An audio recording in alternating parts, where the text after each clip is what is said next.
Hello, and 12. welcome to Roll4It, Dark Heresy, Darkest Timeline, Halloween Special Edition. I'm Heresy, and I'm here today with Adak, Bentham, Shen, and Splat. Our Alakis will be diving back into the world of 40k. It's a grim, dark world, and they have to make it even darker. What was that? We are extra spooky today. Yes. Extra spoopy. All the spooples. Super spooky. That's fantastic. Right, first things first, a couple of quick announcements. We now have a few more emotes in chat, and we also have sub badges, so they, change depending on how long you've been a sub. I believe the sub badges go, black, blue, green, red, purple? Not that I think we've been around long enough to have, red and purple, but we've been around long enough to have green, so well done, green people. Red and purple, red and purple, red and purple.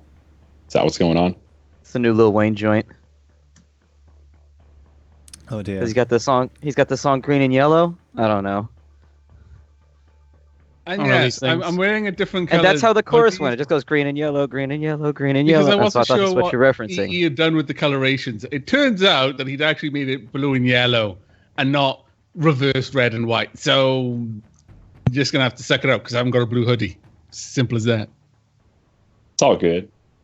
I'm wearing my Disneyland hoodie. It's got a pirate on it and a parrot. Yar.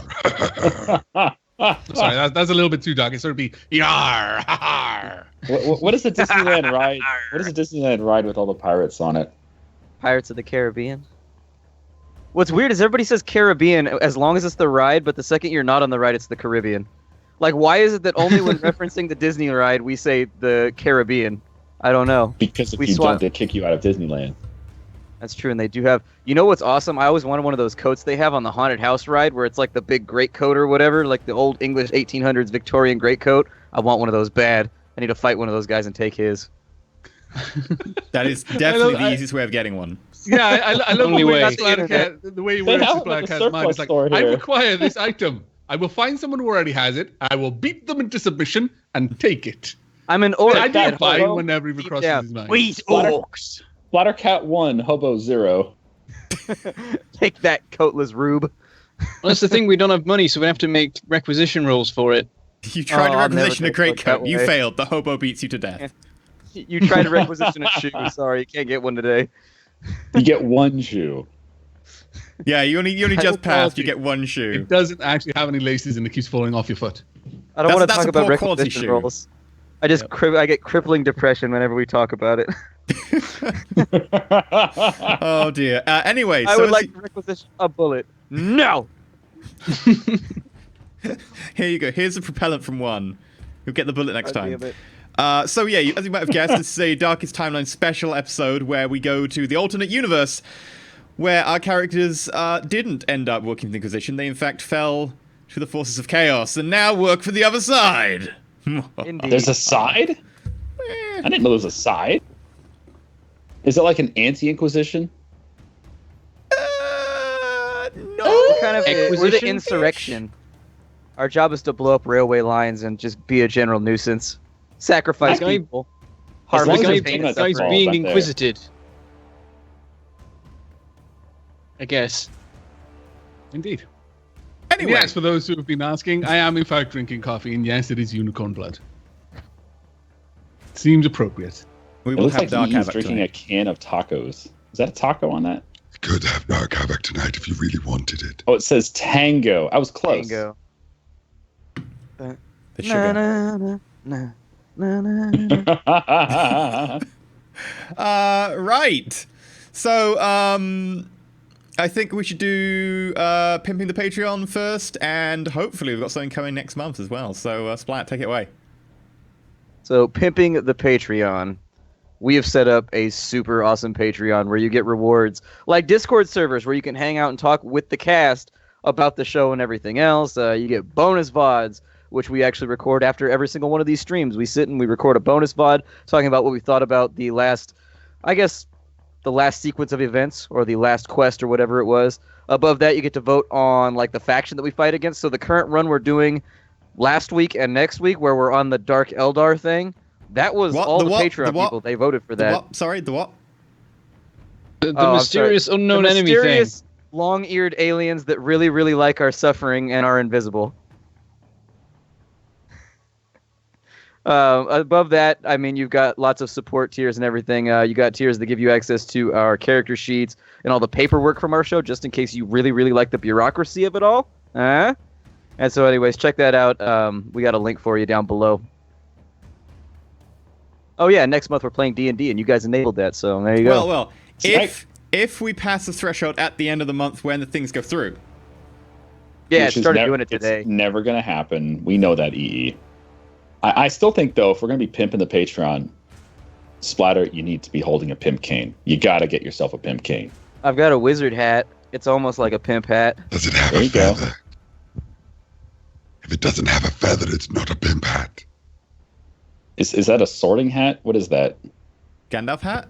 My Gandalf hat. Gotcha. You know, like a little corncob pipe to go with it. It's magical. As long as I wear it, I can never be late. I'm always precisely on time. You never be laid? What? Also, apparently, Cheers have been having some issues in chat, so let me just double check the settings. Yeah, I don't see any in chat, if there's been any. Wait, what happened? It says Cheers might be messed up. It happens. People want to go where everybody knows their names, but they can't because it's broken. Norm! Oh. So, that was one thing sorry, go ahead. Yeah, no, go for it. I was just going to tangent. Don't let me tangent. Go ahead. No, By all tangent. means, Feel free to tangent tangent. all I'm you still like want. checking that sharing bits are enabled. Okay, well, you brought up Cheers. I brought up Norm, and I instantly go, well, shit, who did they have on DS9? They didn't have Norm. They had Morn, and Morn never said a word the entire show. And then But he he died. was in like he was in the most episodes for non like main cast member or something. Oh yeah, he was always in the background anytime they're walking down the corridor. Oh, there's Morn just not talking. Please read. And apparently off screen he was talking all the time. You couldn't shut him up. Yeah, that's how it works. If someone How wants dare to you try imply sharing that I'm bits, using a voice modulator? I'll reduce the minimum to 10, maybe. See if that works. Bless you. I mean, I hope you die in a cesspit. I mean, Curse he's you. getting That's his it. Nurgle on. He's not allowed to nurgle. I've been course. infected with Yeah. the great daddy's gifts. As you Great should. I Daddy. sat down on his knee and I said, Papa Nurgle, all I want for Christmas is a searing case of nasal AIDS. Hello. And he was It's like, granted, all done. I want for Let's Christmas see. is flu. See, you asked for nasal AIDS. You got that, but you also got wiener herpes and you got some other type of conjunctivitis in your butt. And it's just feel it's like- not a good mix. I feel like we could probably take wiener herpes and just turn it into wienerpes just to save an extra syllable. Just let it flow quicker. Whoopies? Werpies? That's even better, yeah. Anyway, so we'll be getting on with tonight. The characters are their dark equivalents. So we have Carolinus Fleshshaper, devotee of Tzich, Lord of Change. We have Brander the Butcher of Ichthion, which wouldn't actually fit on the screen, so it's just Brander the Butcher for short.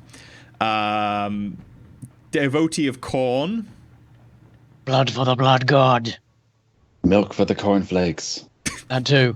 Sticks for the corn dogs. Oh god. And then we have Garrett Torment Shot, worshipper of Tzich. Not Tzich, Slanesh. Close. So Yeah. if you're a sniper who worships Slanesh, do you always have to shoot him in the dick? Or is that not encouraged? Is that encouraged? I'm a little confused. He shoots them with his dick. Ooh, laser dick. That's one of the Mechanicus implants that you can get. Apparently, I have to add that to my character sheet now. And then we have Cassius the Pustulant. Nurgle fan. I have boobos. I have flesh bubbles. You have all the buboes. It's horrific. Right, so without further ado, On the plus side, I've always got something to do in front of a mirror, so you know. Popping them zits. You're gonna have like Yeah, the best getting it. channel. It has the most disgusting mirror in all the galaxy. It's like you don't have to wait for patients to come to you with all this ingrown shit or these zits that have been around for 40 years. You just got your own. They grow every night. It's like, hey, YouTube, look at this shit. Mm-hmm. I could start a very successful channel. Mm-hmm. They can find me on R Poppin'. This truly is the darkest timeline. Right. Okay. So, all four of you worship your own gods in your own way, but for the last few years, you have been effectively delegates of your each individual worship to go and work for War Master Ravan, Warmaster Ravan, who is in charge of the Space Hulk Torment of Terror, which is lost in the warp storm centered on the Xmas sector. The Torment of Terror is known for plaguing the area, occasionally popping out of the warp to unleash lightning-fast assaults on nearby Imperial worlds. Did you say r/popping again? I heard that. Oh, God. I do not want to... No, okay, Nurgle. So you want to have a Halloween special, and yet you're like, Nurgle, you gotta stay outside. That's why you gotta leave Papa Nurgle racism. out? All he wants to do is help you get to where you're going faster. He's trying to help you out. You're gonna die anyways. Let me ease you into the process with a nice disease. Perhaps a nice pleasant bubo. Maybe some kind of boil. Why do you think it's called disease? Anyway, and all four of you have effectively been part of the delegates to the Torment of Terror, which it vaguely worships Chaos Undivided. It doesn't particularly pick a deity. But of course, because of the importance of the Space Hulk and the effect it's having on the sector, different delegations from all the different powers have effectively come there to help promote their own agenda in the area. All four of you can safely say this area has been claimed by Slaanesh. Bring it on.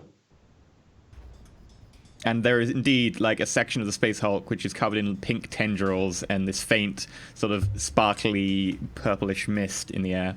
It's New Tokyo. There's like neon lights and everything. All four of you are summoned to the Great Hall where Ravan presides. And you all enter roughly the same time, having been told to wait outside the door until one of the random crones dressed in a long, flowing black robe, bits of blood stained on it in places. It's sort of very much a soiled robe that probably was grey at some point. Soiled robe. Yeah. It's hard to find a laundromat in Chaos. It really is. So how does this work? I just need to know, out of character, maybe in character. How does it work as we walk past people? Does he get diseased and start, spouting boils all over and start moaning because he's just unable to breathe from all this shit in his lungs? And then as I walk past, does he go like, oh, that's so fantastic? You start squeezing all his boils and everything. He's like, oh, that's amazing. How does this work?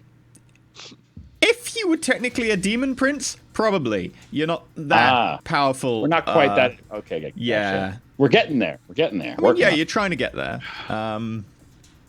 Technically, when your influence hits 100, you turn into a demon prince. But yeah, the crone comes forwards. These big, ornate brass doors with inlaid skulls and symbols of chaos and many of the 8-pointed runes, which seem to symbolize Chaos Undivided. You four are here. Do you come before Ravan? I step forward. I say, we come to seek the blessings of the War Master. Yes. The Fates speak of you. Enter. And with that, the doors... There's a loud clanging sound as it sounds like some sort of heavy latch on one side has just given way.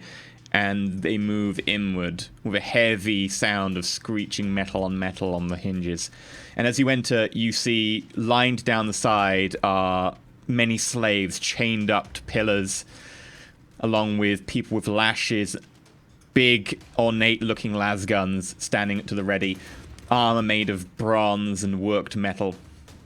And up, on the other end, up onto a dais, seated in a big, ornate brass throne, is Ravan. Disfigured face down one side, starting to turn black around the wounds as he ascends towards his daemonhood. Armor, brass, colored in green and blues. Big shawl of feathers, flaking off, gray and black. Down the bottom of the dais stands one of his acolytes, Khan. Khan! God, I think he's gonna be a Devotee good of guy in this one. I don't even notice this. At the moment you said that there's these chained up prisoners on the walls, I'm completely distracted. I'm sorry. I'm not sorry. I'm just enjoying this. This is too much fun to Don't torture them, watch. Slaaneshi worshiper. Go torture them. I can't help it. It's already happening. Yeah, down the bottom is Khan.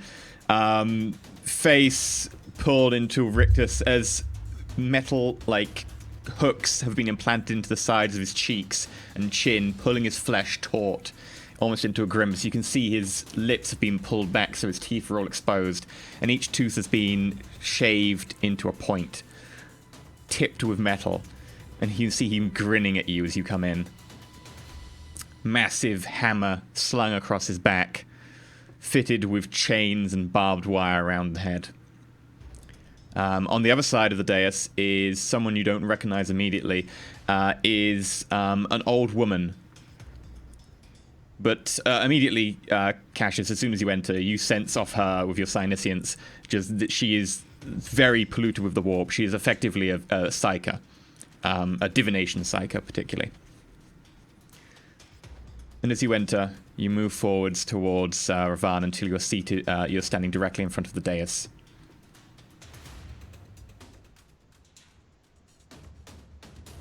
Does he address us, or do we just stay silent? He just stays silent for the moment, looking down at you. I take a knee, because I think subservience is generally well looked upon in these chaos circles. And then I say, War Master, we come to serve you.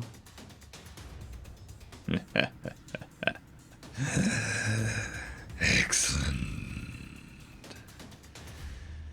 Cassius, there might still be room for you in the torment of terror.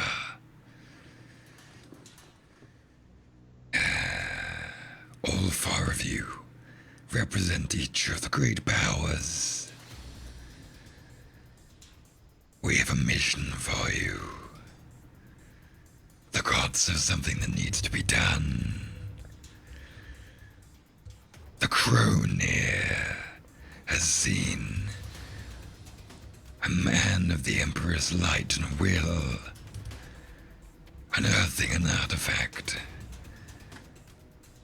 He cannot be allowed to do this. I would like you to go.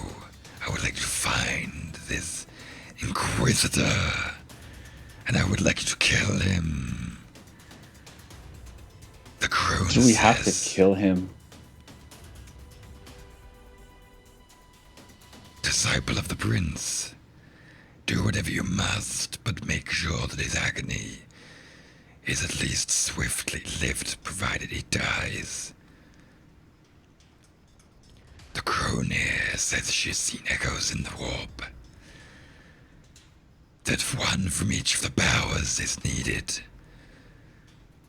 to bring this one low. One for each of the Inquisitor in his war band. You shall do this, and should you prove yourself, the warp will find you victorious and lavish you with praise. Do not fail it. I reply, as the dark gods wish, but halfway through I start sputtering and coughing. As you do so, some of the like lesser boils on your neck start seeping pus. The puffiness around your eyes gets a little bit like pinker. Ah, feeling good. Gotta get a good gotta get a good start. It's kind of like getting your vitamin C when you're healthy. You just gotta get that good old injection of Papa Nurgle. Nothing gives you that giddy up and go at the beginning of the day. You're gonna be dead before we leave this building. Nah, he won't let me die. It's great. It's pure agony. It's wonderful. What say you, Flesh Shaper?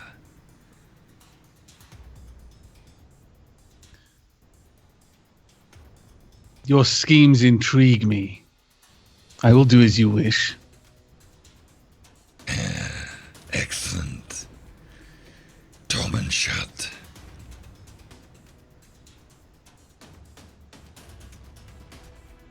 Anytime I can see a man in pain, I'm your man.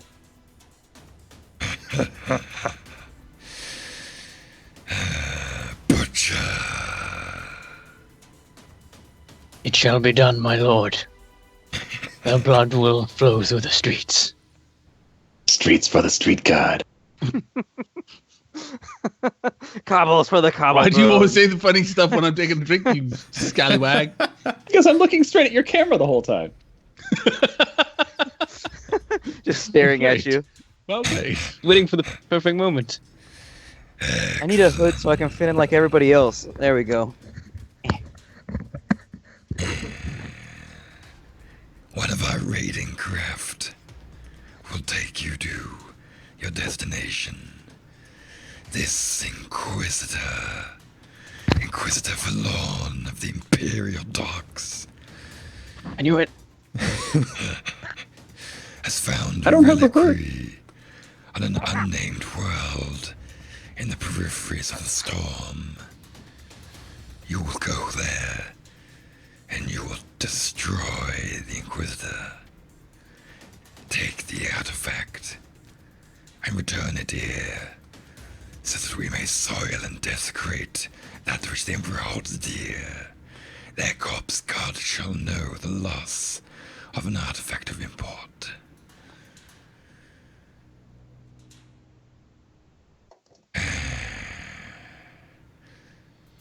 Flesh Shaper, Khan will provide you with the information we have. At this, Khan grimaces slightly more, and you suspect this grimace might be a "why am I giving me such a lowly task? I want to sever their heads." Steps forwards and hands a data slate out to you. You did well. I reach out with my ornately decorated mechanical hand, scroll work and archaic writings kind of just embossed all along all of the joints. I take it slowly and look back. But I actually pay quite a lot of attention to Khan himself. And as he steps forward, the optical mechadendrites kind of almost slithering forward and then hanging back a little bit. And Careful, he's going to bite one. oh, I know. And all of the mechadendrites, they've kind of got, there's a little bit of a silk sheen to them. Some of them actually have, like, instead of pipes and tubes, they kind of throb almost like living veins attached. Like to them. vague cast, like, what was it called? Not bone, but Cartilage. cartilage. Cartilaginous? Tubes, like the windpipe and stuff. That's the stuff It's I like mean. that level in Splatterhouse where the walls are like thump thump and the walls have like a heartbeat where there's like the weird little veiny thing sticking out of the walls. Indeed. Yep. Yeah, you notice that like Khan has had some augmentation work to like his head and his neck that you can see. He's then got this sort of like brass chest plate, and robes are stained red with what you suspect is blood. Like around his neck, he's got like a little box unit with some vials and so on. Obviously, some sort of auto injector for some probably combat drug, considering his devotion to Khorne. You did well, Flesh Shaper. Just be somewhat less worshipful of your stupid sorcery.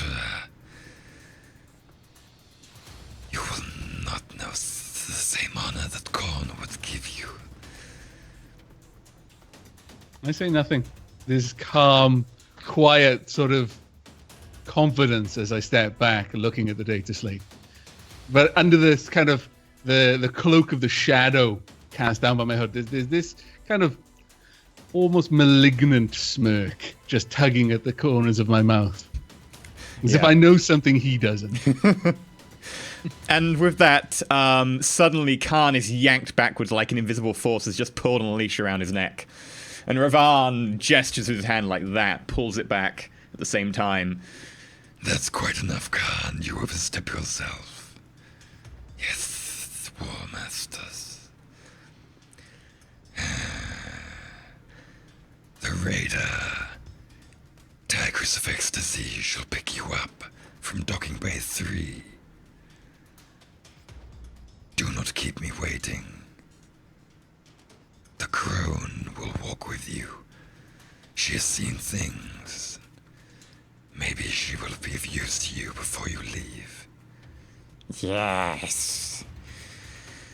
Right this way. The crone steps forwards.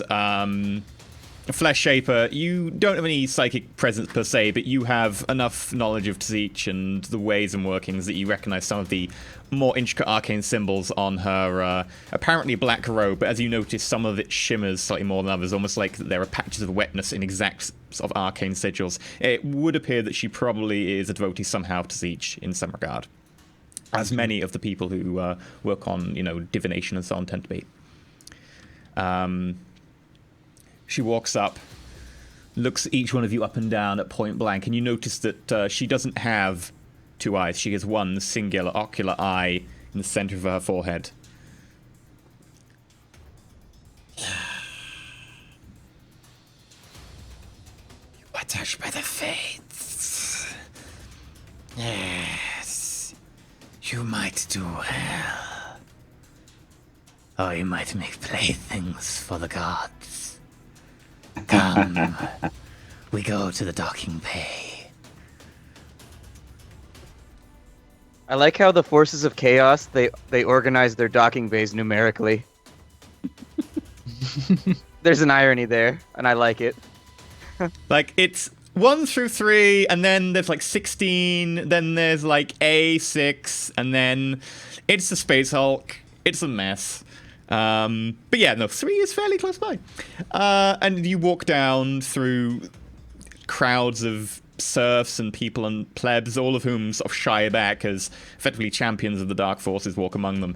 Occasionally I cough on everyone I can.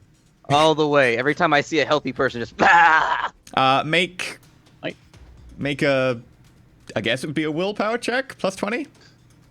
make a vomit roll. I mean, just generally I'm going for a very basic general psychic power check. You fail your vomit.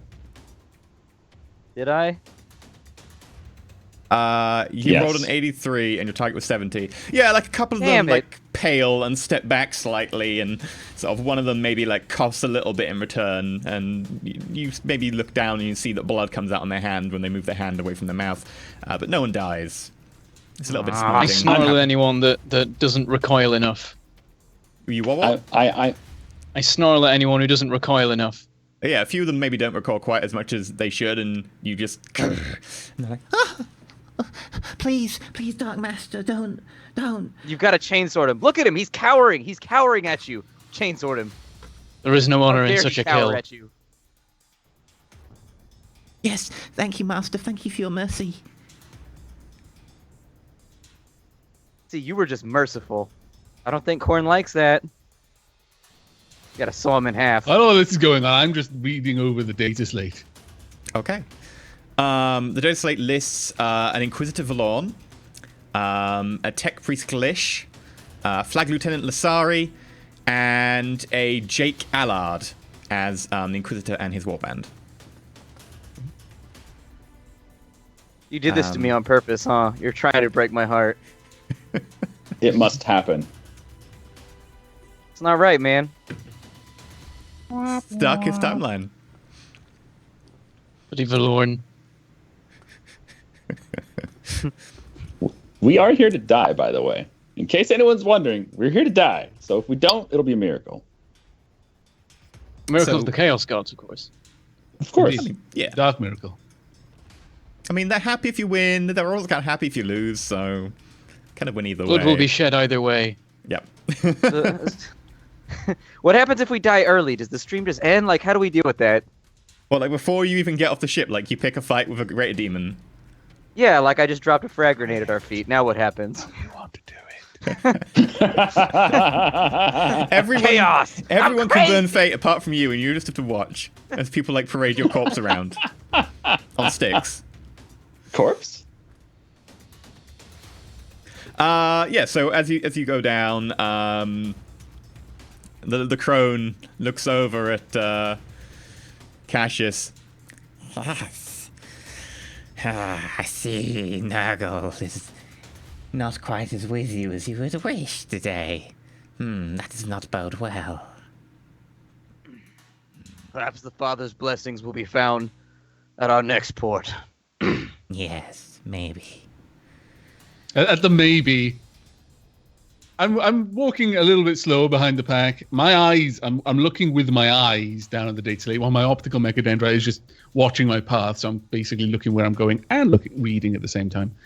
But I'm walking a little bit slower, so I'm towards the back of the group. But yeah, as she questions his connection with his god, and then like maybe all I hear is a just a mocking cackle at the back. Not even trying to hide it. Yes. Anyways, the Tigers of Ecstasy will be here for you shortly. And she gestures towards the docking bay, of which there are many vaguely bladed-shaped craft lying around. And out to one end is the docking port marked 3. Ecstasy. Okay. Sounds like a fun voyage. Fun for some. The pleasures of the flesh are many aboard the Ecstasy.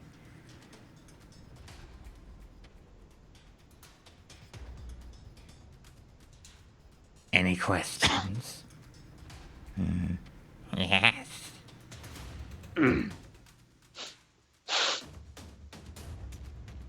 No questions. Do you fear the knowledge the gods might impart upon you? I look back at her and sniffling and itching at a particularly nasty boil. As I fear nothing after receiving the Father's gifts. As a quick OC question, because obviously we've put our characters together for this, but is the dynamic of the group still the same? Is Cassius, disease infected as he may be, still the face? I still do have a lot of fellowship. I mean, basically, is he still generally taking the lead with the talky stuff? Because I'm at odds with not knowing what my character should be doing. This is supposed to be a Siege hag, right? So maybe you would get along better with her than Cassius would. Well, yeah, that is the usual. That's effectively what I'm asking here. Is would you guys need a private trying to room work out what the together dynamic of the group is? You would also know that I believe it is Zeech and Nurgle. Yeah.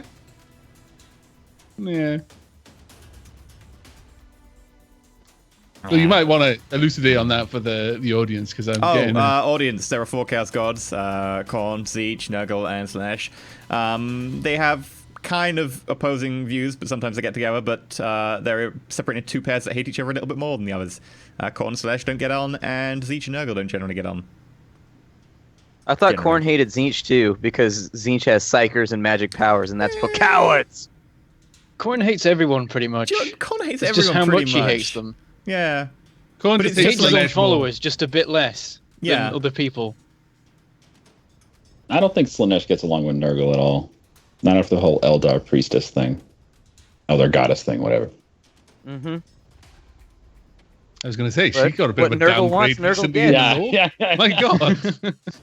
I just read it last night. Give me a break. Okay. Obviously, that pus has got to your brain, Pestilent. That's not all that's on his brain right now. I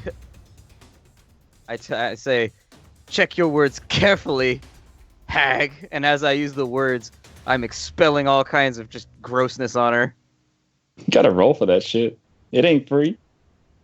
You notice that, like, as you do this, it kind of hits, like, a solid, like, invisible object in front of her and just starts running down in midair. Oh, tell me she's giggling at him. If she is, and I am. And then she Oh, gestures God. to the side, and it splats over you, Garrett. I was looking in disgust at the weird screen, but at that I laugh a bit. Even Keep the your followers mess of to Korn yourself. have sense of humor, it seems. We've discovered something of monument today. Well, mess if you to don't have any yourself, questions Bill about Pratt. your job, Were we given a data slate or something? I can't remember. Or like the Yeah, chaos. I'm holding it. I've been Shaper. reading it all this whole Yeah. while. do you not need any Look at- prophecies from the warp? Nothing to soothe your jobs. I care not for such trickeries.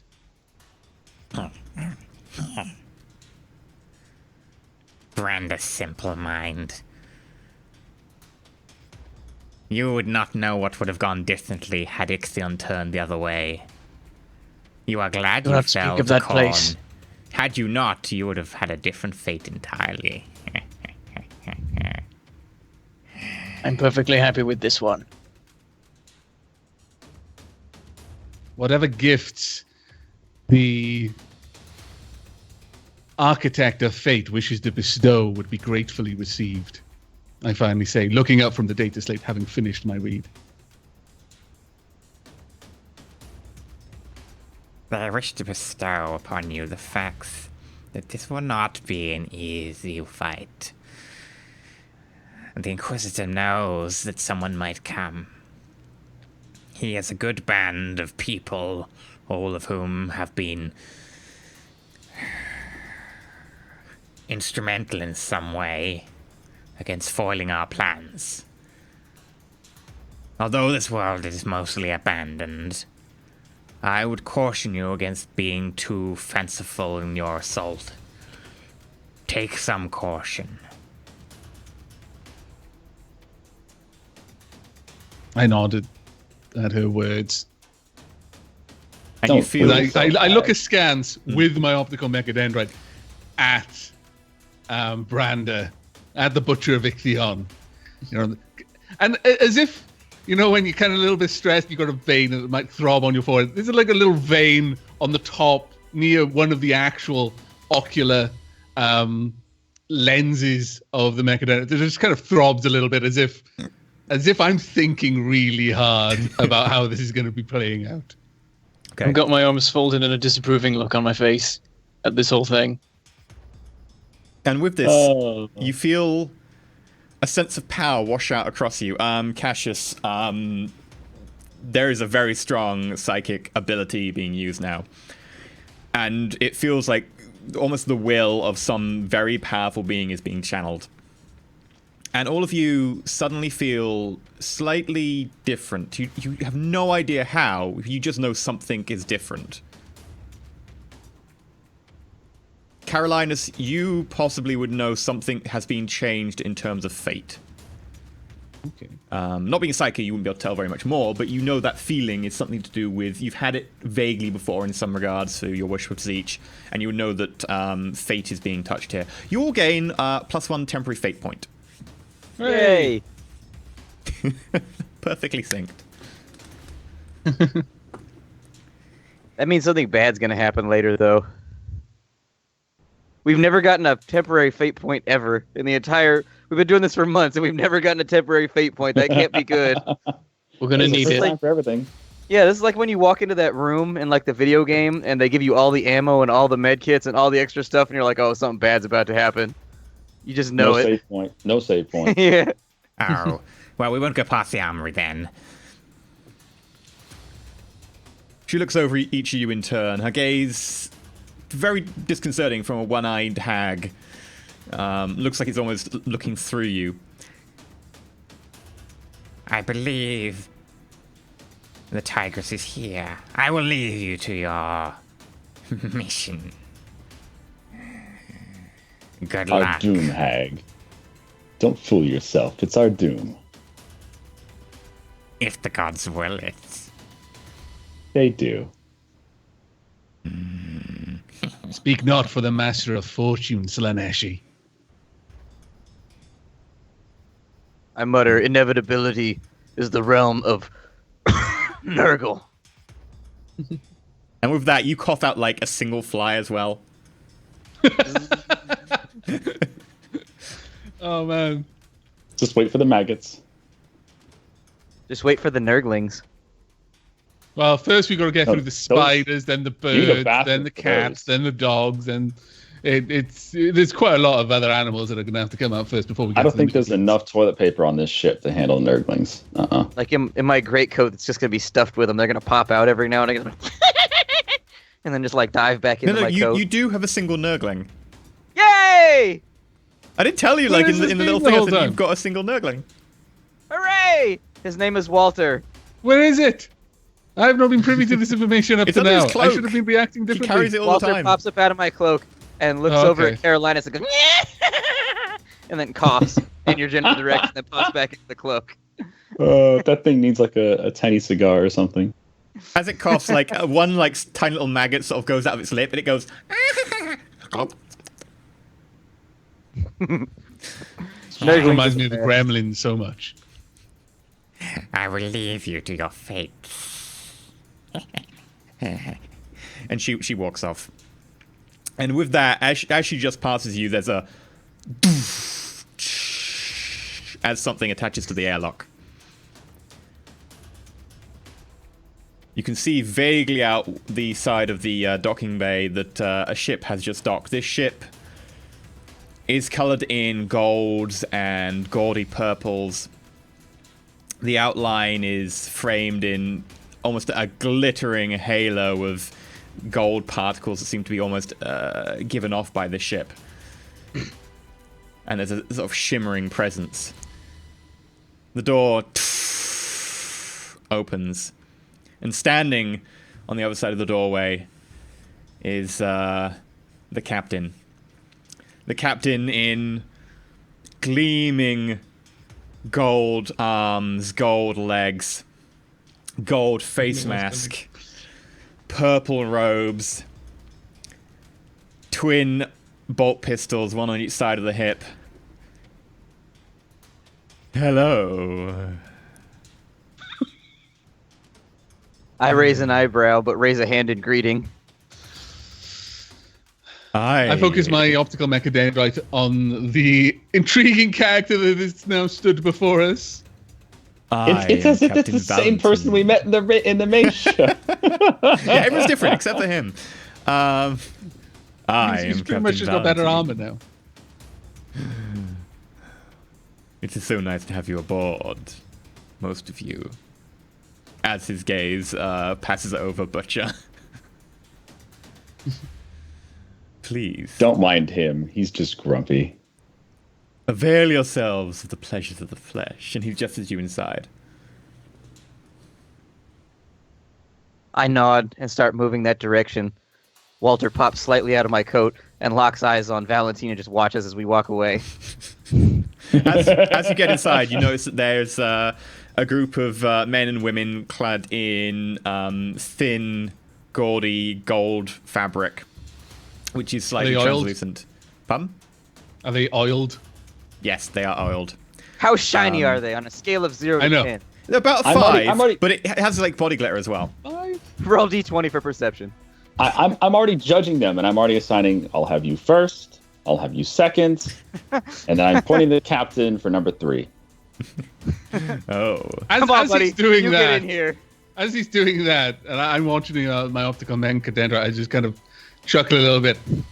I'm surprised you're taking them one at a time, Slaneshi.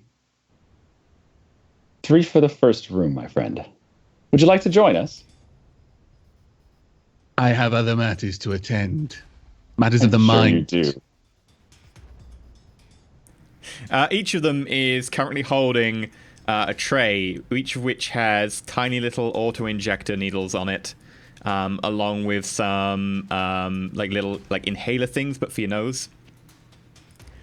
Please, make your selection.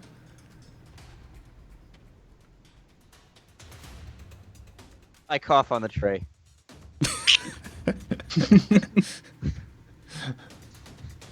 It's okay. I He had another was tray. reaching out for the tray until. No, phlegm each of them and has a whatever tray. came- There's like 3 different Oh, trays. okay, there's tray. Okay. And how many? When I cough, I Walter mean, they're is not trying. marked, but they're just lots of different ones, are they? Yeah, they're not marked. There's lots of different ones, like different hues and colorations. What's I- the most purple one? What's the most pink one? You pick up like the most pink one with like this ornate like gold scroll work down the side. Perfect. You I just pick up an injector. How do you use this thing? I'm you just put it out to your of- neck out and of it, character. Your neck. Okay, well, then fuck it. you are instantly come over with like almost an excruciating bliss, so powerful that were you a non-Slaneshi, and were you not a devotee of the Chaos Gods quite so far along your path, you would maybe die almost, possibly die. It would be a toughness More test. As you like are a A, mild devotee of the buzz? Chaos Gods, and B, you're Slaneshi, you're more like, whoo, that's lovely and tingles. It's a good way to start the day. Pretty much. That was fantastic. I'm gonna pick. I'm almost trying to decide, and then I'm like, I'll take this one. I take this one. I use them both. Okay, which did you get? Like the little injectors or like the little nose ones? 2 injectors. Okay, Are what they- colors? Are they different? Right, different colors. Good. A dark blue one and a gold one. Oh, okay. So Oh. you inject the gold one, and suddenly you feel your senses, like your vision almost widens, so you feel like you've got a perception of like 200 and sort of like 30-degree perception. Okay. Space cocaine. I'm aware of everything. And everything becomes a lot more shiny, like gold, like of the servitors and the scroll work and the devotees that you can see around you suddenly becomes a lot brighter. The individual shines suddenly like begin to gleam and dance and play, and you can almost begin to see like them actually shimmering in your light. You inject the blue one, and suddenly you're overcome with waves of emotion. Like suddenly you feel incredibly sad, but in different ways. Suddenly you feel sad about one thing, and then you feel melancholy, and then you feel almost melodramatic, and then you feel almost like deeply depressed, and then it cycles through other shades of sadness. Fantastic. It's I'm going to wallow in this for a time with my heightened senses. It would be enough to maybe send a normal person comatose, but again, devotee of the Chaos God, it's having a certain effect on you, definitely. You're not Slaneshi, but it is powerful. I reach the tray and I pick up one of the sprays, the little nasal spray thingies. But as I'm starting Your to bring it sinuses back, are so much more cleaner. Yay! as I start to bring it back and inspect it, Walter pops out of the top of my cloak. And he's like, like he really, really wants it. So I hand it to him while petting him on the head. And he's like, and he's like looking at it. And then he shoves it in his mouth and sprays. And he goes, and then falls back into the coat. I like Walter. And then Can it we falls keep to the him? floor, Can we it keep him clatters when we go off. to the main campaign? Can we get rid of Cassius and when- replace him with Walter? When Walter Cassius is so dies, much better. yeah, let's just get Cassius. We're good. As Walter does that, he goes, and then instantly starts to like cough up blood. I pay attention. I'm just petting him. He's supposed to cough up blood. Yeah. He's a good little minion of Nurgle. Are there any that have? Are there any like injectors that look like they've got blood in them or anything? Is there anything Yeah, that looks there are particularly some- murderous? There are some like there is in fact one of them which seems to take a place of prominence, which I can is imagine this now. a sort of vaguely dark Spiky. reddish color with ornate silver and gold scrollwork around it, and along the side it has a bastardized omega symbol. All right, I'll grab that one. You inject it. Yeah, what does it do? You're dead. You picked suddenly, poorly. your vision kind of fades, and you see overlaid an epic battle. You suddenly feel about 8 foot tall, and you are swinging this heavy chainsword and firing with a bolt pistol into a horde of screaming chaos cultists. And then suddenly you feel like cold as you suddenly notice blood pouring from a wound in your side, and you collapse backwards. You have injected the blood of a Space Marine. You Get that gene seed, son. Yep, Yoked out on it's gene incredibly seed. expensive. But yeah, you temporarily, by the way, have ever so minor regeneration, along with slightly enhanced senses, slightly enhanced strength, slightly enhanced toughness. After being initially disgusted at everything in the room, as soon as that starts happening, I'm in a much better looking mood. Though I do look a bit confused on account of the fact that I'm killing cultists. I'm like air killing. Yeah, as the vision goes on, though, you notice that you're now bound in like chains of iron, spread like eagle across a stone dais, and you're being tortured. But the emotions don't really come through so much as pain, more of sort of victory over one of the Imperium's finest warriors. I'm pretty happy about that. There's now incessant laughter in the background of your vision, but that too. Laughter in his vision? How does one see laughter? Well, it's My a lord. vision which includes You can see audio. sound waves. This is amazing. One of the other vials does do that. I see everything. Well, let's be underway. Indeed. I take a seat off to the side of the room, and I'm just like silently baby talking and crooning to Walter. Oh, who's a good boy? I mean, like who's a good boy? Aren't we in like the docking bay or something? Oh, you just stepped into the ship. Oh, okay. Somewhere in the ship. Okay, and with that, the portal behind you closes. And you get ready to go to your rooms. The ship begins to do the transition to the warp. I'm going to wander around the ship. I'm curious about everything. Okay. Also, occasionally I just seem to be weeping silently. Can we, if the captain's joining me in my quarters or his quarters or whatever with all these pimps and shit, can we hook up the ship's cameras so we can just watch other people in their rooms, what they're doing? Yep. Fantastic. Anyone doing anything fun? You went to the captain's room. There's like 2 other people there. One male, one female. Both already, going. And you enter, and big displays around the room are turned on to look at other people's apartments, and they're sort of flicking between different sections. Oh, it's fantastic. Is it like a remote control? Can we turn to like the rape channel, or is there like a torture channel? We just watch both at the same time. Like picture in picture. He flicks to Branda's room. Oh, okay. Branda, you've literally just got into your room like 5 minutes ago or whatever. And like there's a knock on the door. I open it.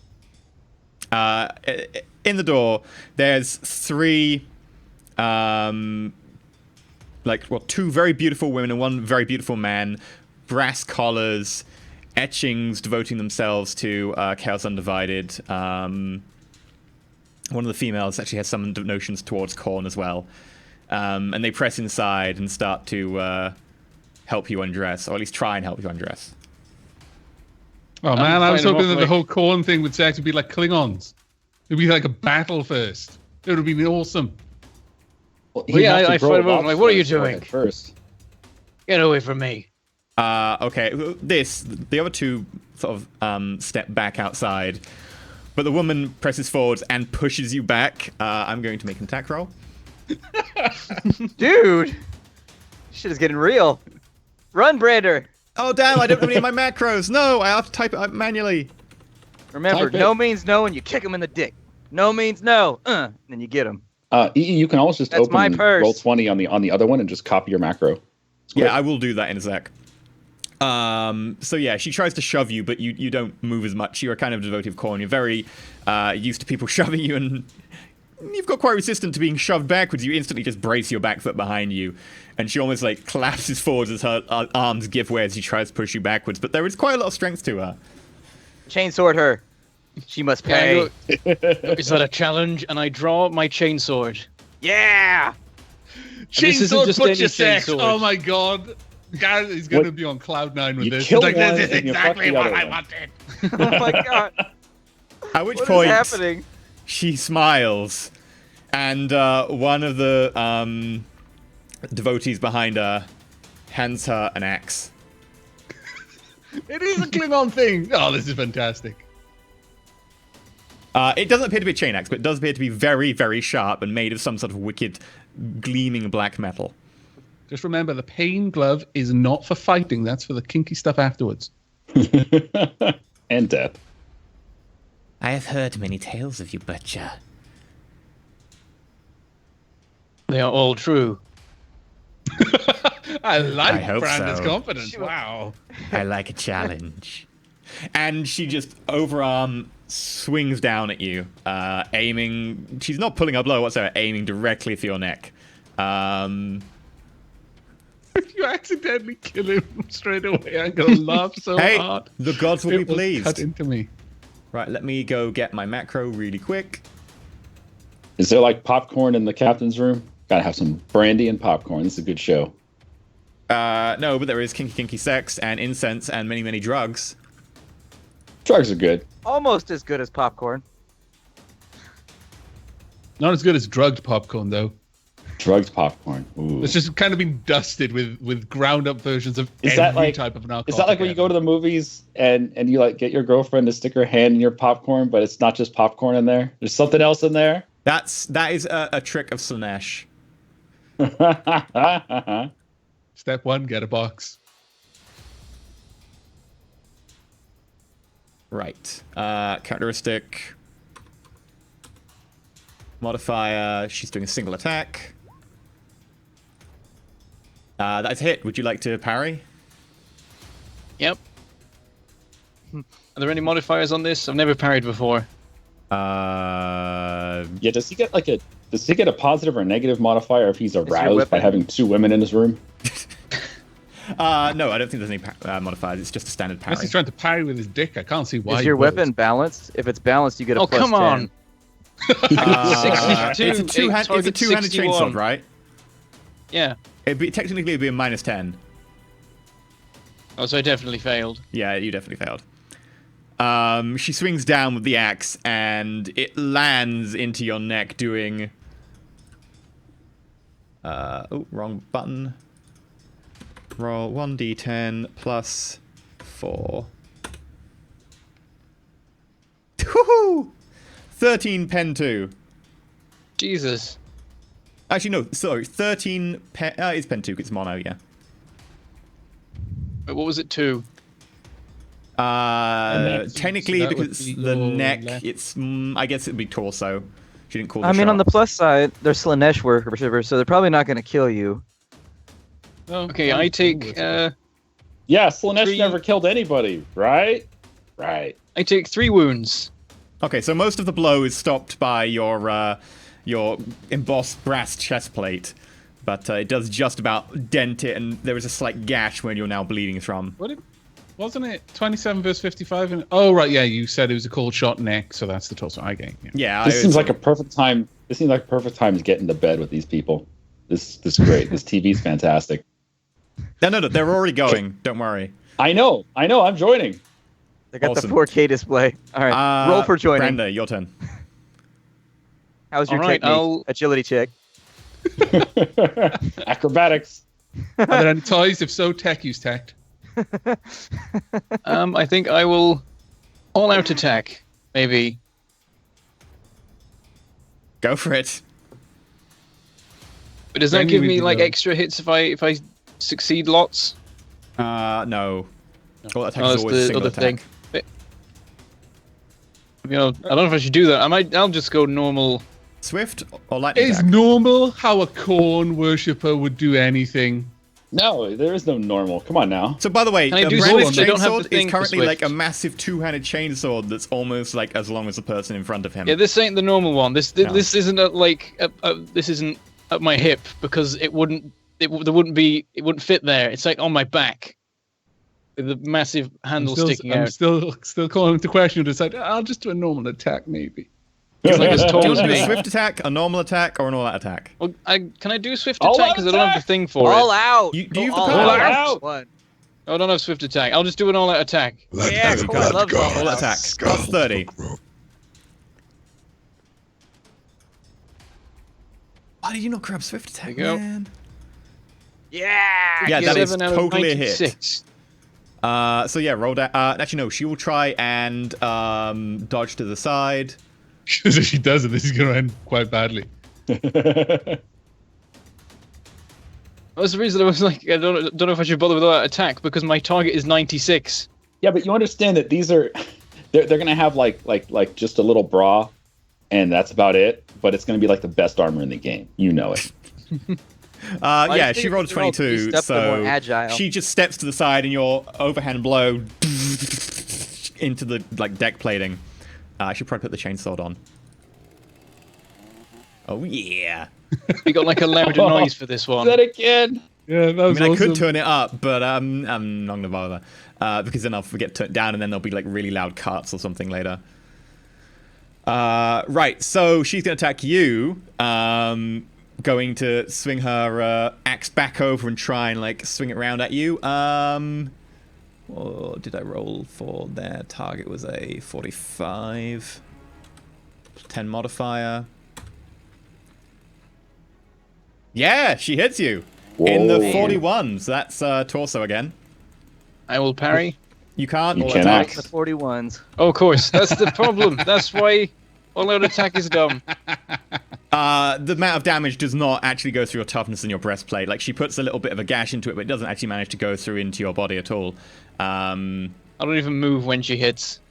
No, it's like hitting, like, I mean, I would say iron, but you're mostly made of brass, so it's sort of bronze sculpture.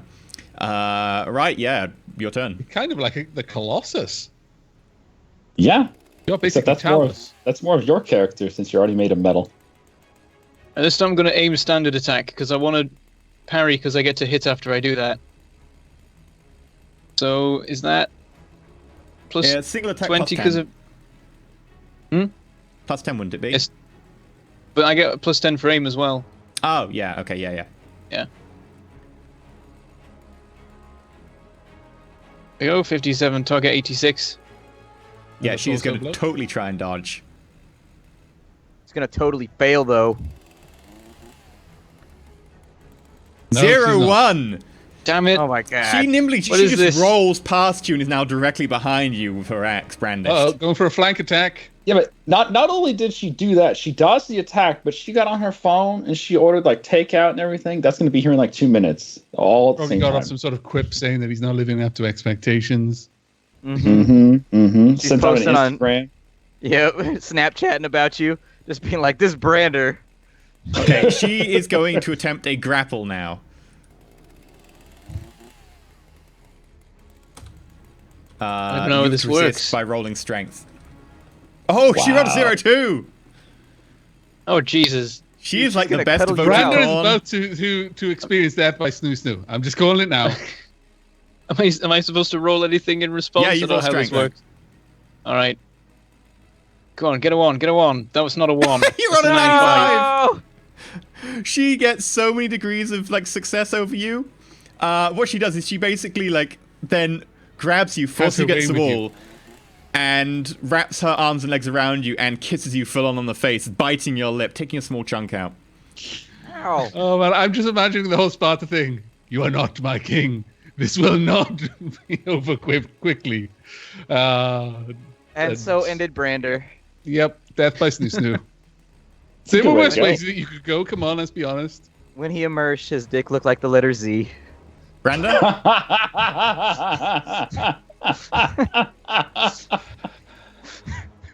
Is that it? Is the combat over? Do you want to keep fighting? It depends. Are you going to resist any more Snoo Snoo? Was this good don't foreplay or know. not? That's up to you.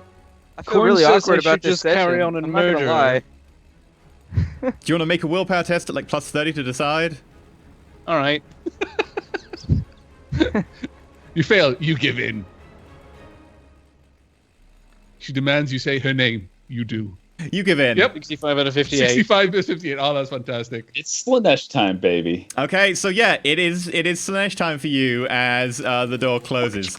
have failed However, my goal. Garrett and Captain Valentine continue to watch.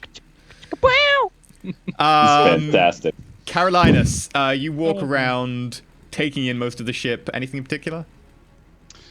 I'm generally walking around. I'm just looking for any kind of secrets, basically. Any libraries, and I scour the tomes. Fairly boring compared to Branda's crazy rough sex, but you know, different strokes, different folks, I suppose. Yeah. So you walk around. Make me a investigation of some kind, probably scrutiny, intelligence. Okay. Chat says Carolina's going to suffer the same fate. when he discovers Perception or the space fellowship toaster. in scrutiny. So perception. Sure. I would assume that he would already have the attachment just for his mechadendrite so that he could just make it happen whenever he wanted. I mean, it seems like a logical conclusion. You know what he has? Yeah, he has come the attachment that it takes. It's like fake toast, so he can put it in the toaster just to turn the toaster on. That's what does it for him, you know. Ooh. So you got 20 with a target 30. So yeah, as you're walking around, you notice a load of few servitors coming out of a little bay further down, the entrance of which is like a slight organic residue around it. And as you walk in past some of the servitors coming out, you notice a big machine of which seems to be slowly building the servitors. Little arms moving to attach limbs, other smaller arms then working to turn on screws, and little servos are being implanted. And as you come in, the machine stops. One of the cameras on the front swivels up and looks at you. Who goes there? Dracul Flesh Shaper.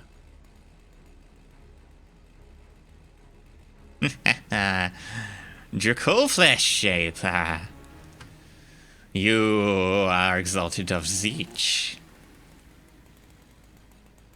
What else do I see in this room other than the machine? Like, what are the walls like? What else is going on? There are like thick power cables snaking down across the ceiling and then down the walls into sockets in the ground. Each one sparks its own sort of electricity and life, and as it speaks, little arcs of electricity go through them. Around the edge, there's some like banks, some cognites here and there, a few sort of power nodes, racks of parts of servitors. Okay. And there's actually a few bays in which servitors are currently recharging. And as it speaks, all of them are currently looking at you, all of their mouths slack and moving in unison. They're all speaking, or just they're moving? And They're moving. They don't appear to be speaking. It appears to be the actual machine in front of you that's expelling sound. Okay. The great conspirator has at times taken interest in my schemes. But who is it that I now speak with? Who? You don't know what you speak. I am not from this realm. Okay. My optical mechadendrite is now peering quite intently at the cameras, veins throbbing all along the segmented column. For those who've seen Akira, you can sort of think along those lines where Tetsuo, when he really starts to move into the sort of end stages and begins to merge with machinery around him. Just kind of I haven't seen that since high fleshy, school. Holy pulsing, shit. just like little antennas sticking out at odd angles. Tetsuo! Oh, fantastic. Okay. So I'm going to take a few more steps into the room. I'm going to try and get a better look at what's actually happening. What is it Come that addresses me? closer, Flesh Shaper. Yes, you should come closer.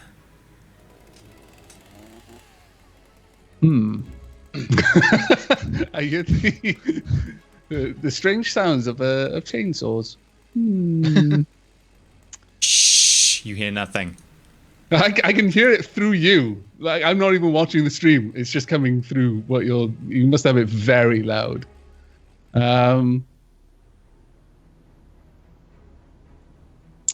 Is there any sort of like is there an equivalent to insight roll in the Fellowship Heresy? scrutiny. Fellowship scrutiny. Okay, I'll try and fellowship scrutiny it. This is not going to go well, by the way. My fellowship is not particularly high. Oh, okay, never mind. I'm bloody awesome. It sounds like it doesn't want you to come closer because it wants something off of you, and it wants to see you better. The camera it's looking you with is mainly a macroscopic camera used for like looking at parts very close up. Maybe can't see you very easily. But yeah, it would definitely appear to be something not of this realm, as you can tell via my voice right now. Actually, your voice is completely normal. Oh, is it really? Yeah. Really? A Lamau? Is it really? Oh, that's There better. we go. That's There we better.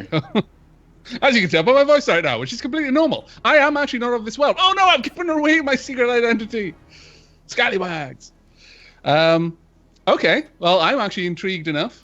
I'm going to step forward. Do I see any particular cameras that might be able to see better? It's got an array of cameras in the front, and most of them are designed for sort of close-up work. So as you step forwards, a couple of them adjust to be able to see you better. Okay, I move in. I'm intrigued enough to do something stupid.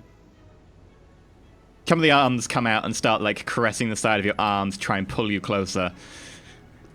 Flesh Shaper, please do me the honor. Open up the side of this machine. Inside you will find the data port and the main cognite unit.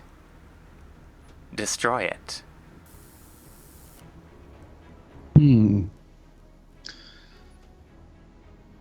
This machine is effectively building the servitors, isn't it? Yes. And all right, I'm going to go ahead. I'm going to open up the port as instructed. As you do so, you notice that the inside cognite unit, some of the circuit boards and so forth, there's like a black gunk on them, and the very like circuits themselves seems to almost pulse with a sort of dark, reddish, bluish, sort of almost purple in some regards, light.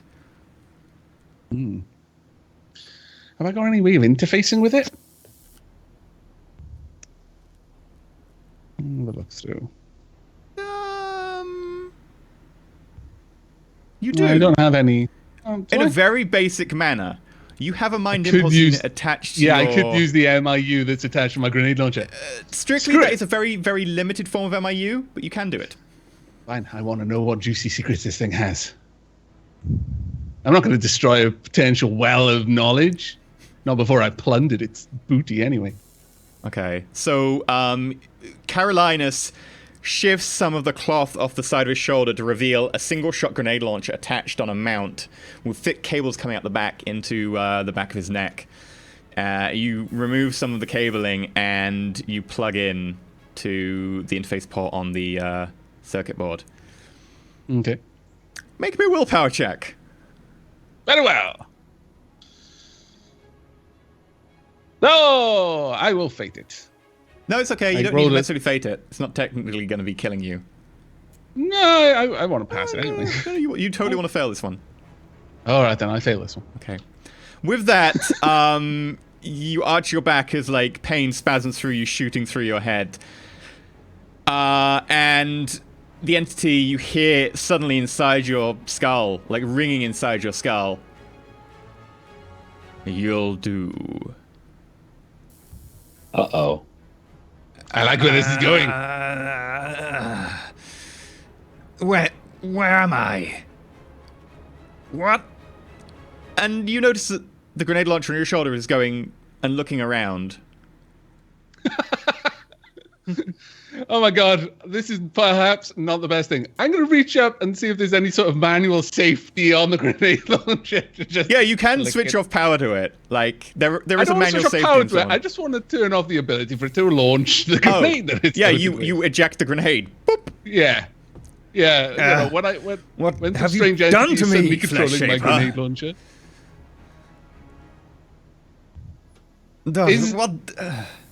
Oh god, no, not that. What have I done? What have you done to me, Flesh Shaper? That's what you get. That's what I can. That's what you get for putting her in my eyeball. So, all right. And I'm able to communicate it with my thoughts. I'm assuming. Yeah, you've got the limited form MIU, so yeah. No, okay. It just couldn't possess you because it was a limited MIU. It can't do that. Okay.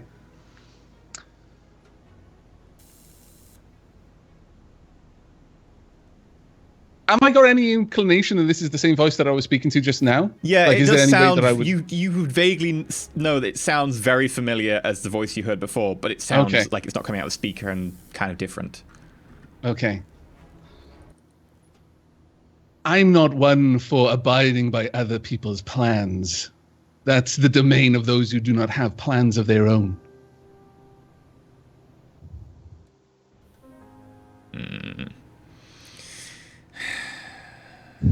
What am I in? Where am I?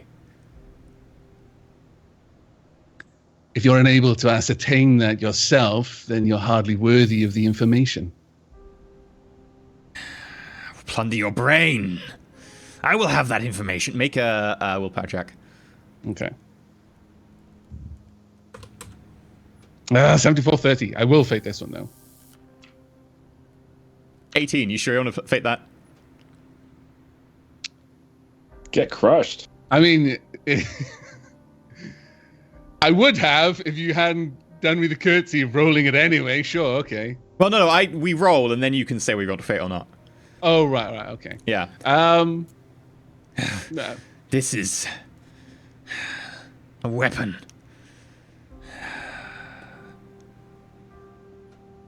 One day I will get my revenge on you, Flesh Shaper. But today, I prefer a weapon to a tool. I will take this weapon. weapon. Is merely a tool for a different sort of task. A task I prefer. I chuckle. And with that, you get to know the demon weapon. Okay. I didn't think you'd get a demon weapon in the first hour and a half of stream. I will find out what it does because it actually changes the stats of the grenade launcher. This is fantastic. I've got a demon living in my grenade launcher already. Take that. You've got snoo bruises. You've got other kinds of snoo. It's probably not bruising you. You're used to it, guy. I want you to remember how demon weapon. I want you to remember how excited you are right now. The next time you're driving your van and it starts whacking you repeatedly in the eyeballs and you can't see. It's fine. It's fine. It's a little bit more dangerous than that. Like, it's a grenade launcher. Yeah, it's a grenade launcher. I'm okay with this. And mine was just my eyeball. It's fine. Man. I'm mostly made of metal. I can probably survive a grenade launcher or two.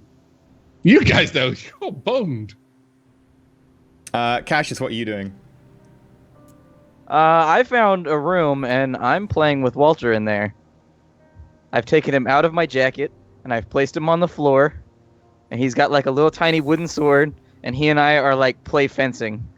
I'm glad you qualified it by what kind of play you were talking about, considering the direction that everything else has been going. I'm really pleased with that. Yeah, so you play with the Sword sword, play. and like Walter through a good 15 minutes before Walter's sword rots, and then with a like final lunge, just splinters into like crumbled, moist wood into a pile of mulch on the floor. And then he starts eating it. With I his don't little even know if he's stubby doing arm. it on purpose. Or if it's... This is amazing.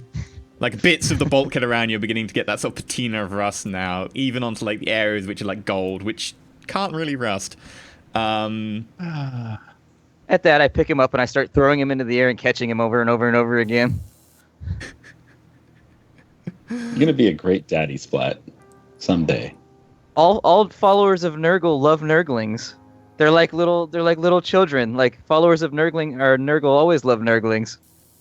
They think they're humorous and fun, and also make great playthings.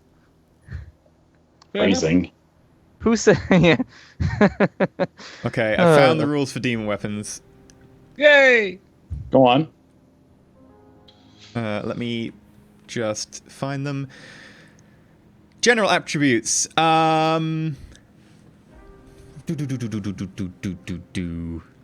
Really did not expect you to get this quite so fast. Because of the demon's willpower, it would have like 2 or 3. Right. Roll me. You can either pick on the Tzich or the general table. It's your choice.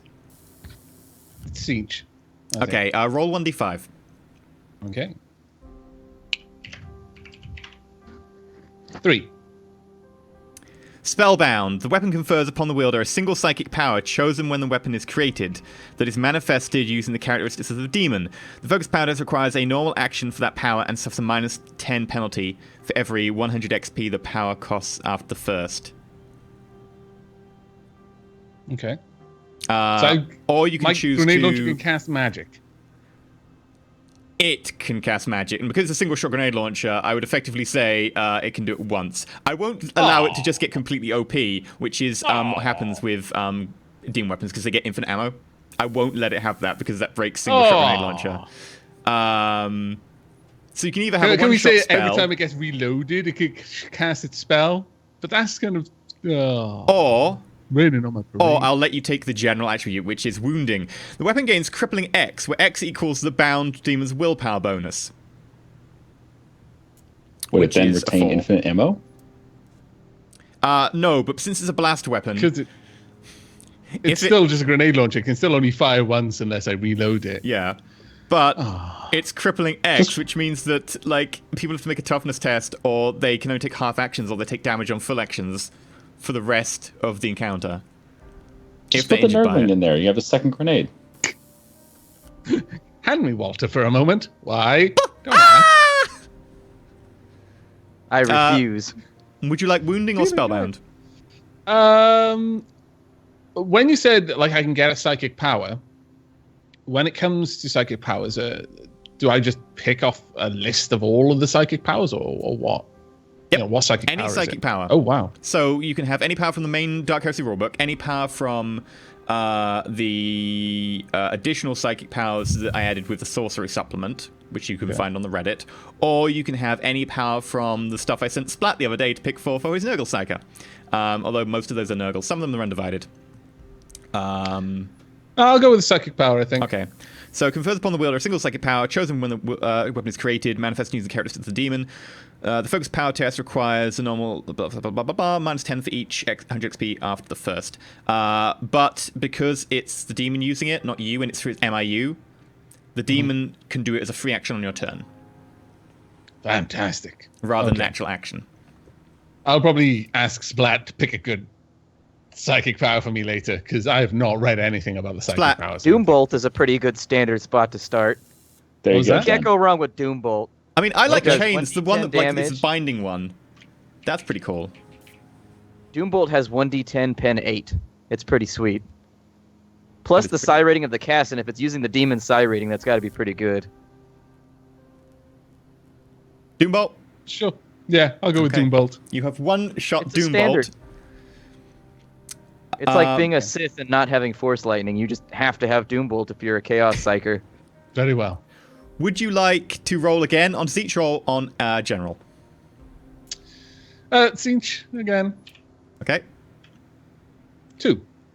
Mind Eater. Each time this weapon inflicts a hit, instead of dealing damage as normal, the target suffers intelligence damage and perception damage equal to half the weapon's damage value.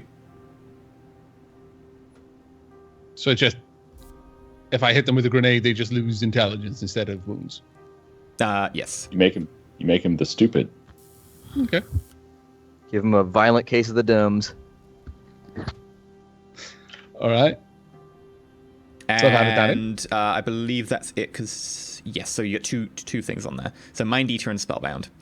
I did not think I'd have to look up those rules this early. Right. Okay, and you play with the Nurgling for a little while. And with that, the voyage takes only a brief stint of 4 days. The Chaos Powers are kind to you, and the warp parts before the ship as it plows onwards towards the barren planet of Virilis. I feel like those Wait, 4 heal days my felt wounds. really, really long to Brander. Do I heal before the end of this? Yes, you do. Oh. Can I be the one who heals him? It'll be painful. It'll be gloriously painful. I'm pretty sure, No, I like, at heal- this stage, usually Brando would force just be of like, will. I stay in my room for all 4 days. I'm so ashamed. Does she survive? I don't know. I think she was on top. She didn't survive. She didn't come out of the room. As Branda awakes from the orgy and destruction, you find her headless corpse nearby. At some point, you severed her head with your chainsword. Oops. Probably while she was asleep, because that's Were what there she were there was. two She was in women, though? control of that situation, not you. There were 2 women though. But No, the other one did. ones went outside. Only the corn one stayed. Oh, okay. Hmm. I'll have the other one in the captain's room then. Okay. It's a lovely 4 days. So yeah, you get to the planet, and you go down to the docking port where one of the little landing craft is already waiting for you. It has been named Atmospheric Monster on the side. And the captain looks over at you. Oh, well, it's been lovely having you here. Been And he lovely glances being over had. at Branda and smiles. And as he smiles, like, his smile goes, like, way farther than a normal smile should do. Fantastic. I just ignore him. He winks at Garrett. Well, we will wait in orbit for a day, should you not be back. We will drink to your memories. Here's the ship that you can take. Many thanks. If we don't make it back, enjoy the show. Oh, I will do. He walks out of the docking bay. Doors close behind, and you're left alone, the 4 of you, and the ship. How many of How the does- how many of Go the ahead. little pink intoxicants did I pocket? 10, 30, Like 3 more. 40? Okay. A little bit. How is Branda's attitude right now compared to normal? Is he a little bit glum? Is he a Well, little his hips are crushed. If that's an indication. He's walking like he's been riding a horse for the last 4 or 5 days. okay? I'm not as angry as you would expect me to be at this current time, I would say. Okay. Seems a little calmer. You're surprised you didn't see me stalking around the corridors looking annoyed at everything the whole journey. I saw you the whole journey. Not surprised at all. I guess Are we he's picking not up on aware this, of that these fact. little subtle and not so subtle? I don't you know, think he's saying this things aloud. between- No. No. Okay, you didn't say it aloud. And Brenda doesn't know and should be very happy of that fact. Amazing. I'll climb into the what was it, atmospheric monster, Yeah. and go for the cockpit. Okay. With a limp. You walking a little bit bow-legged. He puts down one of those hemorrhoid donut pillows on the captain's seat. Oh no. Nobody touch me. Nobody touch me. Let me sit here for a little while. Okay. Are Look at we gonna Snickers. go? Ah! Are we gonna go, Brander? Do you need some help there with your stick? Excuse me. I'm gonna grab the flight stick controls. I'm gonna push it right into his lab. Doof. I'm just gonna Aches. push him out of the cockpit. With Yeah, your strength someone's compared so to fun. Garrett's, yeah, you push him straight out of the cockpit. The Neshi worshippers are not allowed in the cockpit. They get the wrong connotation. The cockpit door doof, closes, and you're kind of left standing in the. I'm just laughing the whole time. Okay. I believe I'm going to tell the rest. I believe our friend had an enjoyable time on the ship. Do I I hear didn't that? know that worshippers of corn knew how to enjoy themselves.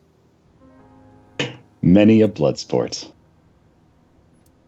Do I hear them from where I am? Yeah, there is a No, the doors are mic and closed. a Oh, you can hear something? Okay. speaker in there. I'm suddenly very furious. He flies the ship into the wall. Fuck you all. I mean, you have afterburners. Oh, not again. Is the door still open? You can close it if you want. I'll just shut it and start flying. Okay. Since you take off, you skim forwards, testing out the controls. This ship is kind of pretty damn responsive. Sleek, dark red metal into sort of elegant point shapes for wings. It's got one little mounted turret just below the cockpit, which is currently unmanned. As you fly down towards the planet to where the reliquary is. Brenda, make a perception check.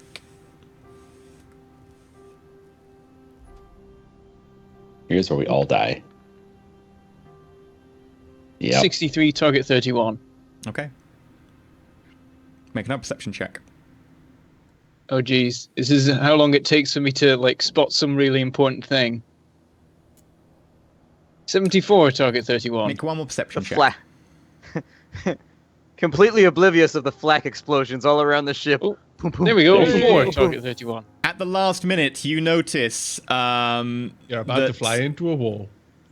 an Imperial Oh, shit, that's a wall. Quillalander has pulled in behind you and is just sneaking closer and closer until it can line up a shot. I would like you to roll initiative. Just me? Yep. You're the pilot. While we're flying, I like to think Walter's looking out a window, sitting on my shoulder, and he's like, whoosh! He's doing like little wings. I got a 6.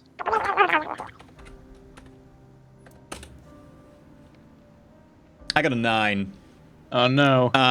So the Quillalander pulls in behind you and you start to try and jink around to try and avoid its fire as it opens fire with its heavy bolters on you.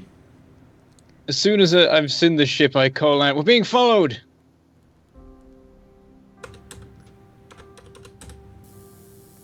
I Damn, you said son. there was like an underslung turret thing. Yep. Use I it. also shout, "Man the guns!"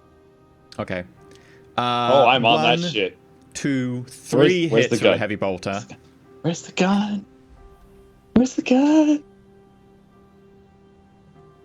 I need to know where the gun is. 1d10 plus 8 tearing. You can tear a ship. Or did they like target Brander's body? 18, 17, and 18 with a crit. 10, 5. Okay. Oh, jeez. So your lander has 20 points of armor. So you take 1 point, 2 points, and 3 points of damage. So you take 6 points of damage overall. And with the thumping of the explosions into the back as each individual bolt round hits home, there is suddenly a that is the sound of one of the engines giving out for 1 turn. That is effectively a critical hit for 1 turn, I am determining. Damn it! I Right. try to The stand engines. up, and Walter I'm- rolls off my shoulder and across the floor, and towards the back of the ship. I don't even know where the gun is. Can you tell me where the gun is and put me in the Mental gun? note, any gun mounted on the ship will be a heavy weapon. And Yes. it's actually an autocannon, so it will need heavy, solid projectile. No one has that. Yes, I do. Oh, someone has it. But you have to fix the Okay. engines. We said that we're going to work again in a turn, so we might be okay. Yeah. We'll just Okay. spin for a bit. Now that this has happened, like, is anyone else able to act yet? Because none of the rest of us. rolled Basically, I'm going to initiative. say that the team can go now. Okay. Can Can we as a team, since those two guys are busy, can we get Prince Nurgle over here, or his buddy, to help me out in getting the door open so we can start shooting from the open back door? Can we do that? Can we shoot Well, from the open initially, back door? as he You're says, still we're in the being upper followed. atmosphere. But okay. So, I Yeah. begin calling out by who, but then all of a sudden, the explosions at the back, and it's clear that we're being attacked. I'm immediately going to go and try and find the weapon. Okay, yeah. I'm scrambling around trying to get Walter because he's rolling around. He might hurt himself. As he And rolls I'm past desperately me, trying to scoop him up. my Medicaid Megadendrite just swoops down and just smacks him like a polo ball. And effectively, pop. He's like, Cassius, make a agility check to catch him. Karen, that's you sort not of go good. down this little cubby hole, little ladder behind the pilot's door, and you end up in a little turret down below, and you get the guns ready. so sorry, It's a Walter. twin link cannon. Walter, no! Yeah, you Rip go to Walter. like catch Walter, and accidentally, instead of like catching him, you slap him in air, and he goes straight forwards into like a fuse box on the side of the wall. For those who are listening to this after the fact, Splat rolled a natural 100, which is effectively the worst type of crit fail you can roll in Dark Yep. Heresy. But Yep. luckily, Nurglings can't really be killed. They can just be abused ad nauseum, and so it's not like he's gonna die. no, but he jams. You have to reload him now. Gotta Now shove when a you thumb squeeze in him, there no and poop comes out, and it's very clean distressing. him out. He just keeps getting bigger and bigger and bigger and bigger. Nurgling constipation, it's no joke. Needs more fiber. Needs some yogurt and some raisins. So yeah, Karen, you spend most of your turn getting into the turret. Garrett, are you trying to get open the back door? Yeah, I'm trying to get Cassius to help me out to get the back door open. Not until I get Walter, I shout. As a Throwing- pilot, can I? I'm throwing things at Walter. Whatever I can Like- find, a wrench, a toolbox, a pillow, anything. Okay, Brenda. Can I like dodge with my like operate aeronautica? Does that work? Yeah, now you're aware of it, you can dodge. It's just it got to act before you could even take your turn, so I was like, gets a 3 shot Okay. effectively, 'cause Supplies. it snuck in behind. Yes, you can now. What would you like to do with your turn? Is there a way to like maneuver so that I can get a shot, or just to get away like so that they can't shoot me? You don't have a chin-mounted... The guns you have is a chin-mounted turret, which is controlled by the person in the turret. You don't have a weapon yourself, but the turret is currently kind of not facing them, so effectively if you get up, preferably up and behind them, so the turret's already facing them, that'd be the best place. I'll try like Their gun is forward-mounted, though, Jump. so if you can get behind them, they can't shoot you. I'll try dropping behind them and see if I can just stop being shot at. Okay, make an opposed pilot test. Any modifiers to this? Yeah, you'll be a -10 because you're actually trying to get all the way behind them. All right. Damn. Oh, 65 target 38. Right, so you failed, and I passed massively. So if anything, the craft gets a better position behind you, managing to just about get so that the turret can't see it, just up and behind you. God, this is like the XCOM air game. Just land. It's not worth it. At which point it's gonna try and open fire on you again.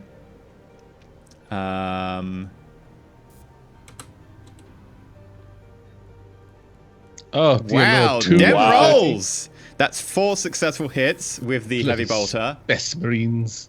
So What's quick with show all the today, ones folks. and twos? You take 2 points of damage. No damage. You take no damage. No damage. And no damage. Yeah, so Wow. you've taken 8 points of damage now. Your engine comes back online.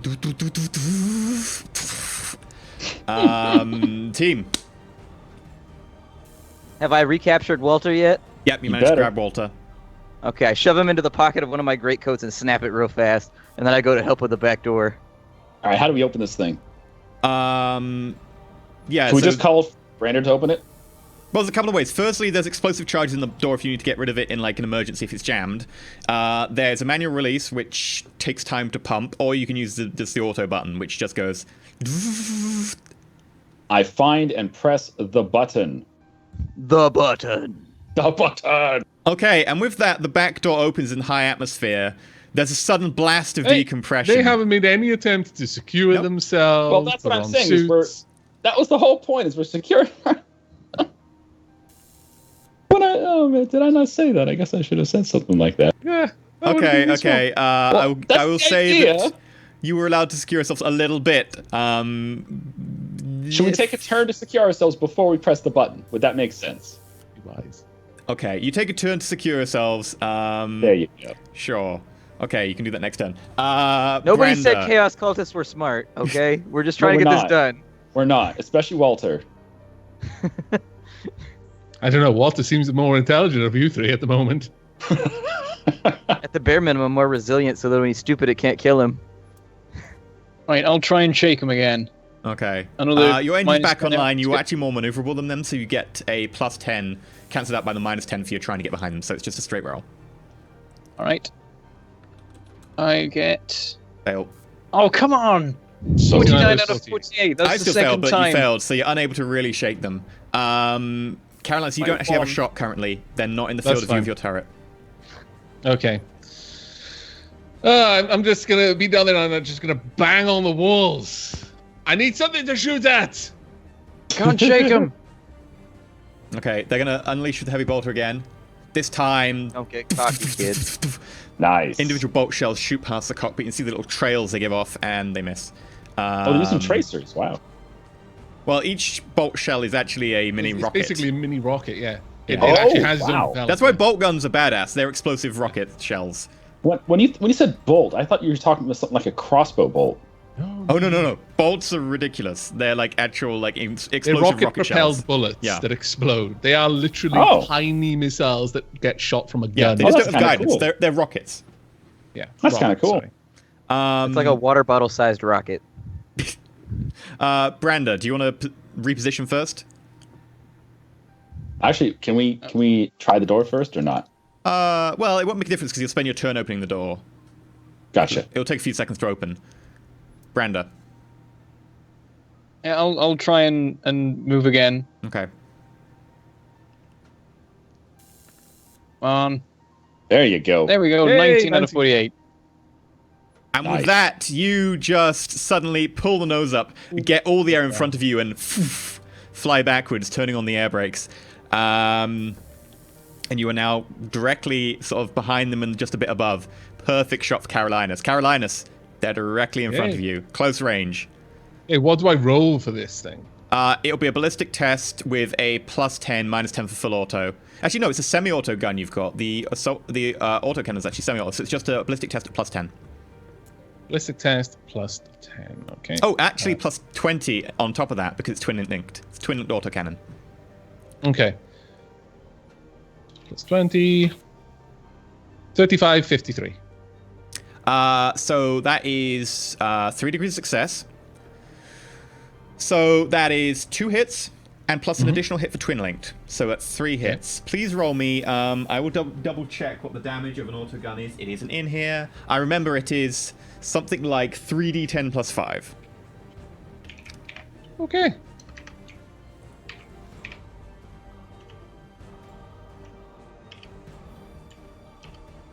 Holy crap. Damn. 25, 24, 25. That Wow. spread, though. Let me see if I can actually find the Aquila Lander, because that actually has the thing in its profile. Branda probably has his numbers memorized. I love that Branda's like, no. What numbers? For the Aquila Lander. Nope. The armor, toughness, hit points. Nope. Damn it. No idea. I should probably. I will make sure to learn them for next time. I could have sworn it was in like the Xenos Armory. I don't know why, but I was like, I swear it's after the Xenos Armory. Hmm? No. Oh, there it is! Yay! Twin auto guns. And that's not twin auto guns, it is... Here we go, auto cannon. 3d10 plus 8. Oh, Okay. So add 3 to each of those. So it's 28, 6. 27, 28. Lovely. That's Reduce so their much armor by damage. 6 first. You're firing at the top. So that's, I say armor 24. So how much damage does it do? Armor 24?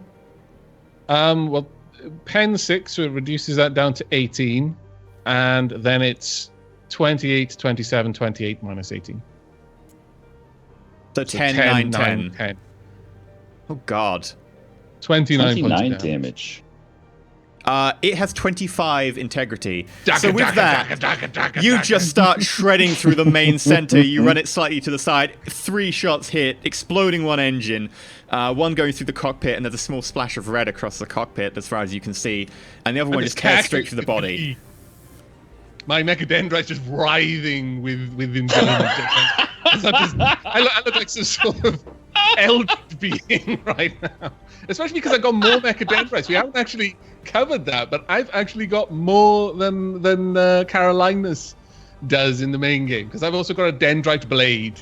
It's kind of really whip thin, constantly writhing around bladed mechadendrites. I whip my blade Now- back and forth. I whip my blade back and forth. Now what you need is you need a mechadendrite with Walter on the end, so you can just be screaming the whole time you're flipping See, around. The dendrite blade can double as that. I just need to find Walter when he doesn't suspect, and then I just wiggle him around.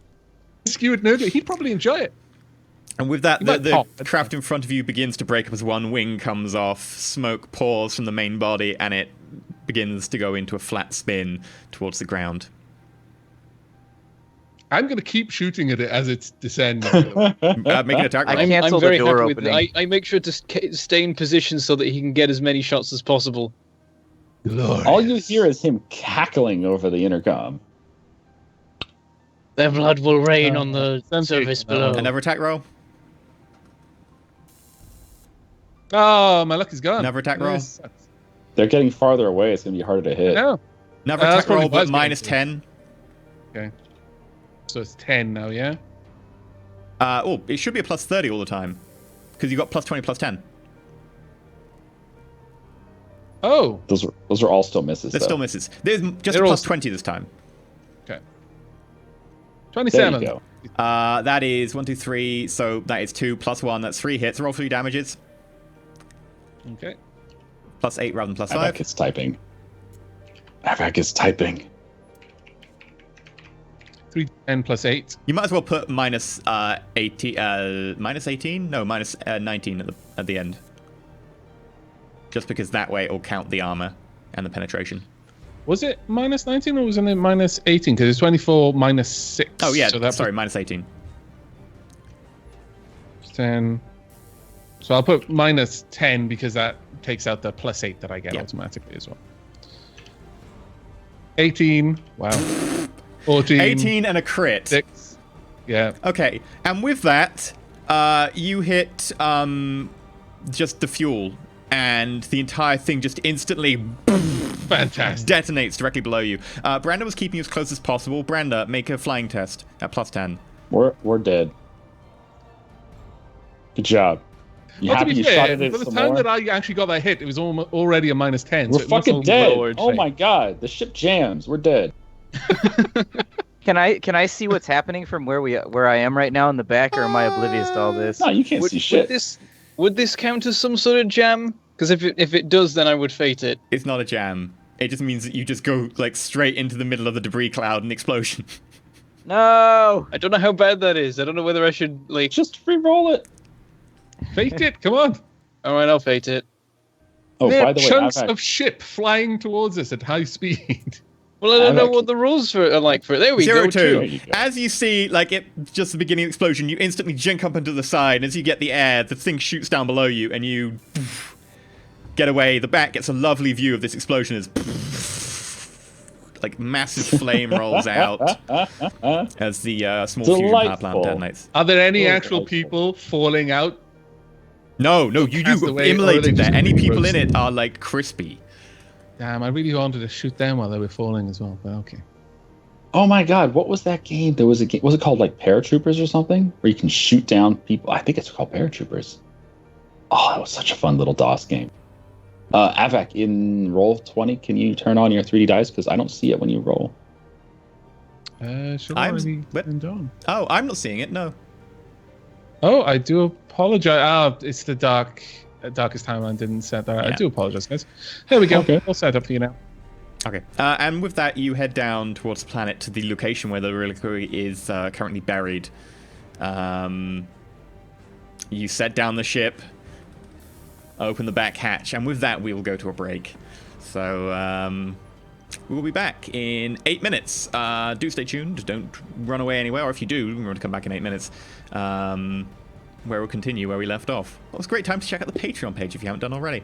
So, yep, go do that. Have fun. Get some, like, tea or toilet break, whatever you need to do.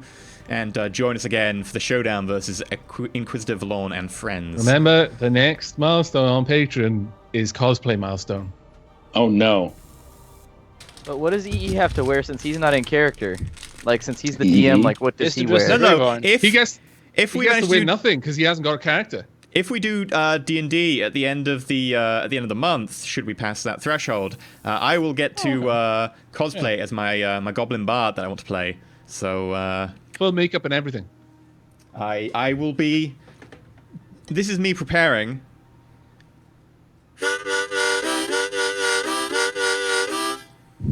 Dear God. Splat, please kill his character. Oh goodness, that's so bad. Oh. And with that, we're going to a break. We will see you again in 8 minutes.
Hello and welcome back to Roll4It, the role What play is show. orcs that he's running around crumping kids. That's a different Darkest timeline. Roll4It show with your favorite YouTubers and streamers currently playing some Dark Heresy, although on the Darkest timeline version, no longer do they work for Inquisitor. They work for a War Master of Chaos.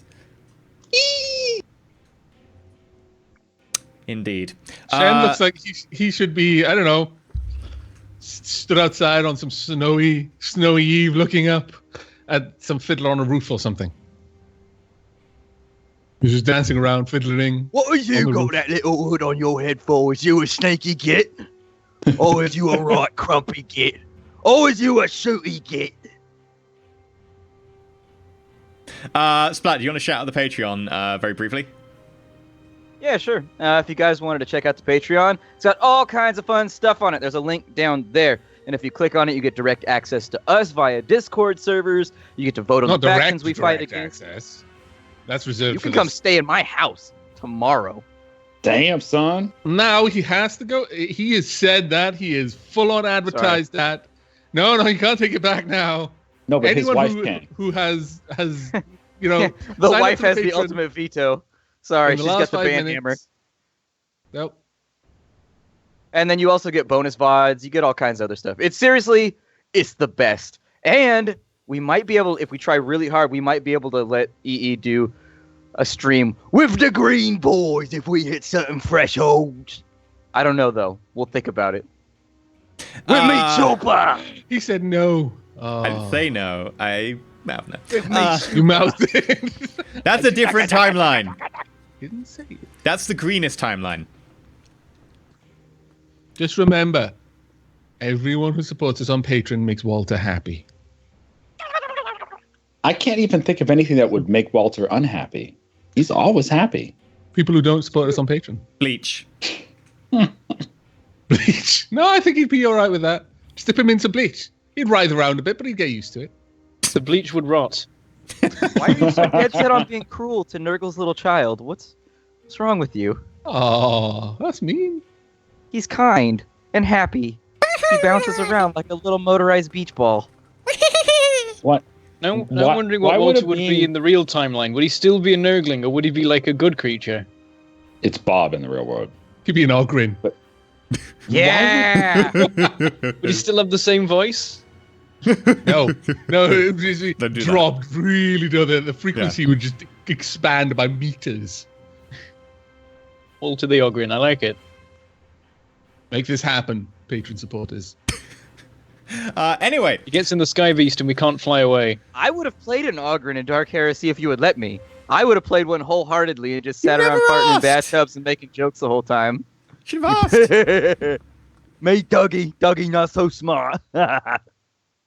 There we go. If Cassius dies, Ogren.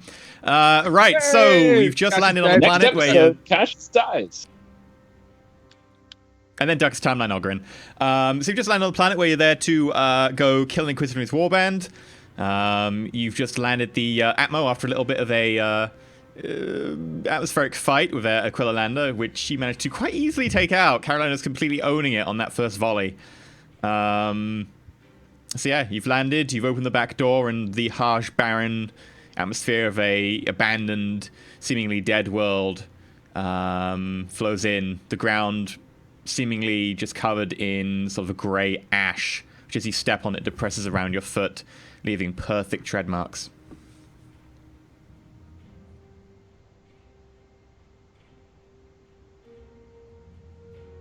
Does I the pushed the slate button tell to us? open the back of the ship. Whoa, careful. That button's dangerous. Air flows in, bringing with it a sort of gust of ashy air as it settles everywhere. You can smell what is a vaguely peaty, sulfurous stench, along with sort of a charcoal in the background. Hearing the gate open, you can see Walter's fat little stubby arms sticking out of the pocket. But since I've buttoned it, he can't get his head out, so he's like, "Argh!" He's like struggling against it because he wants to look. He wants to see.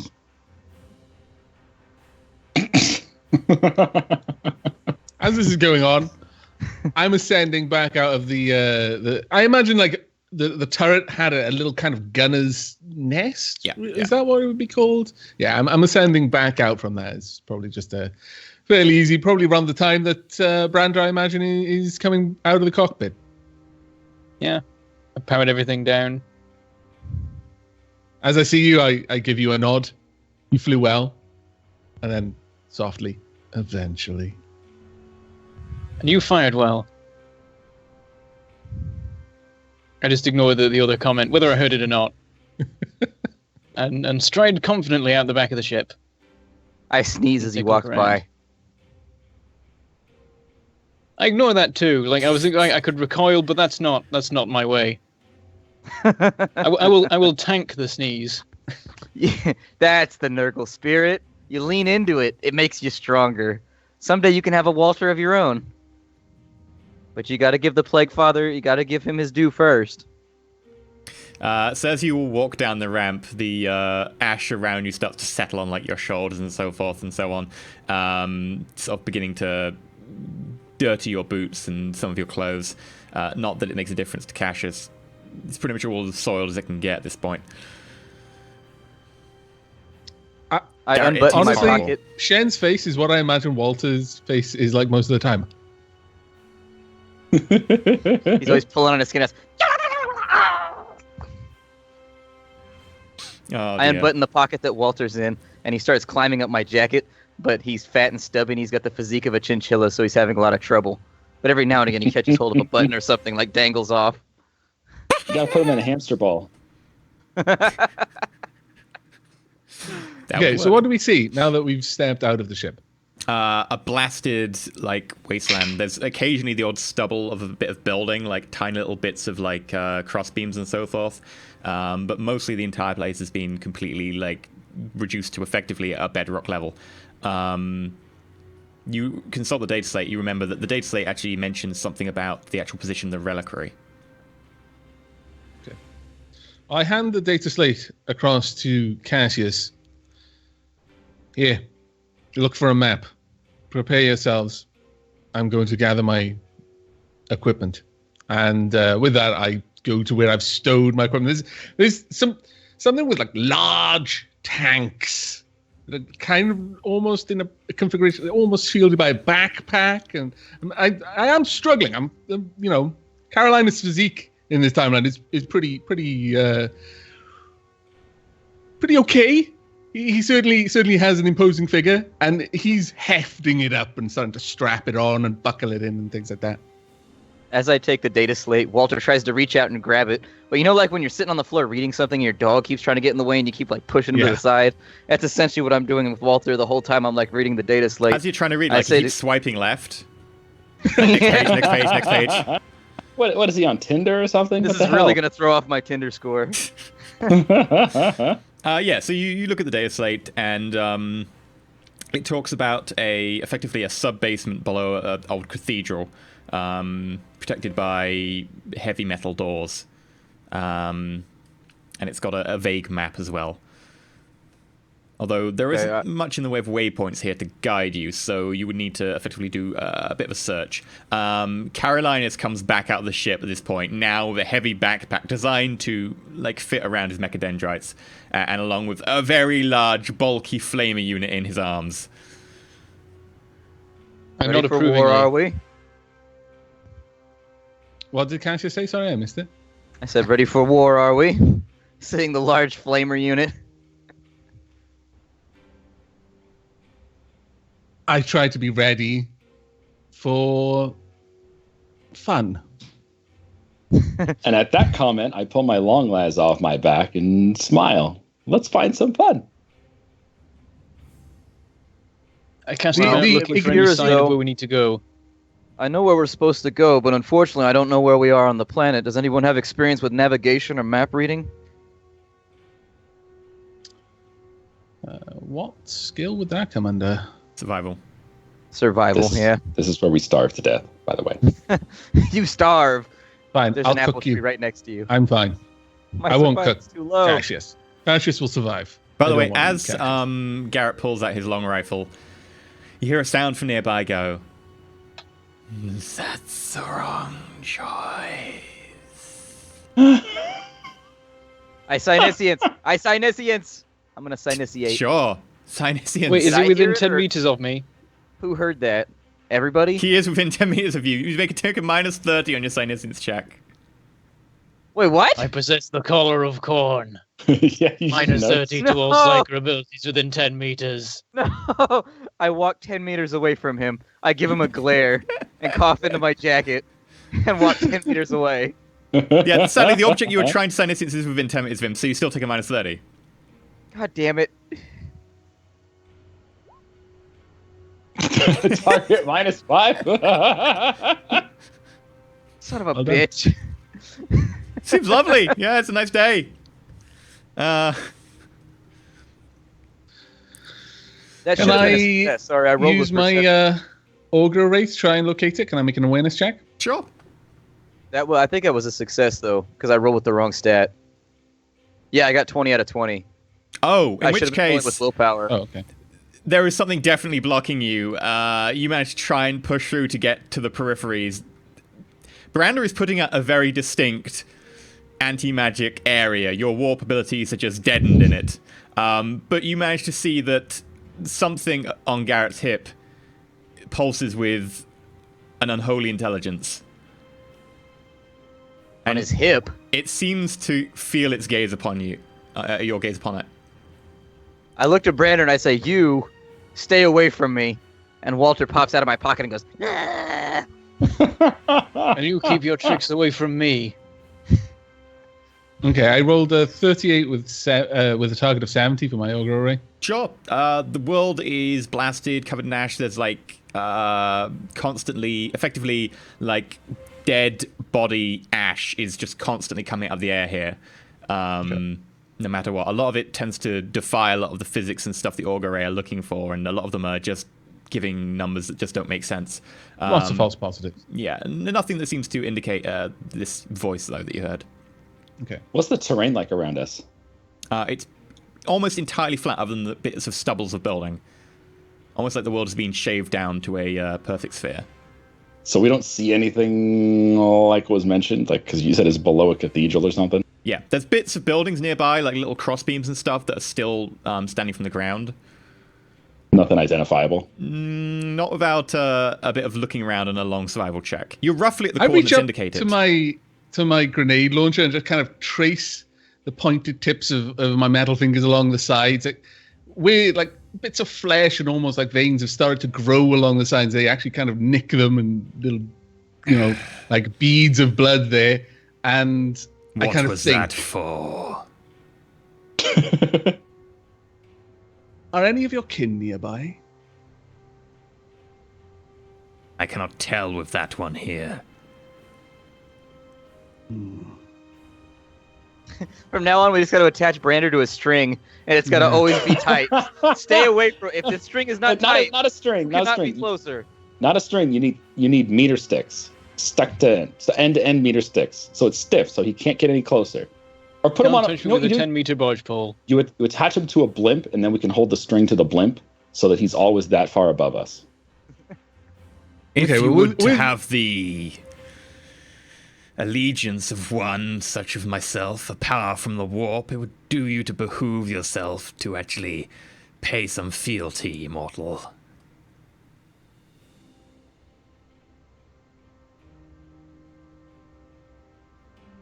At that, this- I think. Sorry. Which? Because there's now two entities whispering. Which one was? That's Was that the your grenade one. launcher? again? Okay, that's Yeah. my grenade launcher. And it's only whispering Okay. to you in your mind. Okay, yeah, just double checking. Otherwise, Cassius would be freaking out. Okay, my thought response is kind of intrigued. And what manner of payment would one such as yourself seek? That is the question, isn't it? Shall we get going? I don't respond. I just walk along to Brander. What is this field around you? There is some silence. It seems would not approve. I gesture to the collar I'm wearing. I think it's like it might be like a metal band around my neck. I'm not really sure what it is. It's a collar. It's a and thick I go, metal, like iron kind of collar. Yeah, this was gifted to me by Khorne for my faith. No psychic powers are of much use within range of it, which suits me just fine. And what range is this? As I say that, my optical mechadendrite is kind of slithering closer. Carolinus's mechadendrites, while they kind of wove around, there was kind of a mechanical burst of motion, but these ones are much more insidious, much more actually like serpents sliding around. In fact, some of them are slimy, though it's more slick with blood than anything else. It's having a very close look, changing lenses. Making sure none of them actually like touch me or anything. No, they're not trying to touch you. They're trying to get a very good look, like microscopically good look at that collar. I tire of this. Take us on. Let us take our flesh. Probably as that's talking, I say it's about 10 meters. So if you want to do any fancy tricks, make sure you're that far away. I like to think that Chaos would use Imperial, even though the rest of the galaxy uses metric. Just because Chaos. Fuck Imperial. He would use like cubits feet? and shit. Even better, cubits, because everybody's cubit is different. Chaos would love that. Like 12 cubits. Whose cubit? I don't know. Zinch is pleased. Like. It's just... Okay. Well, with that, I simply nod. You know, I've learned something new, and I step away. I walk over to Cassius. Where are we headed? Had I the mind for navigation, I would tell you, but all we've got is this map. I show him the map, and if anyone here has a mind for navigation, now would be the time. If not, I suppose we'll look for landmarks. My voice obviously trailing upwards. It begins to spit rain. I guess my stellar navigation wouldn't help in this. Yeah, can we use an Auspex from the ship? You can use my Auspex. Auspex is... You've landed as close as you can to where you think the cathedral was. But the problem is they're not as accurate on this world anymore. You would effectively need to do a survival check. He really wants us to do a survival check. Something bad's going to happen. We are all going to fail this check, by the way. I guess, do we all try survival then? I'll have a look at it. I'll try survival. I'm not good at it, but I'll try. Am I allowed to do survival agility? Wow. Wow. Yeah! What? Wow. Cassius rolls a 3, target 5. Woo! I can re-roll mine because it's a perception-based skill. 91, target 11. Yeah.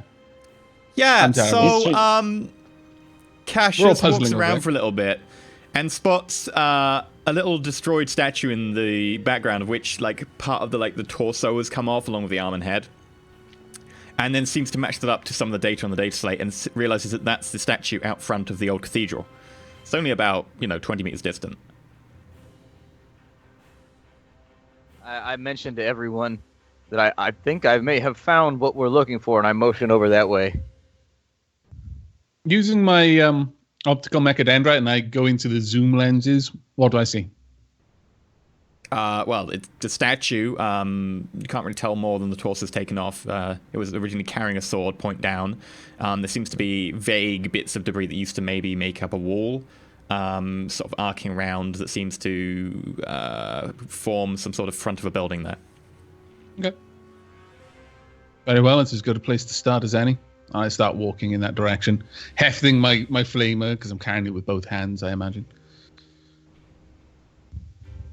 Okay. As you walk over, you notice very quickly that the entire place is a sort of flat, shaved basalt surface inside the old cathedral area, which makes up the floor. And as you go forwards, Cassius notices that there is a big trapdoor hatch set into the ground at one far distant corner, which seems to have recently been opened as ash has been moved across it. I mentioned everyone. That over there. The dust lays the same everywhere except for over in that corner with the hatch. I believe our friends have beat us here. Then let's make sure they don't leave, and I make for the hatch. I follow. I allow him to go 10 meters out in front. I wait until he gets to the hatch, and I'm going to fall a long, long ways away because I don't like being detached from the warp like this. Caroline, the are only you way going I've with done- Branda or are you going with Cassius? As I see Cassius intentionally like hanging back, I was like, good choice. And I do the same. Okay.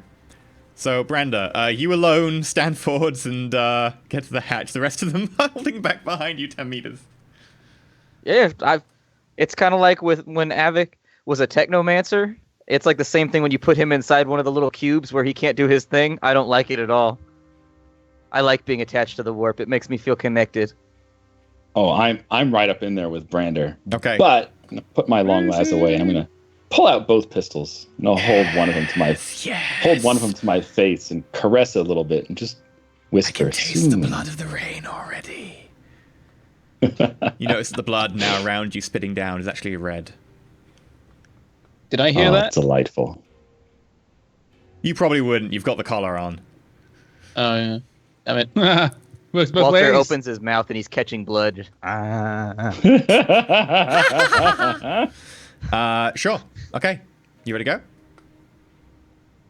Yep. What'd you do? I'll just stride in. Okay, so you open the trapdoor? Yeah. Make a Crack grenade. awareness check. Garrett, make an awareness check.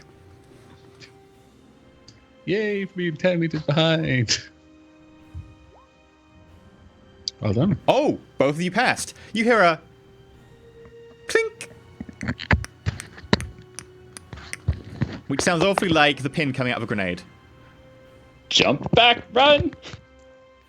If you I'll make a successful dodge out of the roll, way.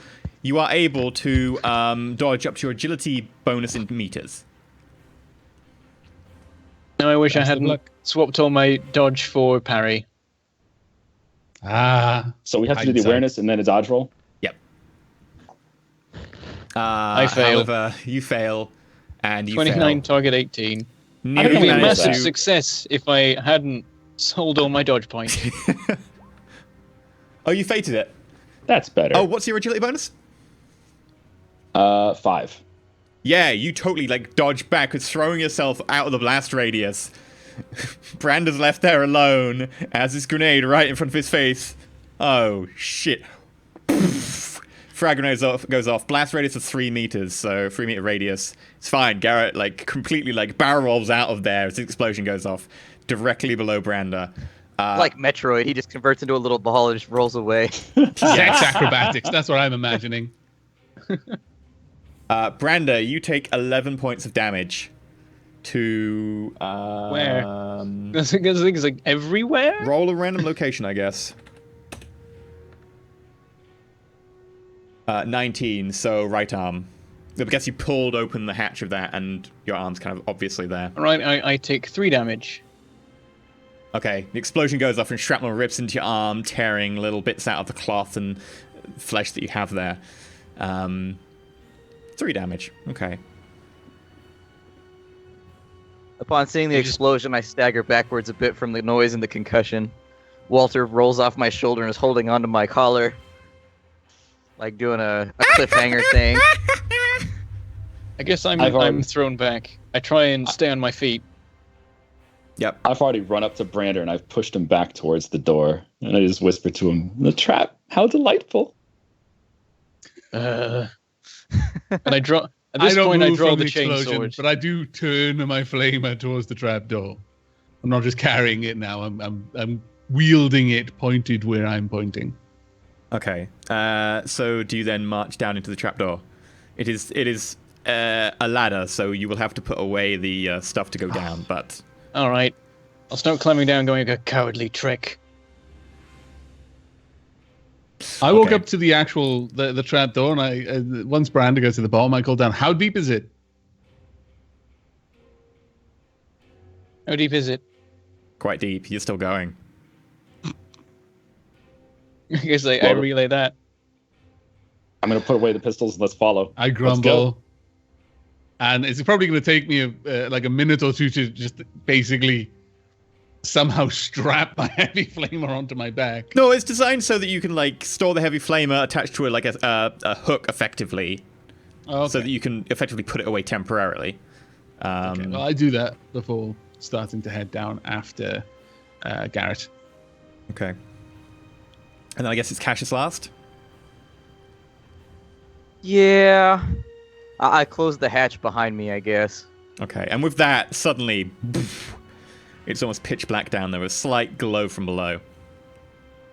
As you I'm head using my down. thermal torch. Okay. It takes you a good minute of climbing, but as you get out, Pranda, you suddenly are illuminated into a small, effectively open stone-flagged area about 50 meters across by maybe 20, 22 or something. Off the top of my head, there is a fountain, a little pool that used to at one point be maybe some sort of holy place, but now just constantly flows with blood across the flagstone. I look approvingly at this. And on the dais, arrayed against you, stand 4 people.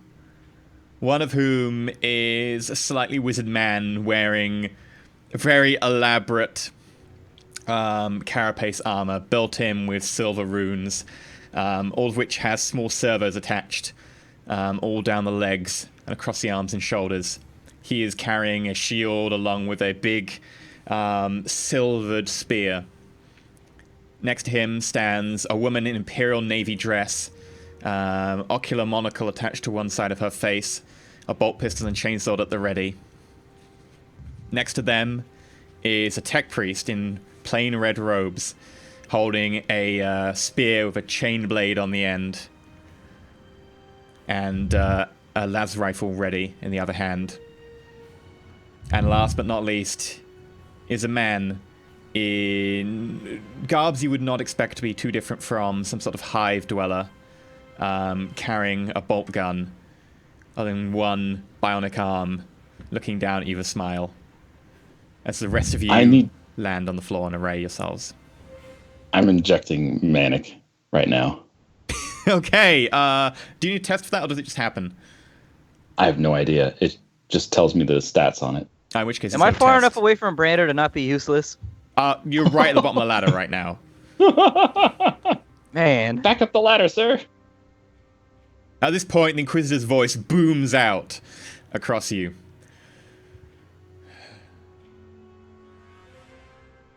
Heretics, you will face the Emperor's wrath. I shout back, you will rot, false emperor. Your cannot corpse god feel will not save lies. you here. Our God Emperor will protect us as we smite your head from your shoulders, chaos filth.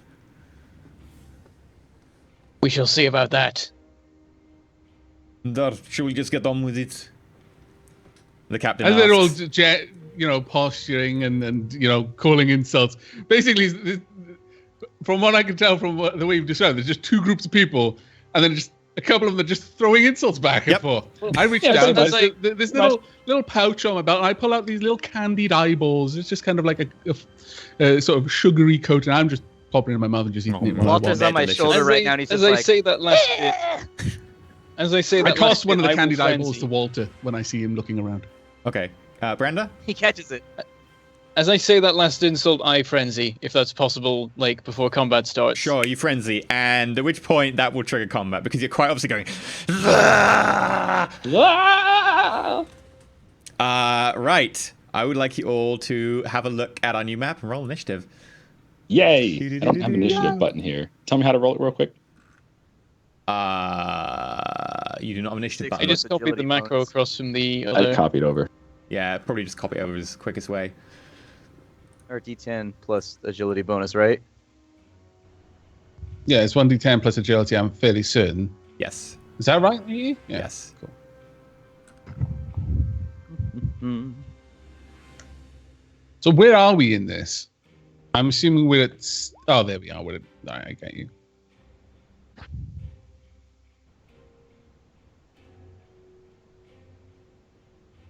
Ta-da!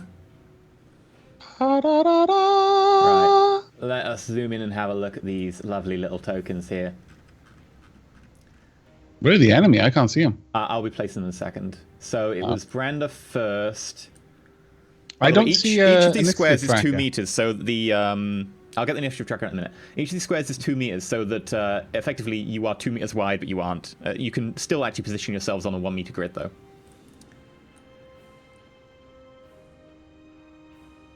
Brandon would be on the edge because he came down first. You came down, then it was you, then you. Are we rolling it now? Why am I so close to Brander? Because it's a 2 meter grid.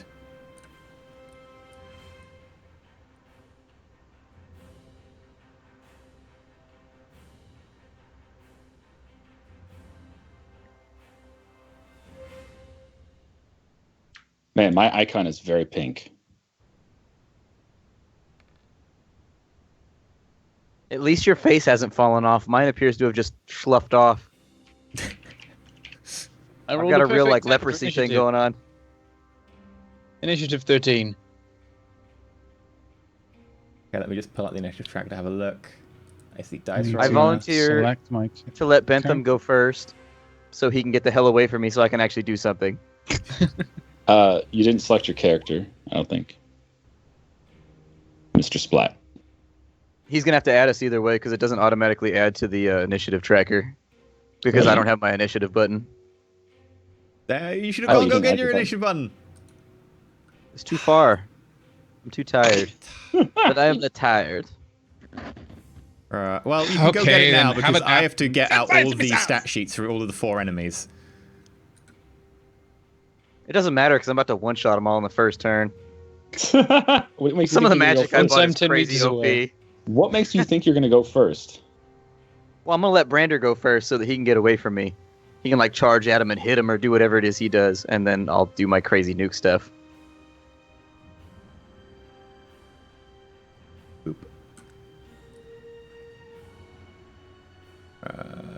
I'm still getting out all of the character sheet stuff. Do. There are many Damn, I want to character inject sheets. more of that pink stuff now.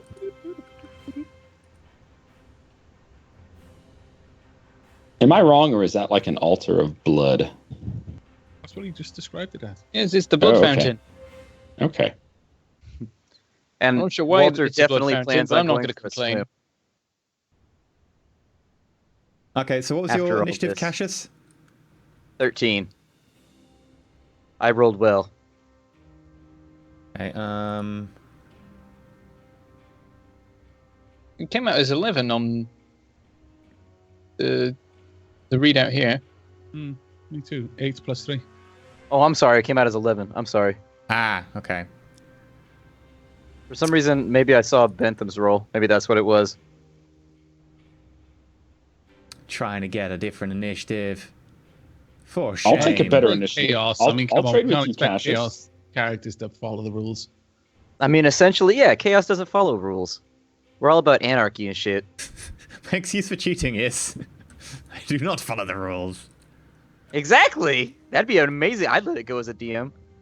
Okay, I'll. I'm like, that's bear a that in really mind. good justification. Bear that in mind. Yeah, I was about to say. These characters are rogue. Yeah, I actually win this fight straight away.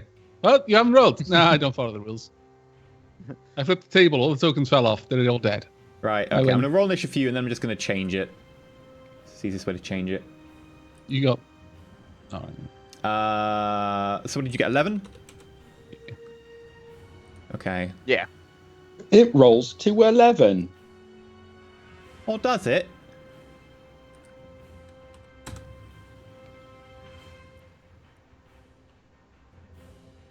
Lieutenant Lasari. I do like how you gave me an opportunity to murder Valoran. That makes me happy. You're gonna have to all fight for that. Like everyone wants that, I think. Him and his shitty, squeaky, stupid servitor. Get an oil can, you prick. We were in that library for Angry. 2 weeks. 2 weeks of being shushed constantly. Shush. I want to know what happened to him after I put in an inquisitorial reprimand. Yes, he got promoted. That's the twist. This isn't the darkest timeline. This is our future. Yeah. Okay. Not actually that far off the course for Carolinas, honestly. I'll probably fall to Zinch, though, in our main campaign. I don't think I'll go with Nurgle. I Brenda. thought Nurgle was your daddy. It's hard to be a face, though, when you're all about the Nurgle, because people spot how sick you are. Well, Brenda. he's Brenda. nearest. He's the one I hate the most. Brenda. I'm going to charge straight for Inquisitor Valorn. Okay. Can I go through the blood fountain? Acrobatics check. It would be a tough acrobatics check. All right, I'll just go round. Okay. How much movement do you have? I have a full move is 6. A charge is 9. Yeah. You. Inquisitor Yes, Valorn George. is 18 away. No. I could run at him, but then I won't be able to do anything. You'd be in combat. Actually, he's 16 away from you. Yeah. You'd have to go like 2 meters around, and then like so it's about 16. It's up to you. Does this bat thing count as half cover at all? If you crouch down behind it, yes. Cool. Effectively, Can it'll I- cover your legs. So it's 16 away, so I can't like move there one turn and then charge the next. Because that'd be 15. How tall are the snake statues? Because you could hide behind those. Yep, those are tall enough. Away from me. Yeah, but they I don't care about hiding. I just want to run at him and Brando, hit him what are with you my doing? sword. I'm just. Combat. I will. I'll just run at him. Whoops. Yeah. I can go 18. I'm just gonna go up to his face. Okay, you go Yes. straight up to his face. That's very Cornish. As I charge, I shout, "Blood for the blood god!" Lasari, how many fate points do you guys have? And what are your agility 5. bonuses? Agility bonus is 3. My agility bonus is 3. Okay, You Lasari want goes first. Fate points.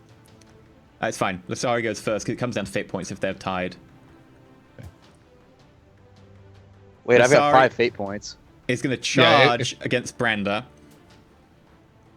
As part of her charge, she can then make an attack. Can she? Because doesn't a charge have to have 4 meters of straight? She moves further runner? away and then she charges again. Oh, right, okay. Like, it That can be makes done. sense. Let him have this, Havoc. Let him have it. Hey, He you wants used the it. exact same ability in your last encounter. Yeah, no, that's fine. I just forgot what you could do. Right, so Okay, is yeah, this a- she's going to make a single attack with her chainsaw. Is this a gangbang going on? Holy shit. Yeah, you're getting cuddled. It's all the snoosu for Branda today. There's a plus 30. I've gotten it's the Zari as well.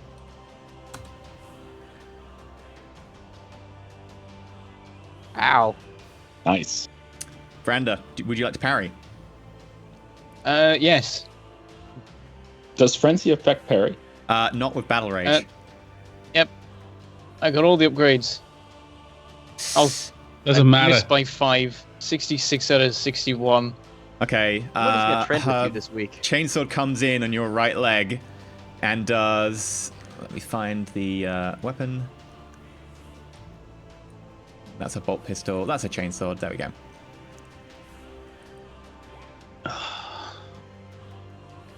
Uh, 14 Wow. pen 2 Ow! To, what was it, the right leg or to something? the right leg. Alright, that is... Oh, That's it's- 10. Including your toughness? Yeah, because I've got 4 armor and then toughness 4. There should be 8. Oh yeah, 8. Oh, but it's... Yeah, he Full took 8 armor, 4 damage. toughness, minus 2 for the arm penetration is 6. 6 off 14 is 8. Okay. Math I is swear hard. you Okay, said it was he's- pen 4. Oh, pen I'm 2. already mostly dead. Your worshipper of corners makes sense. I don't Wait, if care he what dies- blood is spilled. Oh, If yeah, he dies- sorry. It doesn't include her strength. Her strength is an extra 3 points on top of that. Oh, God damn it.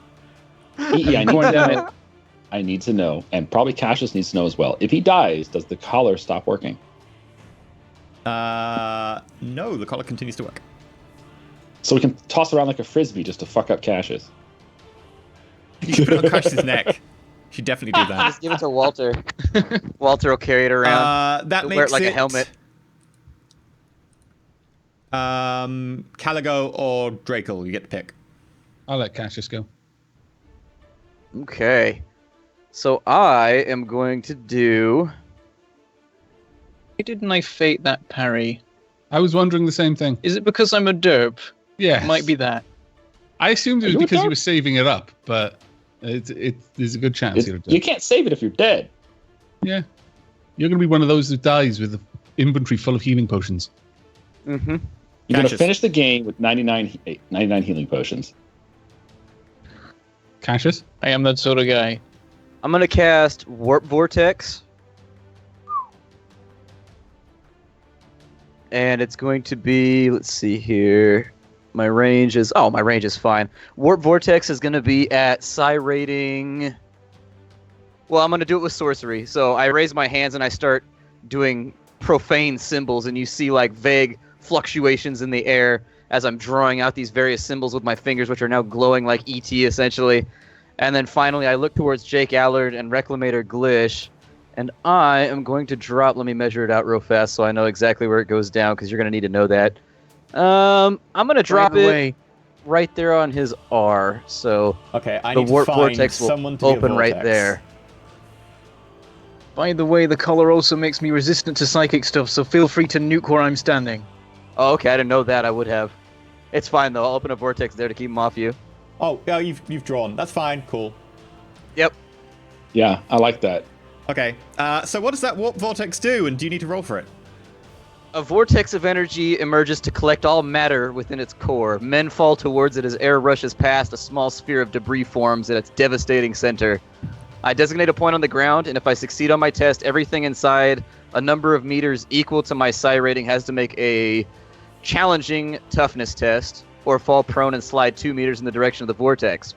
If they touch the vortex, they take 2d10 damage, which is mitigated as normal.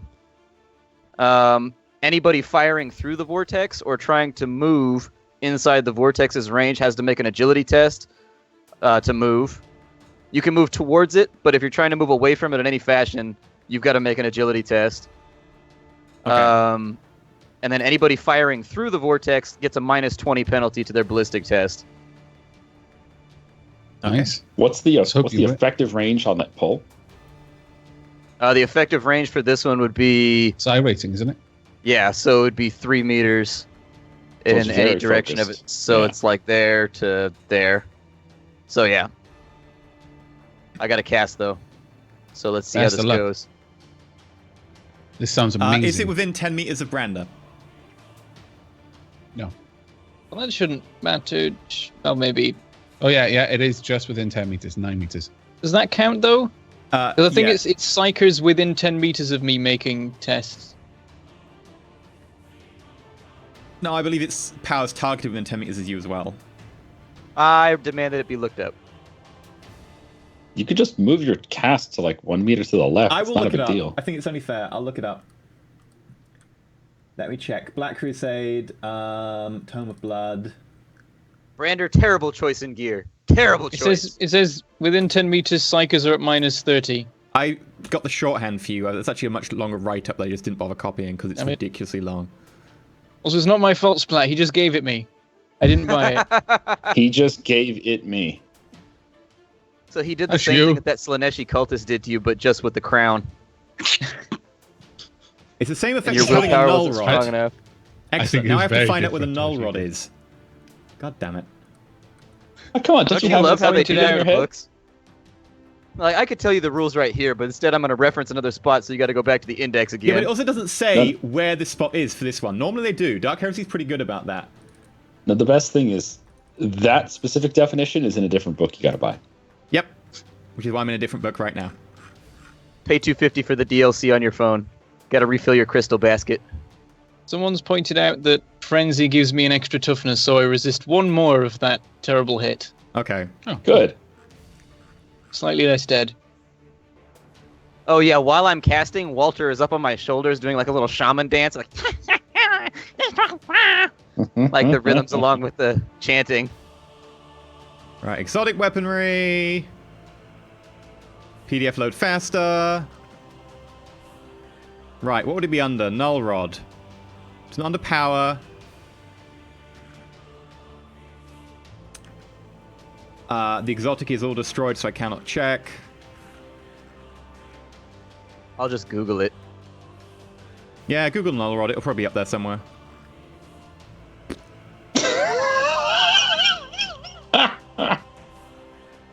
I remember I had like real hard time finding it in the original one, so I was like, yeah, screw it, I'll remember this and put it down somewhere. It says it's I'm on passing Rogue time- Trader 123 on Into the Storm. Null I'm Rod, passing it's time Demon Hunter. imagining Walter's cheerleading routine that he's doing on Cassius' shoulder right now.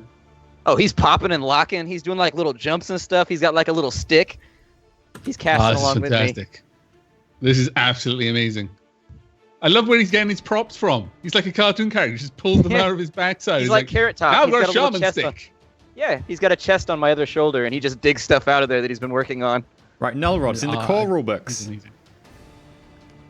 Null Rod. Most Null Rods appear short, blah, blah, blah, blah, blah. Each can dampen the powers of any cycle within so far distance. They also offer a reduction, blah, blah, blah, plus 32. No, it specifically says a power that is directly affects him. It doesn't directly affect you, so it's fine. Roll as normal. Yay! Phew. And after all that, I'm just gonna fail the roll anyways. Shut your Don't heretic completely mouth. ruin everything. Almost. It is just passed. Dude. And your dice aren't turned on, man. And luckily, 6870.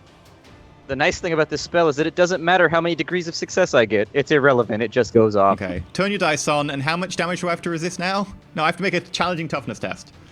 Yeah, make a challenging toughness test for both of those guys, and if they fail, they slide towards it and are prone. 2 meters towards it and are prone, which means they both have to take the damage.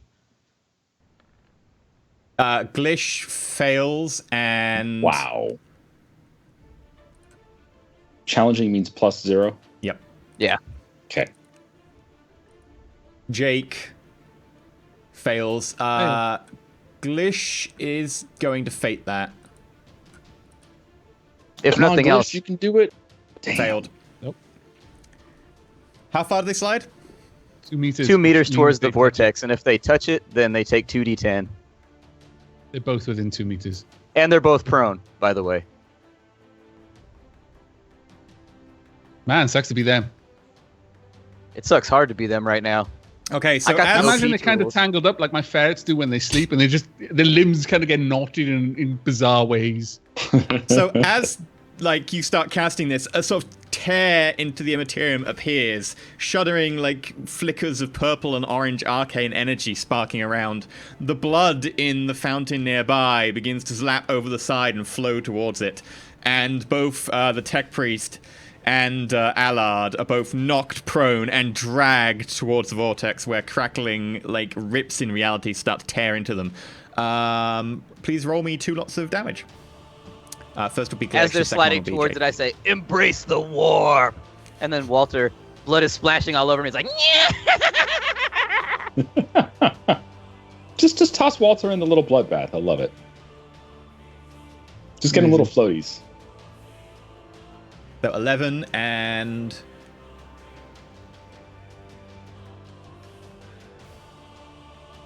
Uh, 14. Okay. Does psychic damage trigger crit as normal? I don't know what so. I've got the. Hold on, I've got the. I'll see if it's impact damage or what it's supposed to be. I don't think it does, but it's not a is- direct attack because it's an environmental effect. Oh, it's impact damage. It's 2d10 impact. Okay. So right, the second one goes on Jake. The first one went on recommended Glish. I'll roll a random location for the damage on Glish. 11. That is right arm. Glish takes 1 point of damage. Oh man, that wasn't. Hey, at least they're prone for the next turn, so that's okay. Allard takes... I have to check where the location is. Roll 1d100. That is left arm. Ooh. Yeah. Left arm. It says you go rolled 0-8. Huh. It Okay. does, yeah. It says he rolled 8, so that's his That's head. head. So instead, he takes 10 points of damage Whoa! as arcane energy tears at his face and neck, stripping. It's not so much cycles- that, as he's been pulled towards some sort of ultra dense collection of debris that's been drawn It's a in. mini black So- hole. Yeah. Yeah, so it's not that the psychic damage is tearing up my head. It's like bang, bang, as it's just Yeah, being I just- ground against this spinning orb of increasing density. But since there's two of them, I like to think that it was. The heads are clashing together. Well, it was a head versus the right arm, and the right arm won.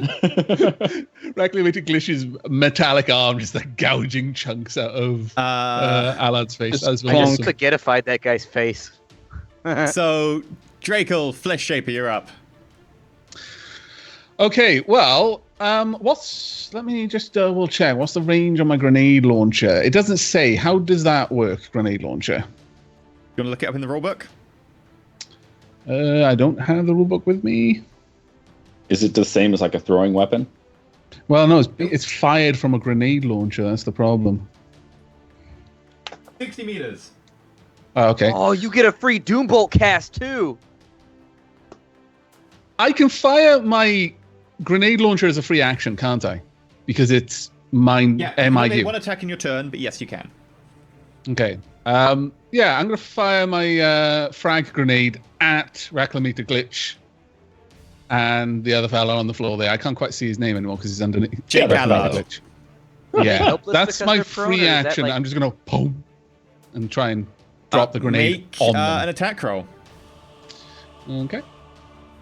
Stop it's a shooting single shot, grenades so in you my get plus black 10. hole. It's also within close range, I think. Is it? Close range is within half. Yeah, it's within so close range, so you get plus 20.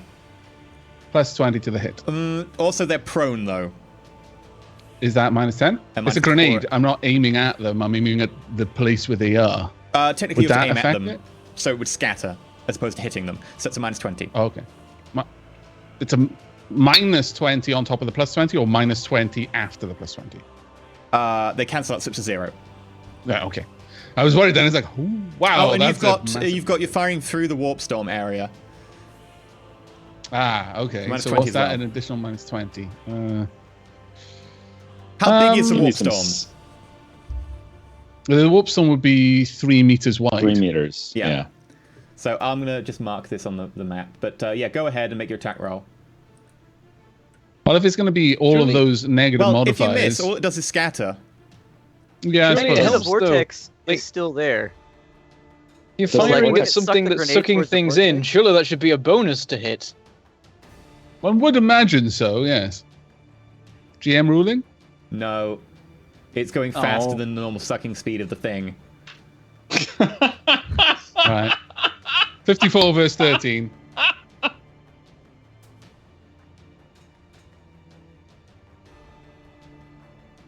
So it's like What's this. funny is next turn, I can concentrate and just leave the field up, and they've got to make the same test again or take even more damage. I can just leave it there. Where does that drop? Right, so you miss by Missed. 4 degrees, so that's 5 degrees. It scatters 5 meters, Okay. Oh, and then I'm no. going to roll a random direction. So I'm going to use a 1d8, and up is 1, down is, 4, 5, 6, 7. No, well, down is 5, because it's 1, 2, Actually, 3, can I use a fate 4. point Sure. just to see if I can get it a bit closer? Because we've got that extra fate point. It doesn't really make sense not to use it. There we go. I love that you added demon to the weapon description. It's well done. Thank you. But a daemon is different. So different. So minus 20. No, it's even worse. It's got a 7 meters. Okay. Technically, that's If still we're might lucky, hit it'll land on Brandon. Inquisitor. Yeah. Yeah. So I'm going to roll a 1d8. Roll 1d8. Please be about 4. 3, 3. Nice directly over the top of the Inquisitor. Ah, yes, even when I fail, I succeed. Unfortunately, against Branda, but it's fine. Okay, so it lands I'm trying to ping. Oh, I need to have my cursor out to ping. That's a pretty wide shot, man. You might need to go see it. What I am imagining happened is it was scattering a little bit to the left, but then the massive pull of the vortex just kind of made it slingshot around it. Yeah, this is Kind of pretty like crazy. a very rapid orbit. Like you threw it at one group of people, and it wound up hitting the other group of people. That technically doesn't even hit Brander. That just hits the Inquisitor on the edge of the explosion. That was With a that trick shot. though. That was entirely intentional. I was just, Yeah. showing Showing off. off a little bit. It doesn't do damage. It does damage to intelligence and perception. Yeah, how does that work? Yeah, it's a mind eater. Yeah. So, do you got the stats I spoke earlier? Nope, I ran out of room on the Okay. thing because there's I so think many it was special minus attributes on this now. 2d10 intelligence perceptions. Just roll me 2d10. Please kill. 7. Okay. So he takes 7 damage to intelligence and 7 damage to perception. Okay. That makes it. That was my free action. Oh, yeah. Sorry. What I'm going to do now is I'm actually going to run past Cassius. Am I going to have to roll something special for that, or can we assume that he wouldn't get in my way? He won't block your way. Anyway, it's 2 meter wide. And I'm going to run up there because it's 4 to the side here, or 3, depending on how you're counting it. And then 3, 6, 4. So it's going to be 10 meters, and that is just outside my range, I think. Yeah, I can run 18, but my full move is only 6. So I'm going to run over to here, and I'm basically behind this cover. Chat are asking They're about shouting Doombolt. about the Doombolt doesn't happen at the Doombots. same time. It happens separately as another attack if he wants to do it. What was the stat on Doombolt? Because, again, I ran out of room in the special area. Cassius has it. Cassius? Cassius? What do we have? What's up? Doombolt? Oh, Doombolt. It's 1d10 pen 8. It's so good. And that's a free action as well, is it? It'll be usable Yeah. as a free action, yes, but it will still be an attack, so you can only make one per Yeah, turn. so I'll use it next Yeah. turn, yeah. Oh, that's cool. Okay, right, that makes it Allard's go. What test do they have to make to get out of this vortex? It's not even to get out. It's just to move away from it. They have to make... First, they got to stand up. And then, if they want to move away from the vortex, they have to make an agility test. Otherwise, they stay in the same spot. Okay, so he's going to stand it using leap up, so I believe that's a free action to get up. Free action, yeah. Yeah, Is it Jake Allard or Glitch? Jake. Okay. Glitch does not have leap up. No. And then he is going to make his agility test.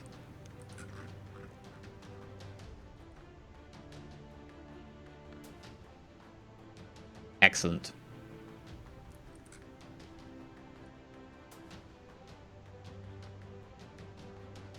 $55 agility, wow. There we go. Was it just a regular agility test, by the way? Yeah, it's just a regular agility test. Then he's going to fire down at, well, he can really see... No, he can see Garrett, just without going through the maelstrom. Just. So he's going to take a shot at Garrett with his bolter. You sure? 3 meters puts it basically... Oh, yeah, you would be right on the edge of it. Yep. Yeah. You can just see, Wow, because what a 3 lucky takes get. it to literally, like, Yeah. we're talking very minimal amounts. And that is short range. So he's going to fire with a +10 for short range. He's going to fire semi-auto with the bolter. Bye, everybody. It was nice knowing you. And yep, that is hits. We must dodge. Okay, roll your dodge test. Also need to keep a note of their fate points spent. Okay, so for Nice. each degree of success, you dodge a bullet, right? I have no idea. How does it work Yeah, when it is. someone Okay. does... So you a lot you got 2 degrees of success, so you dodge 2 bolts. He got 5 degrees of success, which is 3 hits. So you dodge 2 bolt rounds and stay poof, poof, poof, into where you were. The last one, however, does hit you on a 42, so dead center of chest.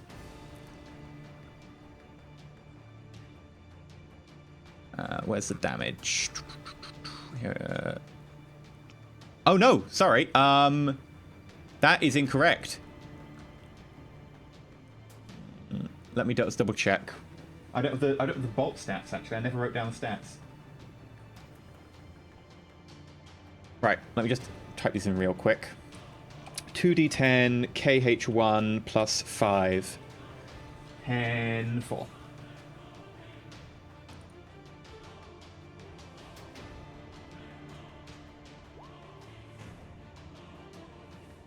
Everyone's shouting, "Die, Garrett!"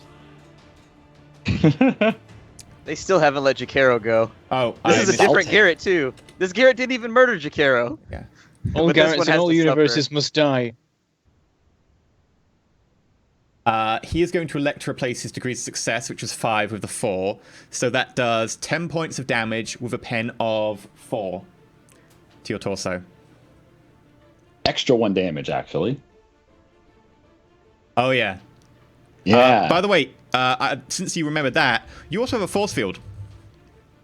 Right. So I get to now. Does that take effect now that the dodge has failed It takes to dodge effect everything? per attack, regardless of the dodge. So it should have been rolled before the dodge, but it wouldn't matter Okay. anyway because it's per attack, not per shot, I believe. Actually, it's probably per shot, but we'll roll it now. Roll a d100. Okay. So Garrett has a shimmer force field, which basically makes him appear as multiple different clone copies shimmering in place. He needs to roll less than a 35, I believe, for it to take effect. So 50 is a miss, so that is a hit. So you take 11 points of damage, Pen 4. And it's to the body? Yes, because you take an extra point of damage because Okay. you're Rose of Torment. Okay.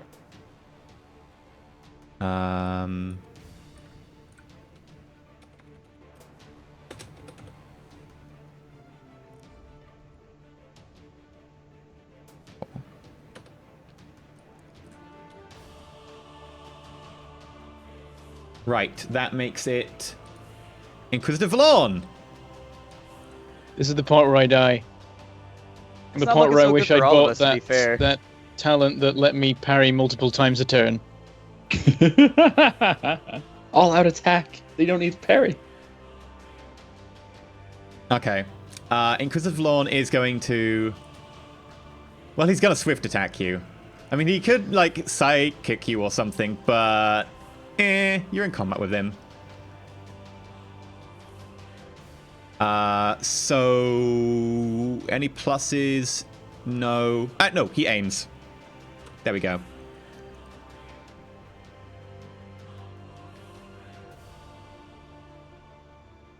Oh, He does hit you once with the Witch Lance in the 85, so that's the right leg. 86 would be right. 85 would be right, left would be 86. So yeah, he hits you in the right leg with the Witch Lance. Let me roll damage. they really don't like my right leg. No, man, that right leg, it's all wrong with the world. Isn't that the one that you chopped off of that librarian dude? It's payback, man. Actually, might be, yeah. And that- 15 that was energy below damage, run, pen wasn't it? 6. Oh, Lord. 15 I could have a damage. witch lance, but I couldn't have a force sword. Is there a way to, like, spend fate to negate this? Because this shot kills me. Can you parry? No, I already parried this turn. I'll let you spend a point of fate to make a second parry. Okay, I'll Interesting. go with that. Does that mean he can't re-roll if he fails the parry? If he wants to spend another point of fate. Please work, please work, please work. It worked! Yes. Okay. So what happens now? Well, unfortunately, this weapon has a power field. So while you successfully parry it... Wait, is it a force weapon? No, it's not a force weapon, it's a power Essentially, weapon. it's Damn kind it, of. because my collar stops those too. It's a power weapon. So it's got the power field quality. Well, let me read you that out. Roll a d100. On a 26 or higher, it destroys the attacker's weapon.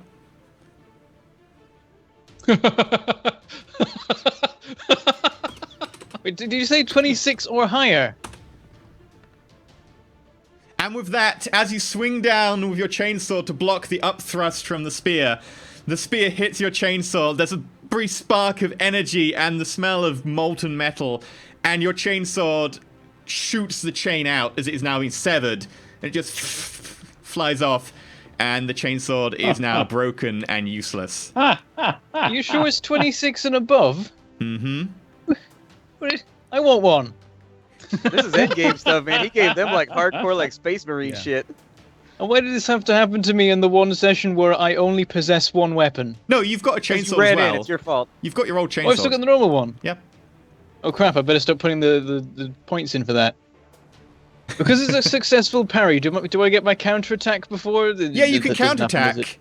You'll counterattack with an fist. improvised weapon, though. Backhand this dude. I'll try it. Backhand him. How does this work then? You slap him with your gauntlet. Yeah, even if I he will kills you, double-check you'll the have to live with the battlefield memory of the quality. bitch slap forever. No, it's higher. Yep. A 3 out of 4 chance of shattering the weapon. Provided it doesn't have the power field quality, the deadly natural weapons quality, or the warp weapon quality. Or force quality. Right, so how do I roll to counterattack then? Is it just weapon skill? It's a normal weapon attack, yeah. Alright, and then it's minus 20 because of how counterattack works, but it's plus 10 because of frenzy. Minus 20 because of improvised weapon. What Alright, would so it's happen- minus 30. Because I've got a demon sword. What would happen if I parried with a demon sword that's It'll be Nurgle fine. 2? You can't power field break a demon sword. Okay. I missed with the remains of my chainsaw. Yeah, the moment your train sword swing over his head. I will quickly copy Not over so the strong stats now, of my are other you, chainsword. warp fiend? You will be abjured. Now I'm angry. Don't let him talk to you like that.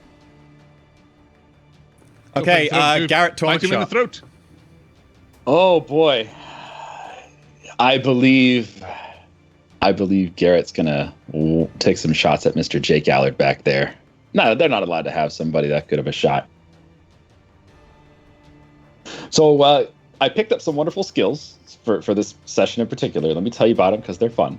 I can wield 2 pistols at the same time.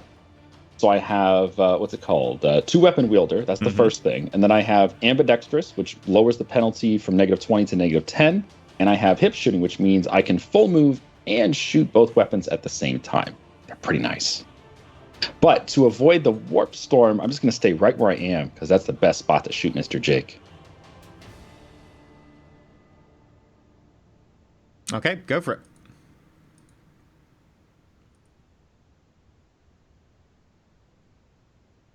Okay, so Jake has pretty decent cover. He's at normal range for your pistols. Sure, I think Now- because you're firing, have you got 2-weapon master, whatever it's called, or you just got 2-weapon wielder? Wielder. Okay, so you've got -10 to both attacks, but that's it. But I have the +10 from the last attack. And if you want to aim, +10 again. Can you aim and then shoot both pistols? Yep, both pistols attack as part of Then- the same action. Definitely.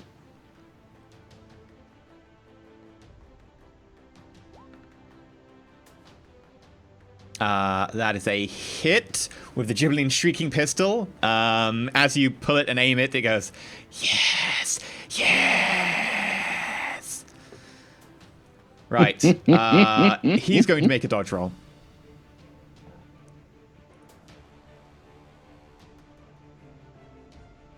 Where's his dodge? There we go.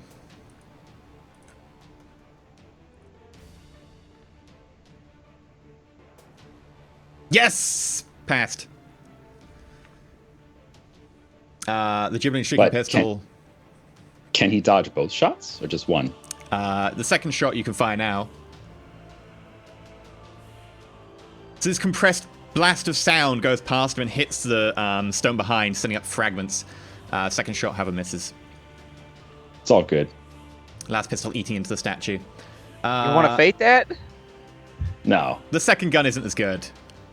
The first gun is awesome. It's too bad he dodged. Yeah, as you fire that gun, it goes, to the left, to the left. I have to tell the gun to the left is the warp field. Hold on, we gotta go to the right. Glish is an agility check. Did he use his turn to get up? Because he's prone to begin with, isn't he? No, he's not going to even bother. He's going to fire from prone. He's just going to tank it. Like, he's tanky, and he cannot make agility checks to save his life.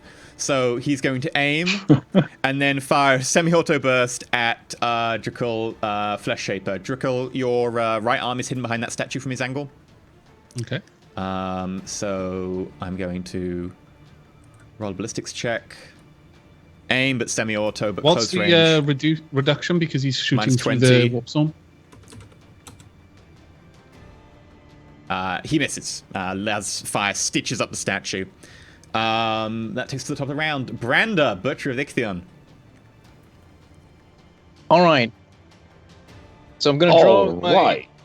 I'm gonna draw my normal chainsword, and Is in that my still other a hand, free action? can I draw a knife? I can't even remember what the knives are that we got from. You can only draw library. one weapon as a action. A quick draw. Oh, you got quick draw. Okay, yeah, you can draw the knife as well. Or you can draw a bolt All right. pistol. Now you can't use two of those as an action, can you? Because you haven't got the dual weapon wielder.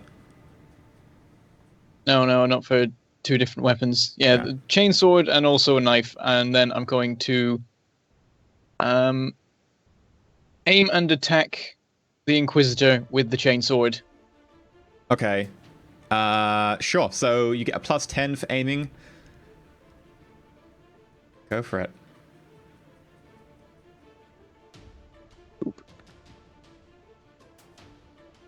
That went well. 27 target Brandon attacks 76. with crappy normal chainsaw and gets a 27. It sounds so spiteful. I didn't even get to use the thing. You did. You just didn't hit. Someone's mentioning in chat that the rules say that a force weapon only breaks a weapon if the force weapon parries an attack from the other person's weapon, not if someone else parries the force weapon. Just want to put that in there quickly. Oh, that is correct. Thank you very much, chat. You've just saved Branda's dignity. His life is already gone, but you saved his dignity. Yeah, Brenda, you should have a chainsword left. Can you just use that attack roll? Yep. All right, then I hit with the awesome chainsword. Okay. Yeah, it's okay, folks. This is our first show. I'm sure once we get the series going, we'll be ready to go. We'll know all the rules and shit. He's going to try and parry. He successfully parries. At which point, For God's sake. it triggers the effect, and however, you did parry last time and get an attack, which I need to go check if that would have hit with a +20 for not being improvised. Can you find that attack you did last time with the parry? It was when I rolled A 39. You would have got 39, that would have been a target hit. 21. So you get to make a damage roll because you would have hit. Who was that? Was that Valorn? Valorn, yeah, with counterattack. Because it's tearing, that means it's roll 2, pick the best, isn't it? If you want to put it into your character sheet, instead of putting 1d10 plus so-and-so, put 2d10 KH1. Okay, well, I'll just roll 2 for now. There we go, 17. pen 3 at the torso. That would be... People in chat keep telling me that it only destroys it on a 25% chance. I have literally just read the rules. It is literally 26 or higher, chat.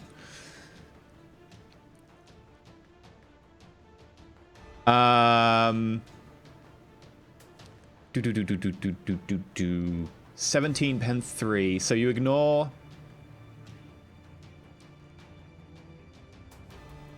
And it was a 38, so that would have been body. He takes 8 points of damage Ooh, not bad.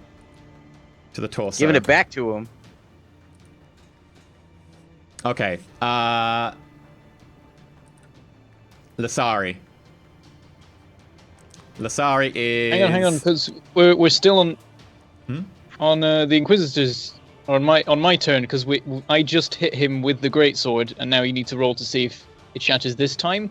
No, I Unless we're just used the saying- last one, because I just flipped the Okay. turns, because they're the same, effectively. All right. Which is why you automatically That's hit fine, that one out and roll. Yeah, he lets you use your attack roll, so he's using his destruction roll, basically. Yeah. That's fair enough. Fair trade. So Flag Lieutenant Lasari is going to attack you. She is going to dual attack with her pistol and her chainsword. And the problem now is because the sword has just been destroyed, I'm now unarmed for her attacking me. Unless I can use the remains of the chainsword to parry. I would let you, but a -20 because it's improvised. It's worth it. It's worth it. All right. So ballistic skill test. She is going to fire aim with the chainsword, so +10, -10 for dual wielding, flat for using a swift attack. Fail. And her ballistic skill is a -10 because she's dual wielding. She is going to spend a fate to re-roll the failed weapon skill check. Actually, no. No, go ahead. Spend their fate. Yeah. Spend all the fate. No, she's going to Go on, save it. E. Well, do they have individual fate, or are they Yes. using Yeah, they do. pool fate? Okay. These guys are fucking badass. Of course they have individual fate. It's almost These like guys they're another probably- version of you. These guys probably have their face on the Wheaties box, you know? Shit. Caligo. I'm going to use a half action to maintain the vortex, so he needs to make another toughness check. Okay. Is it just toughness check? Because He's- he's just take damage. Actually, yeah, he already Yeah, should just take he's the damage literally because he's touching it. Yeah, Yeah, he's already because he touching didn't even it. try to move away. So So just in sustaining, he takes 2d10 more. Roll me 2d10. And then roll me d100 to determine location. So that's 15. And then we will roll. For the leg. Okay, so he takes 5 points of damage. And then with my second action, I'm going to cast Doombolt on Lasari. How could you? I'm not just going to let her murder my homeboy. She's chopping him up into little corny bits right now. I'm worried about him. I got to save his life. Okay. And so the Doombolt is going The to be chainsword at... just exploded. Yeah, exactly. He needs backup. I got to change my target here. So it's going to be with sorcery, so Psi rating 4. I'm going to cast it at Psi rating 3. And so we'll see what we get here.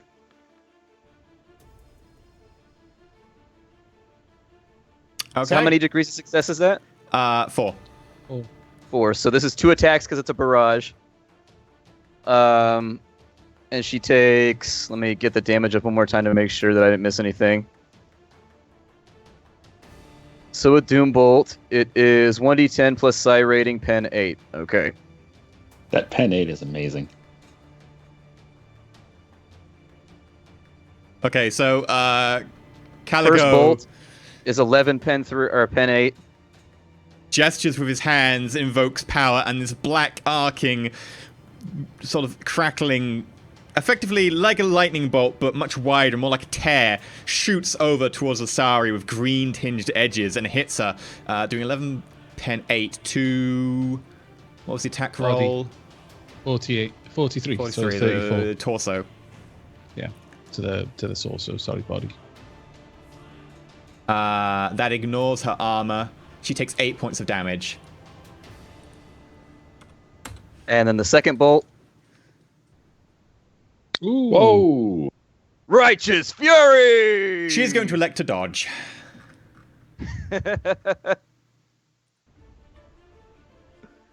Please fail. No! She dodges. To be fair, got- she we should have put Matrix dodged on that both shit. of them because it's a semi-auto attack. Yeah, but you didn't declare it, so it's kind of like passing go and not asking for your $200. Yeah, so I will say that, like, she should have declared it earlier, so she just dodges the second one. But she still takes 8 damage as it rips across her torso. A little bit too late on the dodge there. Dracul Flesh Shaper. Right, do psionic attacks pass through the vortex, or is because it's a warp vortex, it still affects psionic attacks? It's only for ballistic skill checks. Okay. Well, You want to melee that? You know what? I'm going to. It's a free action for me to use Doombolt, isn't it? Yep. And can I use Doombolt on Lieutenant Lasari as well from my cover? Yeah. Yep. Okay. Well, I'll do that then. What do I need to roll for this? Because I don't know what level I'm casting it. Because it's a demon casting it. Okay, It's so probably going to be gnarly as shit if it's a demon doing it. the demon has a psi rating of 6. Yep. Okay. So effectively it can choose what level to cast it at and to get bonuses or negatives or to do more damage. So you can elect if you want it to be easy to cast or want to do more damage. Well, what's the demon's willpower? Because that's how you would decide. Yeah. The demon's willpower is 50. So I'd probably cast it at rank 4 and give yourself a 70 and fade if it doesn't go through. That's normally what I do. Okay, I'll go with that then. So I've got to roll a D100 and get below 70, yeah? Yep. Oh, jeez. I just realized the Ghibli pistol should have hit because of another talent I have. Oh well, next time. 73. I'll fade it. Okay. That was so annoying. It's like, yeah, you know that? No. You're not getting that one, not easily. Do you remember Inescapable Attack? Oh, yeah, just make a fate point to make it. That will hit. Bang on. 70, you hit. It only hits one time, though, because you didn't roll that's enough. annoying. So, Yeah. what is the damage? So It's annoying. psi rating 4, so it would be 1d10 plus, is it 2 times psi rating? Just one times. 1d10 plus 4 pen 8. It's the pen 8 that really makes this one gnarly. Yeah. It's like a better version of Smite. Why do Chaos people 7. get all the fun stuff? It's also to the head, because it's a 0-7 to hit. So it does 7 damage to the Ooh. head. Her toughness negates 3 points of that. She takes 4 points of damage as this arcing blast of blackness tinged with blue silver hits her in the side of the face, tearing into the bionic implant she's got stapled over one eye. Energy arcs out of it. Okay. And now that was free action because it was my demon casting it from the grenade launcher. Now, I would like to... based on the equipment that Inquisitor Valorn has, would it be reasonable to assume that he was a Psyker? I'm assuming that he's a Psyker anyway, so I'm just going to try and use my... That's an attack. my null box in plant on him. You can't do 2 attacks in one turn. Wasn't the Doombolt the attack of the demon, not me? No, because you've got to use your fate on it, and you get to order it to do an attack. Okay, well that's quite annoying then. Okay, I'll use my turn to brace with my heavy flamer. Okay. You brace, planting your feet properly into the stone, and aiming your heavy flamer. Jake. I keep forgetting because they're all free actions. I assume, Yeah. I can just do this. Yeah. And, so annoying. Are you going to fire next turn? I think Caroline says plans. All I'm saying is, do you want me to drop the warp field? Do I need to make a perception check to see him brace and then drop the warp field next turn so he doesn't take the ballistics hit? I mean, technically, you would have like combis and stuff that you can talk to each other on. Yeah. So if you want to be like, no, I'm fine. Can I just get a bit of OC information? How does a flame of weapons gout of flame work? Is it just a targeted energy attack? Yeah, you don't have On to a roll a single ballistics person. test, so it doesn't matter about a warp field. Oh, I thought you had to make a ballistics test still. Nope. Ooh, no, I'm not gonna go through the warp field. Jake's gonna fire at Garrett again. And this little standoff. Pretty much, man. Well, the first shot should have hit, man. Man. Right, he's firing man. semi-auto. He aims. He firing close range. What is the range on that weapon? 100 meters. Wow. Okay, so he hits with a 60. That's one Time to single dodge. hit. Shield first. Force field. Right. So 1d 100. Yep. Dude, I hope your shield blocks it. I want to see that happen at least once. And with that, There you the go. bolt round goes straight through one of the shimmering illusions projected by his force field and cracks into the stone behind. The attack is negated. That's Nice. so good. And that chat, you got to realize that that's a 35% chance. It's about 1 in every 3 shots will be blocked, but it's got a 5% chance of destroying it, right? Yeah. Or disabling it. Yeah, yours is a pretty good one. Yours is actually an ex-Eldar shimmer field. Oh, you heretic, you. Aw. And with that, you hear Jake Allard go, oh, shit. Valorn. Just giggle. Valorn is going to... I'm going to look at my psychic powers real quick. That is an attack. That is an attack. Ooh. Ooh.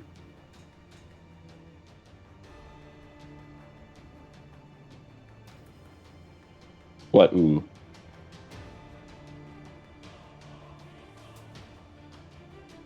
Are we all dead? Is he gonna like just glass this place? Just call an exterminatus on the whole thing. And he's like, fuck it. Oh, go on then. This is going to be fun.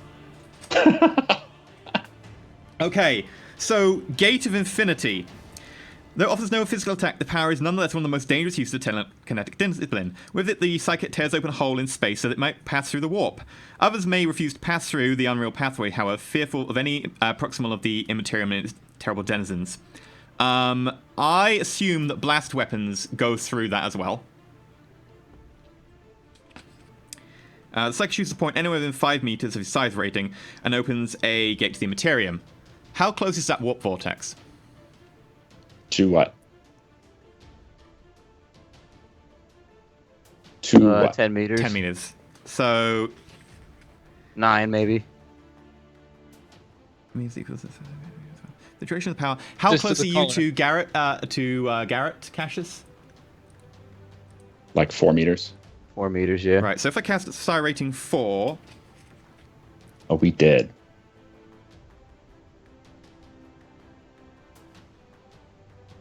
okay. I'm going to cast Gate of Infinity next to the center of the warp bubble. That means I need to make a pretty difficult willpower check. But I'm going to undercast it. Wait, who's doing it? Inquisitive Valorn. Inquisitor Valorn, yeah. So he's getting a minus 30, right? Minus 30. He doesn't know about that collar, so yes, he will take the minus 30, which means he's probably going to fail it.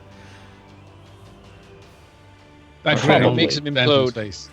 Rolls a 1. Let me just check what the power is. It's a minus 20. He's casting it under, so plus 10. So minus 10, minus 30. So minus 40 to his willpower.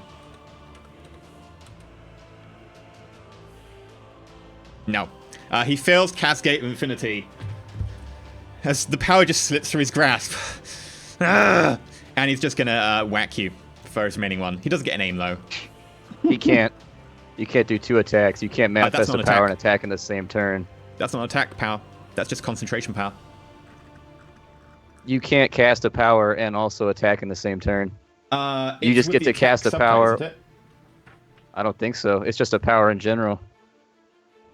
I don't think so. That's why you have. Because you get a move and you get an action, as far as I know. No. You don't get a move or an Let's see action. here. Moves take actions. It's why powers have subtypes: attack, concentration. It's why because you can't combine 2 attack subtype actions in the same turn. I picked it because it was not the attack subtype action. Yeah, but it's a focus power, which is a. Let's see. I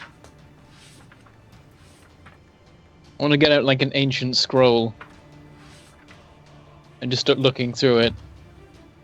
Like, oh, well, you'll see the text say here. Dark Heresy 2E attack and power same turn.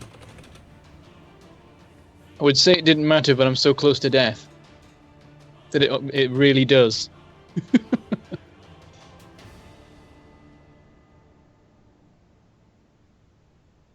Yep, it's fine according to Reddit. I don't know if I trust Reddit. They've said all kinds of shit there. True. No. We should find it in a book.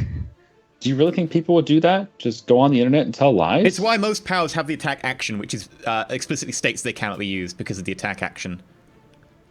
Right, Inquisitive Lawn. Makes a hit roll. Is going to use Swift Attack because it's hilarious. That is 3 degrees of Swift attack takes a success. full turn, doesn't it? All right, Ooh. can I try parrying with the remains of my chainsword? That might actually be true. I didn't check that. Give me a sec. I'm pretty sure everything in the book just says half action or full action. I'm almost positive you If it's a can't half attack and action, it's cast. fine. But if it's a full action, he can't do it.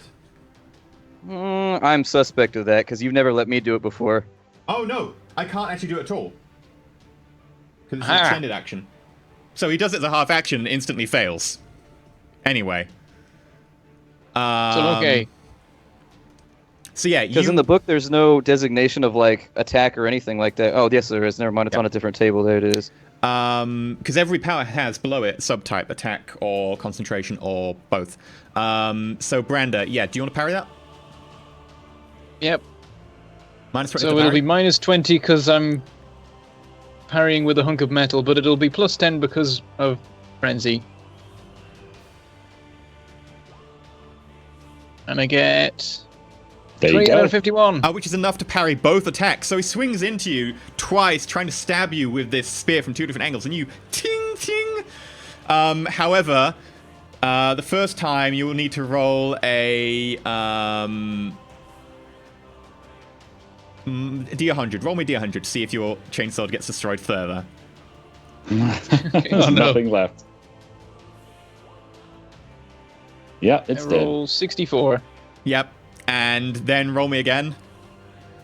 So with the second attack, your chainsword is reduced to little more than a hand with a little bit above it.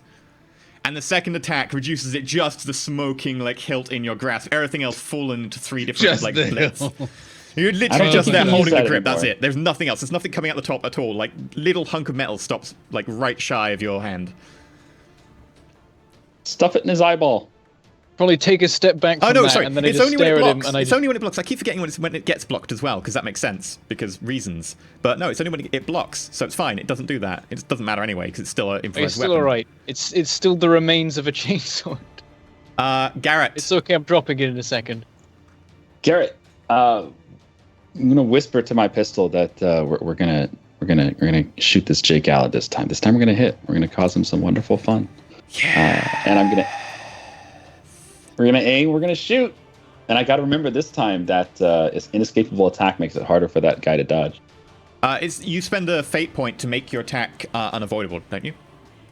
No, it says my degrees of success on my roll causes him a 10 times that penalty to his evasion test. So Okay. if I get 5 degrees of success, he can barely evade it. Okay, go for it. And it is short range, so... Oh, no, it's not. No, it's not. My bad. Just +10. EE, it appears you are correct. I found it. By the way. And of course, I get logged out when I hit... You were right when I about hit how my long the push casting top. time was, though, because he just couldn't cast it, so effectively it just stopped working. Yeah, it's on page 218. But yeah, I got it. Yeah. If anyone in chat knows how to change your actual commands, your hotkeys for Chrome, please let me know. I've looked it up. I can't figure it out. My push to talk makes me go backwards in Chrome, and that kicks me out of Roll20, so I have to rejoin the game.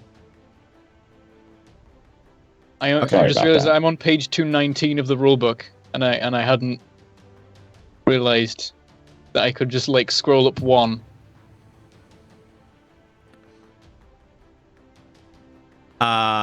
Okay, he's going to try and dodge because he doesn't know about your inescapable attack. That's 5 degrees success, so that's -50 to his dodge. -50. Yeah, he completely fails. So you hit him in the 23, which is right arm. His right arm is actually showing. He's behind full cover, like really good cover, but his right arm is showing. So what does your Gibbling Shrieking Pistol do? It does 1d10, and then plus... Oh, I didn't write down the plus. Do you know what it is for the plus? Sorry.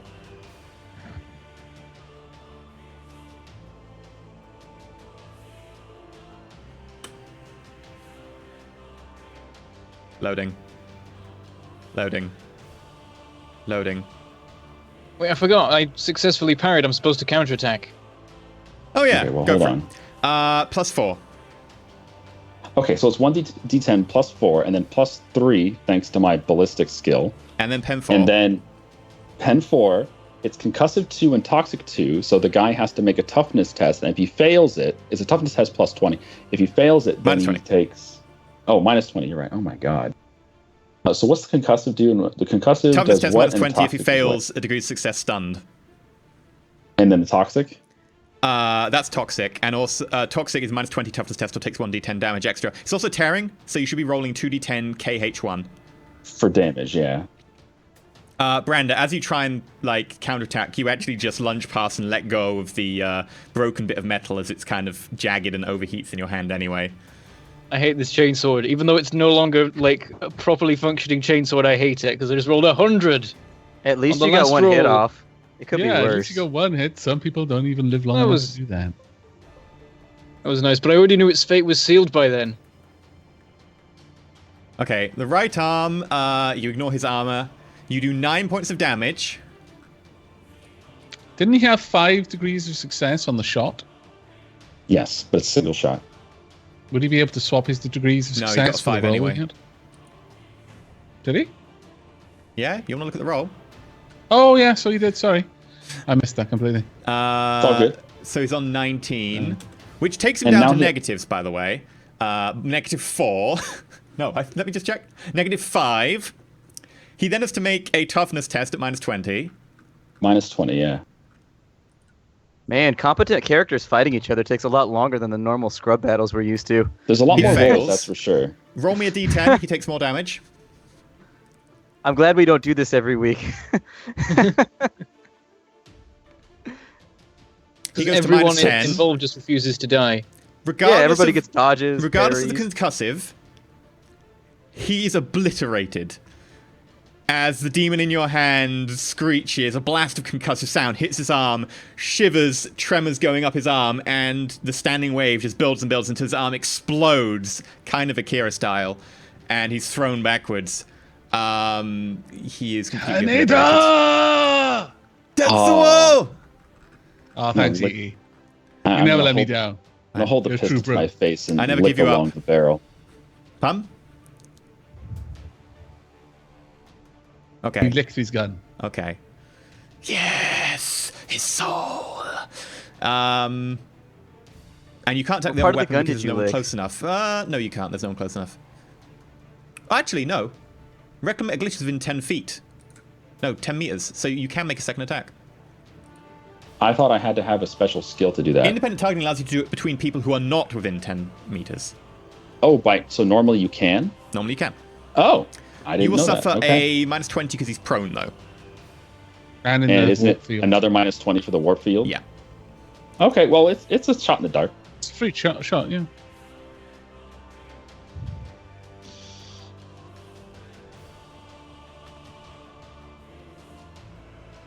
It No. wasn't that far off. Good effort. Right, that makes it reclamation glitches go. Who is just still stuck in a warp field. He's going to attempt a shot. He's going to aim. He's going to go with a single shot. Short range, but warp field. Who's he shooting at? You. What's he shooting with? Las rifle of some kind.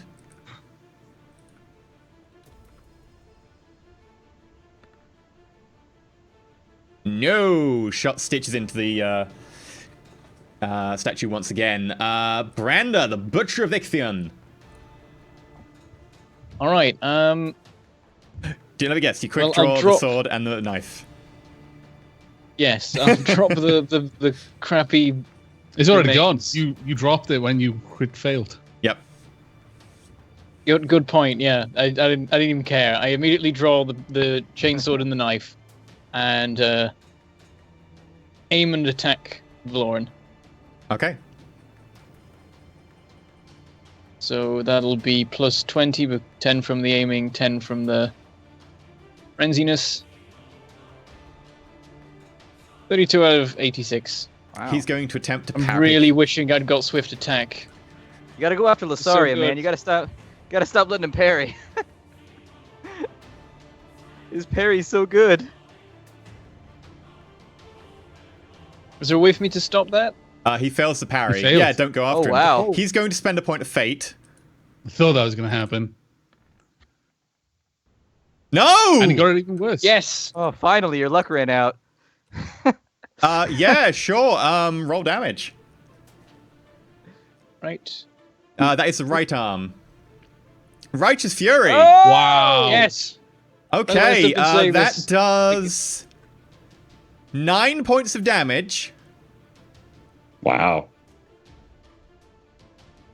Dear God. Actually, I'm sorry. I hate to break it to you. What is this? What are you His doing? parry is successful because he's got a balance. No, it's not balanced weapon, is it? Let me just check. Let me double check. Which lance? Ben is like, I hate you in advance, even if this isn't a problem. I still hate you. No, Even the if original you- Witch Lance had balanced. When I ported it across to Dark Heresy 2, I felt that was unbalanced, and I removed balanced. Wow. You felt balanced You're was good. unbalanced. Yes, I did. On that I'm one. not sure that's how it Yes. works. So you do hit. By the way, he has a shield in his other hand he's not using because he wants to smash your weapon with the power field. If he used the shield, it'd be plus 15. So he would have easily countered it. But yeah, you hit him. You Righteous Fury him. He takes 9 points of damage. Don't you get plus strength from Frenzy? Oh, I do. Crap. One more. Oh, plus 1. One more Okay. damage. Plus 10 strength because of Frenzy, basically. And you also get to roll 1d5 on the critical hit rending table for the arm. So roll me a 1d5. Oop. Oh. 4. Very nice. This is going to be good. You might finally get him to drop that lance, and forgot- you got to pick it up before he does. I forgot to say, as I was aiming, I went too weak to fight battles on your own. Your skull is not worthy of Khorne's glorious throne. Oh, wow. The attack flays the skin from the limb, filling the air with blood and the sounds of screaming. The target suffers 2 levels of fatigue and falls prone. The arm is useless for 1d10 rounds. Well, 1d10, I guess. Is his lance two-handed? I will roll a 1d10. No, it's one-handed. Okay. So he drops it. His arm is useless for 7 rounds. Wow. He also falls prone, and he instantly lets go of the lance, which falls to the ground. Grab it! Kill him with his own overpowered weapon! It must be done. For dramatic irony. Fantastic. There's nothing else you can do, is there? I used an action, half action to aim, half action to attack. Yeah. Okay. That makes it Lasari's turn. She is going to spend...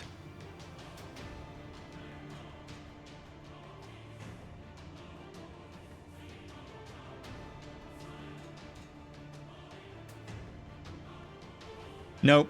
She's going to spend her action attacking. I was wondering if she would help up the Inquisitor and give him his weapon, but no, she's going to spend her action attacking, seeing the Inquisitor fall.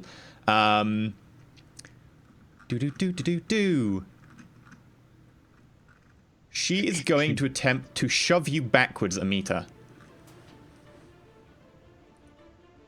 So I'll call this an opposed strength check. She gets a plus 10 for aim. She spends half action aiming, half action attack.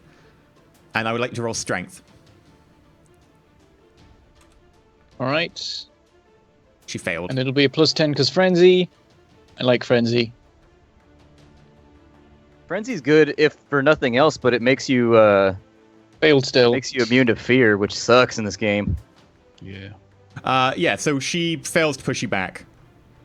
Because she failed her roll as well. Aha. Yay! So that takes us to Caligo the Postulant. Caligo is going to continue blasting away on Lasari. Once again, I'm going to try and cast Doombolt on her. And it's going to be at psi rating 3, even though my effective is 4. Okay. And we'll see what happens here. Oh, natural 1! She's totally going to try and dodge. Okay. That's 3 hits, so she needs 3 degrees of success to get out of the way of it. She's going to Fate. Oh, my cursor could stop working. That would be grand.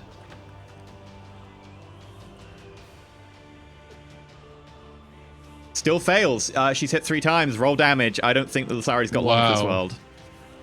I don't think she's going to make it. She dead. 10, pen 8.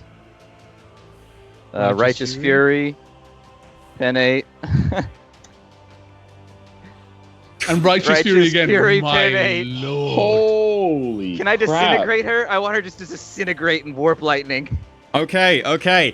So one blackened bolt hits her in the chest and sears away most of her musculature, leaving only but a trace of bones on her lower side and her abdomen. And she reels backwards. No, heretic! Second one hits her in the upper torso, vaporizing most of her arm and shoulder and part of her jaw. And the third one hits her dead center as she obliterates into bits of ash and blackened warp energy. Collapses on the ground. Her chainsaw and her bolt pistol both carrying the remains of smoking hands. I murmur, no one escapes the inevitable. Just look over at Cassius and giggle. 2 down. What is Walter doing right now? Walter's going to salute as she disintegrates. He's like,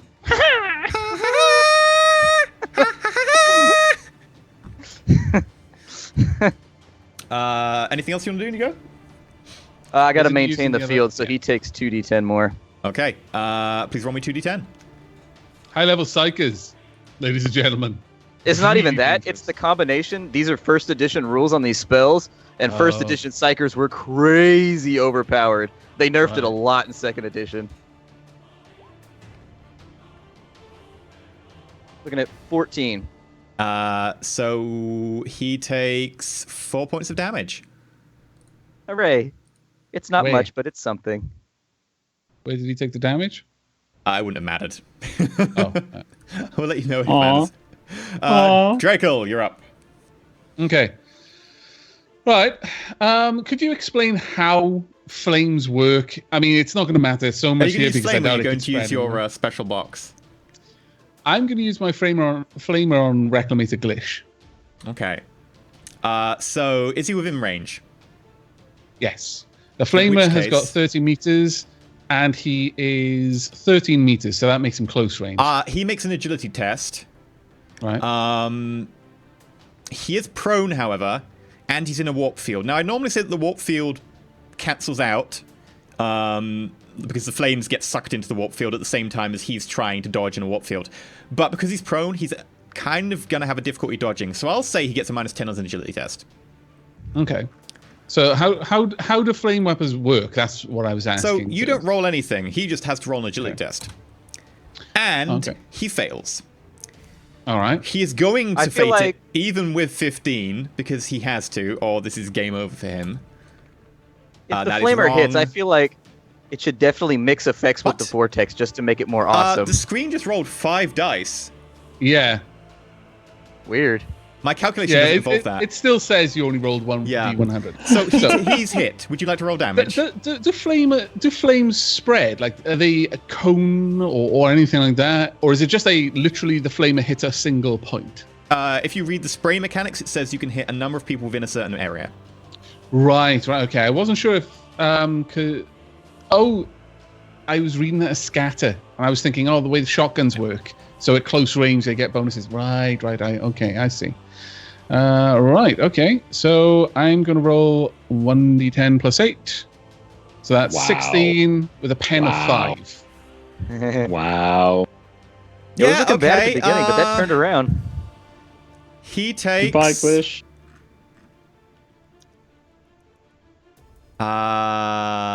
His armor negates none of that. Ignores 6 points for toughness, etc. He takes 10 points of damage. Where though? Should I So roll that's a a minus- d100? Yeah, you need to roll because it's going to take him into negatives. Okay, that's 23. So Right it arm. is his right arm, left arm, sorry. Right arm, because we're not reversing it because it's just not a roll to hit. It's just a location roll. Yeah, I know. 23 is right. Left arm is 21 to 30. Oh, okay. Right. They're not 15 ranges. They're 10 ranges. Okay, yeah. Yeah.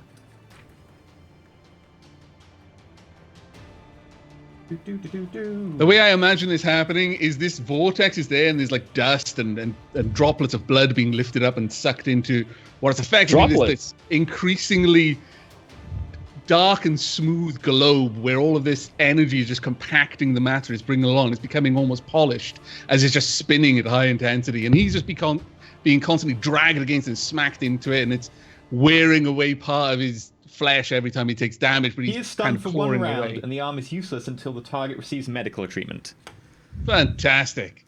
So Carolina just gets the flame and just starts spraying this gout of flame, and it just gets sucked in around the globe, and the globe gets on fire, and then he just is being held against this flaming. He also lets orb. go of the excavator, which just flies into the Yeah, like the black hole. That's why I didn't have it anymore. I like it. Aw, such a good weapon. Brilliant. Garrett, you're up. Can I get in this pool of blood? It looks delicious. Yes, sure. Oh boy. All right, and that puts me in close range for both of my weapons, and I'm going to shoot at Mr. Inquisitor Valorn. Shooting into combat, that's a -10, is that right? Yep, he's also prone, -20. So that's -20 for me to hit. Okay. Wait, how did Valorn get prone? I missed that. I cut his leg off. Why would you? You did You're a lot of such a mean damage. bastard. Was it his Okay, leg or was it alright. his arm and he just fell over? I don't know. I Yeah, cut it's his something arm on or him something, off. and he fell over because he was like taken aback by the pain or something. So No, yeah, you'll need to whispers my roll pistol, +10 one- for close range, -30, so -20. I'm gonna whisper to the pistol. One more. Please, his soul will be so sweet.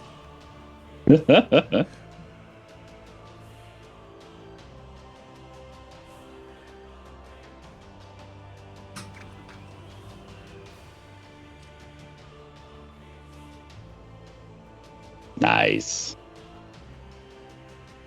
Thank Just God one it degree wasn't like success, 3 easy. higher.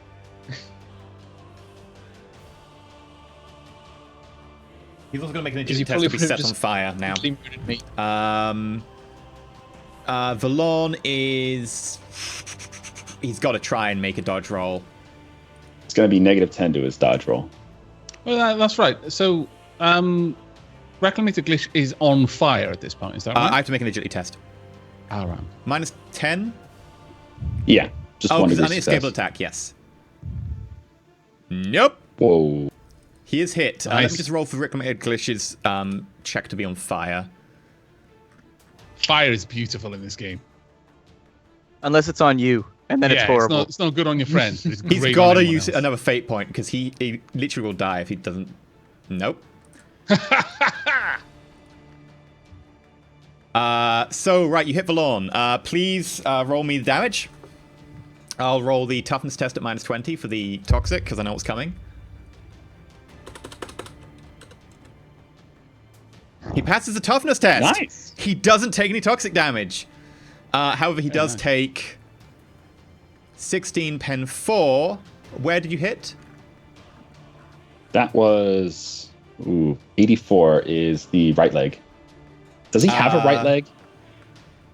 Yeah, so it's his right leg. Pen 4, so he ignores 6 points of it.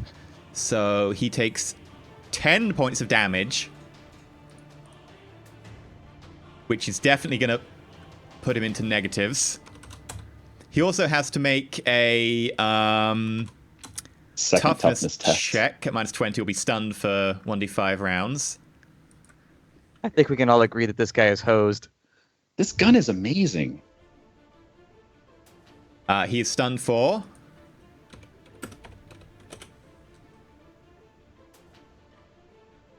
5 rounds. Wow.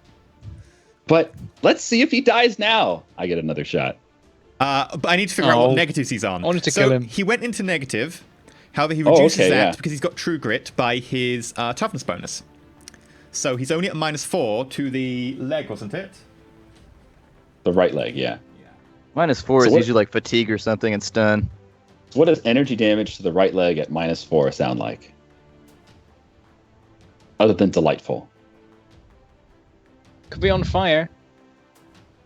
I feel By like the I way, took Walter, similar damage once and nearly was on fire. Yeah, it's terrifying. Like every turn it gets worse too. Like every turn it adds another D10. Like it's really, really bad. Well, fire damage. Yeah. Yeah. It Fire gets is- It's ugly okay, we can real put quick. ourselves out in the pool of blood. Movement is halved and he cannot use run or charge actions. Reclamator Glitch can't. He can't drag himself there because he keeps getting held against this. Okay, flaming so use your globe. other attack. Remember, it's a -30. No. Oh, I'm gonna reroll that. Okay. You've missed the -10 for prone. -20 for prone. No, it's -30 overall, right? Because Yeah. minus 10 because I'm using a dual shot, minus 20, and then plus 10 for aim, and plus 10 because it's close range. So it's only negative 10 overall.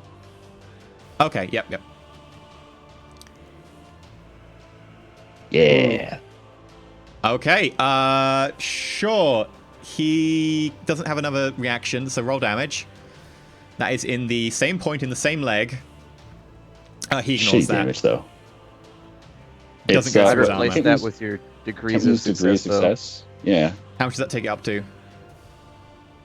One more? That's 2 more? One more. He still ignores it. 4. Yeah, okay. That makes it the Inquisitive Lawns go. He reduces his stun timer by 1. Wow, Reclamina he's just Glish. sitting there. Reclamina Glish, He's would just you like to sitting roll the there. damage again, Carolinus, for the Flamer? These So poor is it literally guys. just a flame of damage again because he's on fire now? These Oh, poor so good. guys. Oh, Not Don't- too much. don't 10, kill him 10, just 5. yet.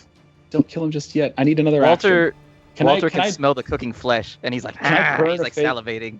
Can I burn a fate to take an instant action or move to the Nope. top of the list? Nope. Oh, come on. So what did I say he was on before for negatives? -5, wasn't it? -5, I Minus think it 4. was. Oh. So he takes another 4 points of damage. Do I need to roll where that flame damage is because he's on fire? I was just assuming it'll be the arm, which will kill him. I just need to check how. That's Fire consumes the fantastic. target arm, burning the flesh to a crisp right down to the bone. The target must make an immediate challenging toughness test or die from shock. If he survives, he suffers 1d10 levels of fatigue and is stunned for 1 round. He also loses the arm. So he makes a toughness test or he dies. Aw. He's got okay toughness, though. He dies.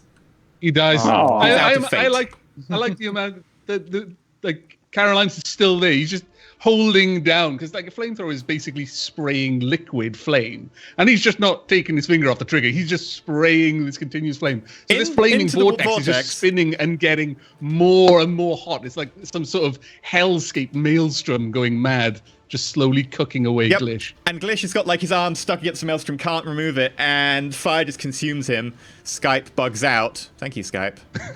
Great timing there. Skype loves you. Skype really loves my you. God. Fucking Skype. Yep. Hey, if and someone it just out there, burns him, if he someone out there screams. wants- He screams more as he's just consumed, and he dies horribly. So I imagine as the arm gets like burnt and ground away by this flaming globe, there's now a gap, and then he falls against it with his shoulder, and it just starts burrowing its way. into him, yep. It's like some sort of spherical axle grinder, just slowly melting its way through his whole body until there's just nothing. Which is still on fire. Yeah. it's like I like the evil version of the Happy Cow grooming machine. You seen that thing? It's amazing. Branda. I stand over the remains of Valorn. I say, the Emperor has abandoned you. Your friends are dead. Chaos reigns. And I plunge the chainsword down into him. Okay, make an attack roll. You get his Was- prone Is and he helpless, stunned. though? Like, it's like an automatic hit if he's helpless? He I isn't think? helpless, he's stunned. So it's a plus 30 for that. It's a plus Okay. 20 for prone. You aim it, and you do a single attack. Yep. You can only get a maximum plus 60, so you get a plus 60. Wow. Use his Alright. own lance. Oh, Chad is so right. You got to use his own lance against him. You can use zone lance if you want. You won't get the aim. but I'm you still using get my plus 60. chainsword. He shattered my good one, so I'm going to kill him with the crap one. He doesn't should- deserve you the should- good weapon, Dad. you should kill him with just the handle of the original sword. Just stick it in his eyeball. That is a hit. 126. That is very much a hit. Wow. Damage. 17. Okay, so I said it was what, -5? -4, sorry. I think he's dead. He takes 5 points because he reduces it because of True Grit. What location did you hit him in? Other leg. 96. Yeah. Yeah, we're just tearing this guy's legs up. This poor man. With a meaty chop, the leg comes away at the hip. The target pitches the ground, howling in agony before dying. He doesn't pitch the ground. He doesn't really howl because he's already stunned. But with a I imagine he makes some sort of agonized as he starts to choke on his own tongue and spittle. And I imagine does. Walter is mimicking him. Like, Yeah, I'm taking him off my shoulder right now, and I'm like, go feed. And he's starting to work his way towards the bodies. And he does. He He goes towards the waddles. bodies. At which point do you just stop casting that power, by the way? Yeah, upon seeing that Glish is dead, I snap my fingers, and all the fire sucks into the vortex and disappears. Okay. And it's beautiful. I make my slow plodding way over to the body of who is it? Jack something? The Jake other Allard. one that Jake Allard. That Jake. That's right. Do you remember a certain head of the Administratum who you met on a feudal world? Oh yes. So I wander over there. I just kick him in the head a few times to see if he's faking it with my No, flame he is- already, he is and he very isn't. dead. And I'm actually a little bit disappointed. So I stamp on his head a few times till it cracks. Yep. It is squishy. I don't damage the brain. I just crack the skull, and then I dip down, and my mechadendrite just goes to work, and I start dissecting his head, just poking around in the brain, just humming to myself. Okay. It I is use the very chainsword to start removing Valorn's head. Okay. And quite easily, you get through most of the fibers and cut through the spine, and then you hold the head aloft. I'll use the knife to like cut off some of the flesh, and then I will go, skulls for the skull throne! You're such a nerd. In Yes. such a glorious way. Such a glorious way. That is so genuinely awesome. I sit down on the blood fountain, and I light a glow stick, and just look elated about the whole thing. I'm picking up some blood and rubbing it all over my wonderful gun. It seems happy. Yeah.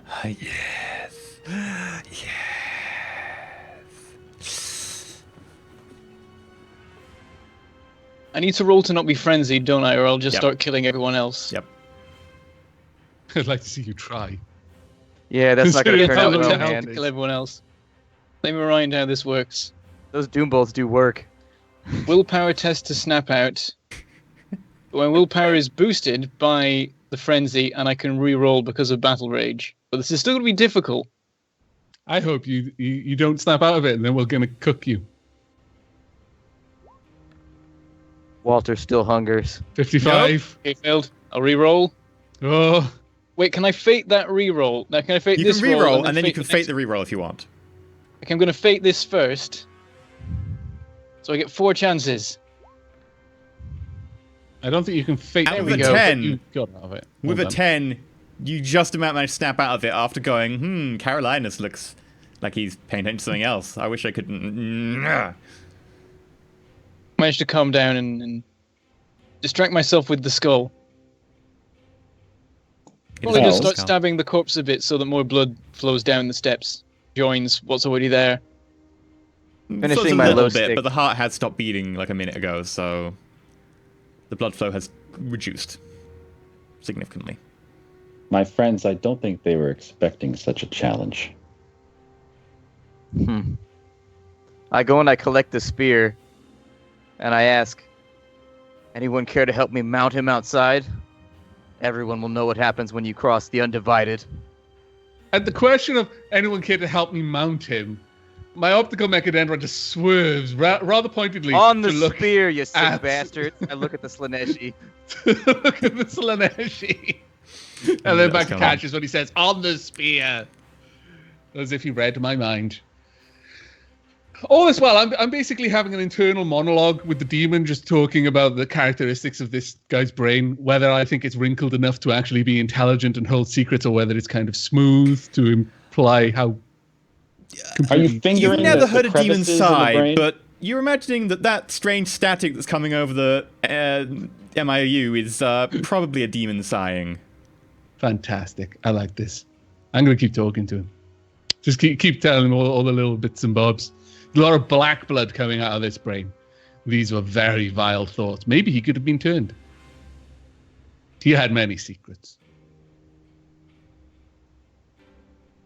Okay, I have to ask out of character. What was the mission we were here for? Like, I'm sure there was something we were supposed to do here. I'm pretty sure we were just supposed to whack these dudes and take a relic or something.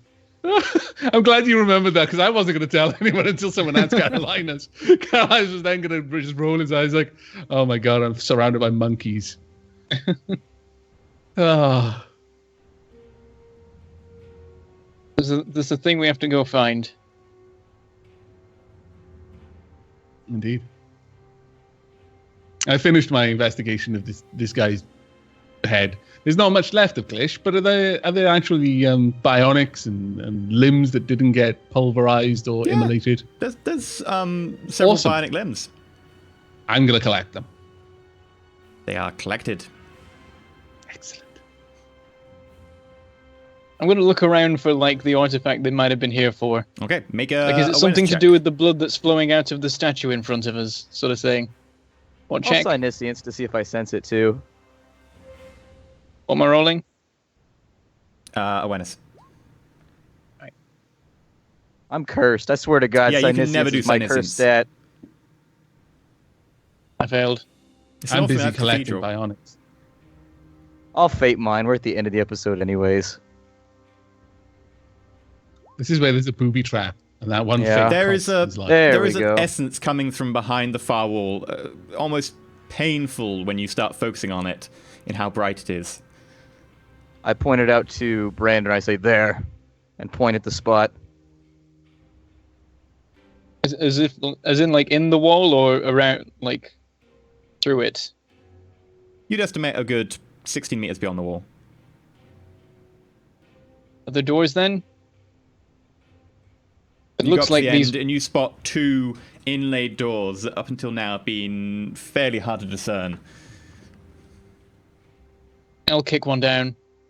Make While a he's strength doing check. that, I Or set to the open. task. I'm gonna go back What up and bury test? the spear Strength. and impale him. Sure. The door stands Failed. firm. I'll just open the door normally then. If that's Okay. possible. I turn the handle. With some Yeah. effort, you put your shoulder into it, and the door Roll agility. opens. You walk through, and you walk into an area of raised walkways over pits of grates, of which down below seems to be the sound of running water. At the end of this corridor, there's another door which you go through, and you're led into a small vault in which there is one central stasis chamber with a tiny little field, and suspended in it is a thread. You can barely see it until you get closer, but there's one single thread, probably about 1.5 inches long, vaguely golden and glowing. I'm helping Cassius stack bodies on the spear. We've got Jake on there now as well. I'll approach and take a closer look. Once I've finished looking, like I've collected all the bionics, they've already taken Valorn and Jake, is that right? Yes. Yeah. Okay, so that means Lieutenant Lasari is still here? Her corpse is still there? Oh no, she mostly disintegrated in... exploded, yeah. Her hands are there. Yeah, sure, I'll go over and I'll... I've already grabbed one of the slowly hands. scrape the hand is like the flesh off Christmas- the bones, collect the knuckle bones, the, put them the in hand. my pouch. The hand has already been stacked on top of the spear. It's like the star on top of a Christmas tree. It's beautiful. You'd like it. Oh, well, if you took the hands, then fine. I'm just going to follow where Brando went. Okay, in which case you walk Responsible. into the vault behind Brenda, and you notice this vague little thread, golden, in the middle of a little stasis jar. Can I roll awareness in this room to look for anything that seems out of place?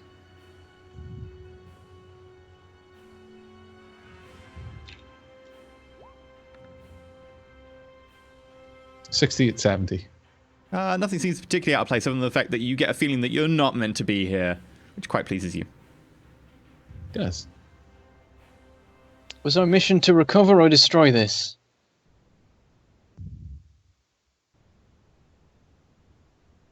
And I address that to Carolinas. I have the data slate. In my like, I'm starting to look at this area. I'm actually studying the walls, looking for markings, scroll work, hieroglyphs, anything like that. But my optical mechadendrite swivels around and kind of snakes almost over to him as if it's going to speak, and then I reply from over the other side of the room. I say, it would be a waste to destroy something that is valuable enough that the Imperium would have sent the foes that we just dispatched to protect it. Far better to corrupt such relics than destroy them. If you insist. I sound a bit dejected, and you notice my thumb was on a button on the side of my chainsword. But I take it off. Take the chainsword off. So that my finger off the button. I continue looking around, just seeing if there's any like markings, anything because You often find these writing sorts of around the entire chamber, in fact, is writing in High Gothic, which you can read. And as you read it, it describes the life of an Imperial Saint who lived in the time of the Emperor. This being a thread from one of the robes that was given directly to the Saint from the Emperor. For some sort of formal banquet or meeting or some sort of event. And it was directly given to this person who sat at the Emperor's table. I see. I keep this to myself as I continue looking around, just trying to get the full story.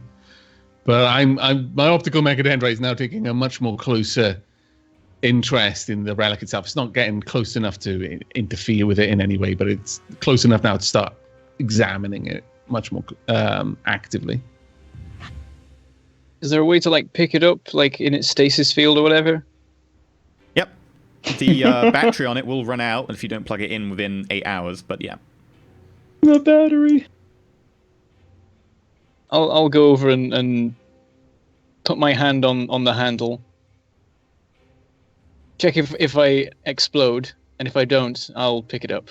I like the fact your way of checking for traps is just doing things. I mean, he's embodying Khorne right now. Very well. Very well. You pick up this stasis. As he does chamber. that, my optical mechadendrite just starts kind of following the relic, but then as his hands come around to the stasis jar, kind of follow his arm up. And I'm actually... How badly wounded does he look right now? Pretty badly wounded. He's taken a few blows. He looks like one good blow would probably fell him. I'm limping, and my right arm doesn't look too great. I would be using it, but I'm using my left arm to pick up the thing. Okay. I call out as I turn away from what I'm reading. Leave it there for a moment. It'll be no use if you drop it and smash it. And as I come over, he can hear the sort of excited clicker-clack as my Medicaid mechadendrite kind of just uncoils and starts lifting above my shoulder. All of these... Carolinus' Medicaid mechadendrite looks mean, but it does look like primarily its purpose is medicine.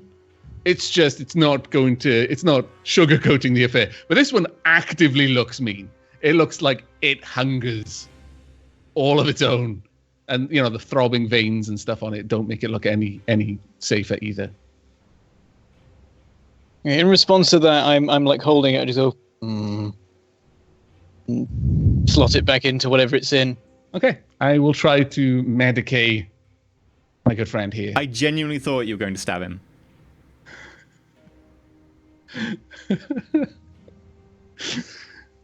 I hate the fact that you read my mind.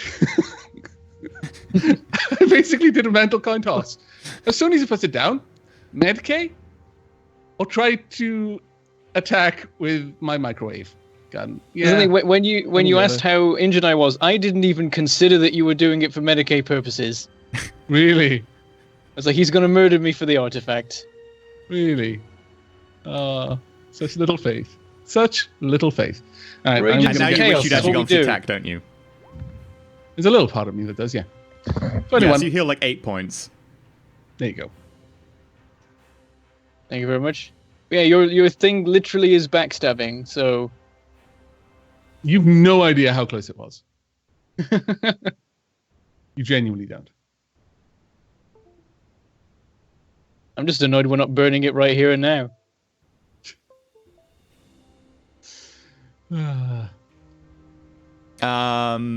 Okay, so you all make your way out, carrying the thing amongst you. Walder going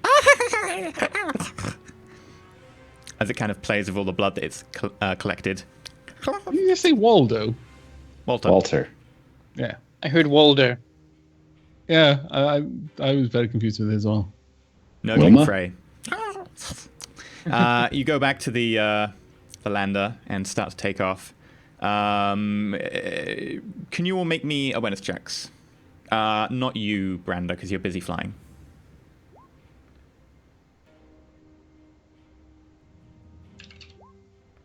Completely clueless. That's just fine. Oof. No re-rolls because I'll- this is just a random check. Okay. Can someone check for Cassius? He's gone. I don't know. I've already received instructions from Cassius. So as you're preparing to take off and so on, and you're readying the ship, etc., you come back in, you take off, you land on the ship. Who goes to get the relic?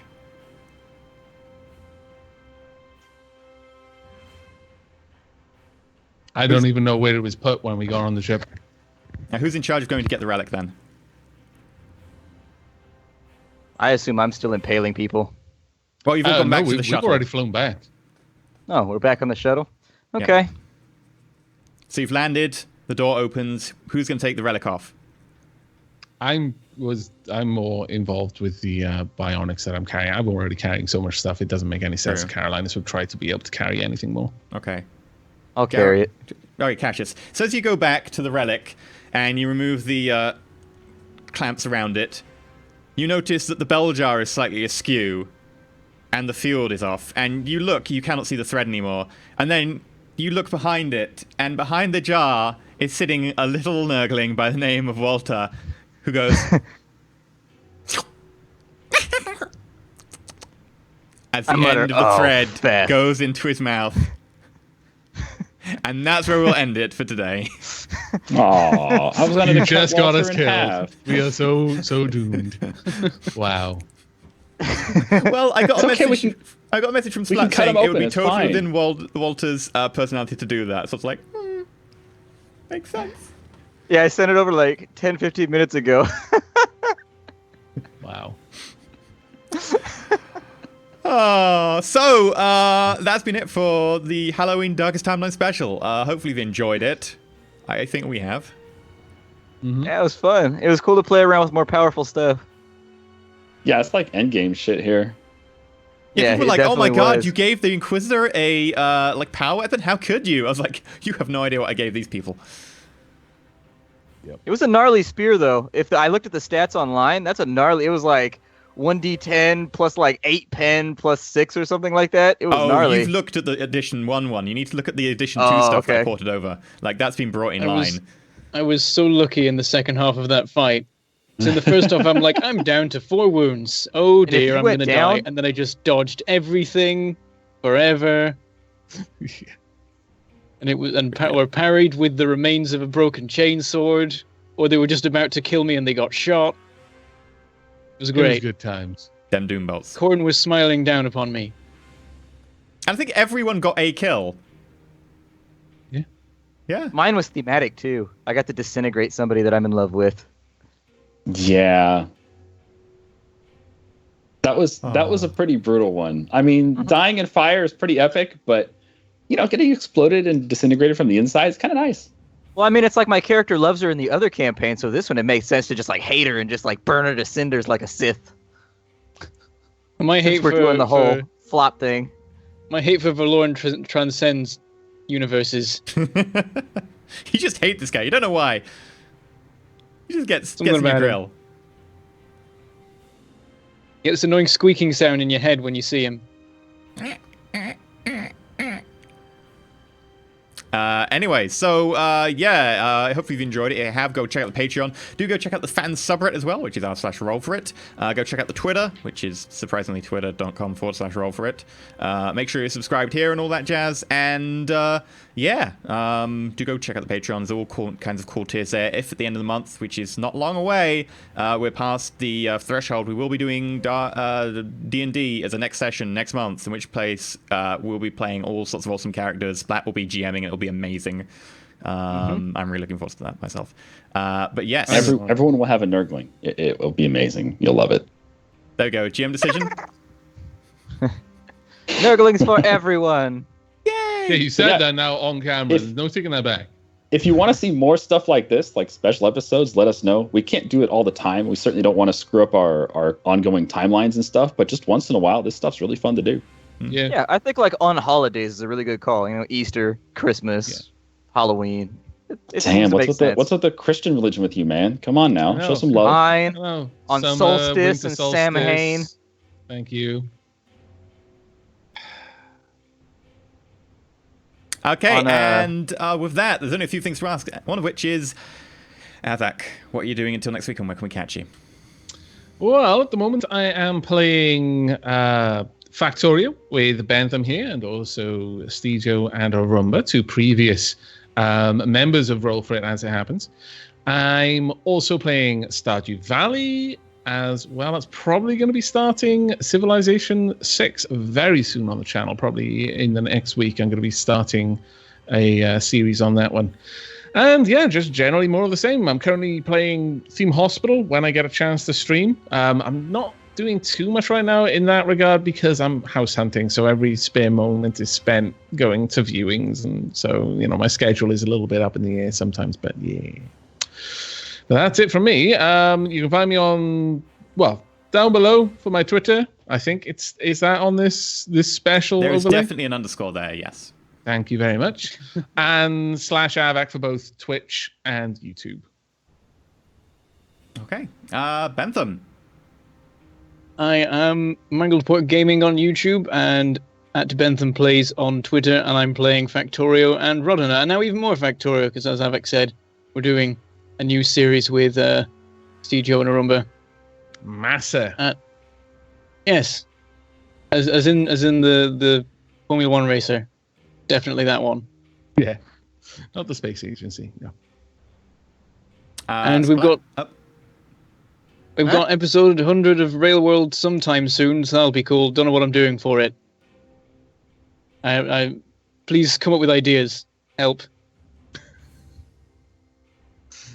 Go pester him on Twitter about those ideas. Splat, what are you doing till next week? Right now, there's a lot of games coming out, and I got to rotate all kinds of stuff at the moment. There's like a bunch of stuff coming out right now that I know I'm going to do like little 5-7 episode series on.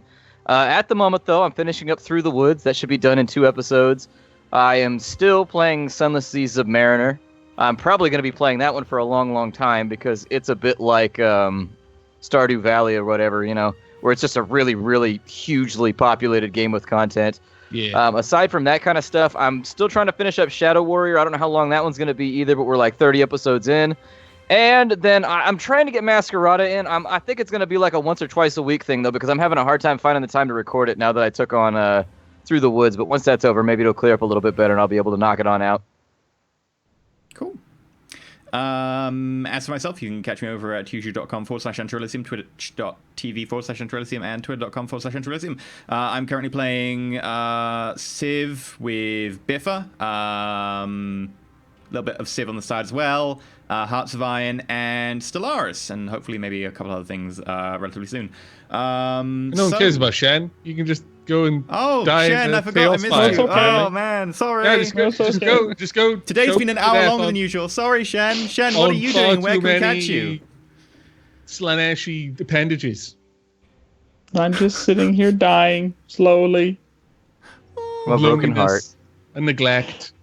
Now you can find me on youtube.com/Shenra2. Shenra 1 is dead. Shenra 3 is crazy. And on Twitch TV/Shenra, I play on Twitch 8 hours a day, every day, starting 9 a.m. Pacific. Lately, we've been playing a Leviathan's run in Stellaris, which is absolutely fantastic. And also been fucking around in Civ 6 single player on Deity, because why not? and multiplayer with the NQ group. It's a lot of fun.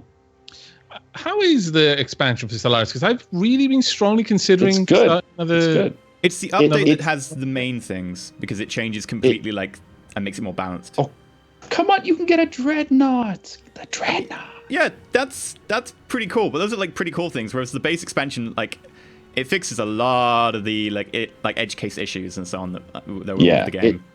Stellaris, you gotta understand, Stellaris is a new IP for Paradox. It's the first time they've tried a Space 4X. It's not number 4 like Hearts of Iron 4 or EU4. It's the first one. So they have a lot of shit that's broken with it, and they know it's broken, but they're gonna fix it. But like EU was saying, the new DLC and the patch, specifically the Highland patch, made a lot of changes that made the game feel a lot better. Specifically, space combat is just amazingly different compared to what it used to be. Like the corvettes are now torpedo boats. That's all they do is they shoot torpedoes. Oh, they don't charge into their deaths, which are useless. Yeah, they don't charge into their deaths. They're great in the early game. They sit at the back and they fire torpedoes. Then you have your destroyers, which are tanky, and they sit up front and they tank damage. And they have point defense. They have point defense, right? So they shoot incoming torpedoes. And then you have behind them your cruisers, which are your largest torpedo ships. And those things just fart out torpedoes all day long. And they can also have hangars. And then your battleships, you can't fit the massive guns like you used to be able to fit tachyon lances and all that kind of shit. Yeah. They took all that out and they put it onto spinal mounts. You can only have one spinal mount for your battleship, and you have to research it. It's really tough to get. You can have a giga cannon, which is your big old kinetic weapon. You can have the tachyon lance, which is you're fully aware of that one. You can have the arc, which is the lightning one, but you can only have one of those per ship instead of 6. So you don't have these giant overpowered ships anymore. You have more balanced roles.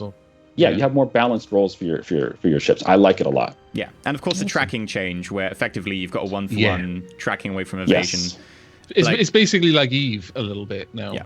I mean, I rolled in with a load of torpedo boats in my game that I played on my YouTube channel and instantly got annihilated because torpedoes are crappy tracking. They're designed for killing big ships.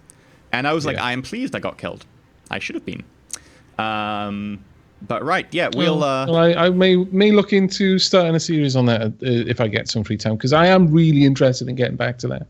Yeah, no, and it sounds like it's really good. Changed some of the things that kind of irritated me. They were just a little bit out, a little bit off the mark in the first iteration. Yeah, cool. Terraform has been made useful and easier as well. Oh, okay. Which is very helpful. Awesome. But anyway, we'll wrap it up here. Do go check out the Patreon stuff, support us. I really appreciate it. We also appreciate anyone who has used Twitch bits or whatever. I've seen a couple come through today. Anyone who tips, and of course those people who subscribe, etc. Because I've noticed a few subscribers come along, including a soulless melon. I'm assuming that's some sort of weird demonic melon. So. Also, draw us pictures of Walter. Draw us pictures of everyone, but especially Walter. Preferably eating that little one looking bashful, like... I kind of liked it. I'd like some fan art of him being punted into a fuse box. Like a polo ball. I think that would be amazing. It's still art about Walter, so I'm okay with it. Yes. But we also appreciate everyone who just comes along and hangs out, because it's great to have such a good community. So, although the Discord channel is like Patreon community, etc., because it's a perk of Patreon, you can still go hang out on the Reddit, and it's really interesting to get some of the discussion going on the Reddit. So go discuss things on the Reddit there.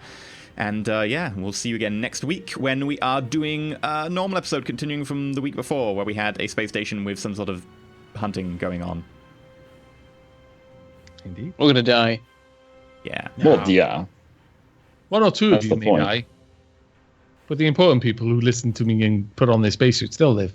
Sky Beast will save us. Never gonna let it go. Just never gonna let it go. You can't always Sky Beast will develop because I told you what was gonna happen. To rescue.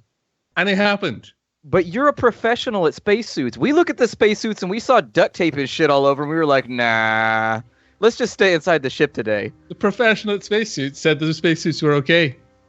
At a certain point, duct tape and like scissor marks and shit, they override the professional. Duct tape fixes everything. You should know this. It really doesn't. It does. Duct tape was invented by the Emperor. There's a science fiction book called The Molten God's Eye, where like mankind meets an alien race. And they go, right, in the trade negotiations, we want X, Y, and we want your universal fixing material. Sorry, we don't understand the translations a little bit. We want the universal fixing material. It turns out they want duct tape. That is part of the important trade negotiations. because duct tape is amazing. Anyway, yes, we will catch you next week. The time, I think you Americans should be back on wintertime, right? By then? Let me check. I don't know when daylight savings time is. In theory, We that just should mean need it's UTC, man. midnight November PDT. 6th.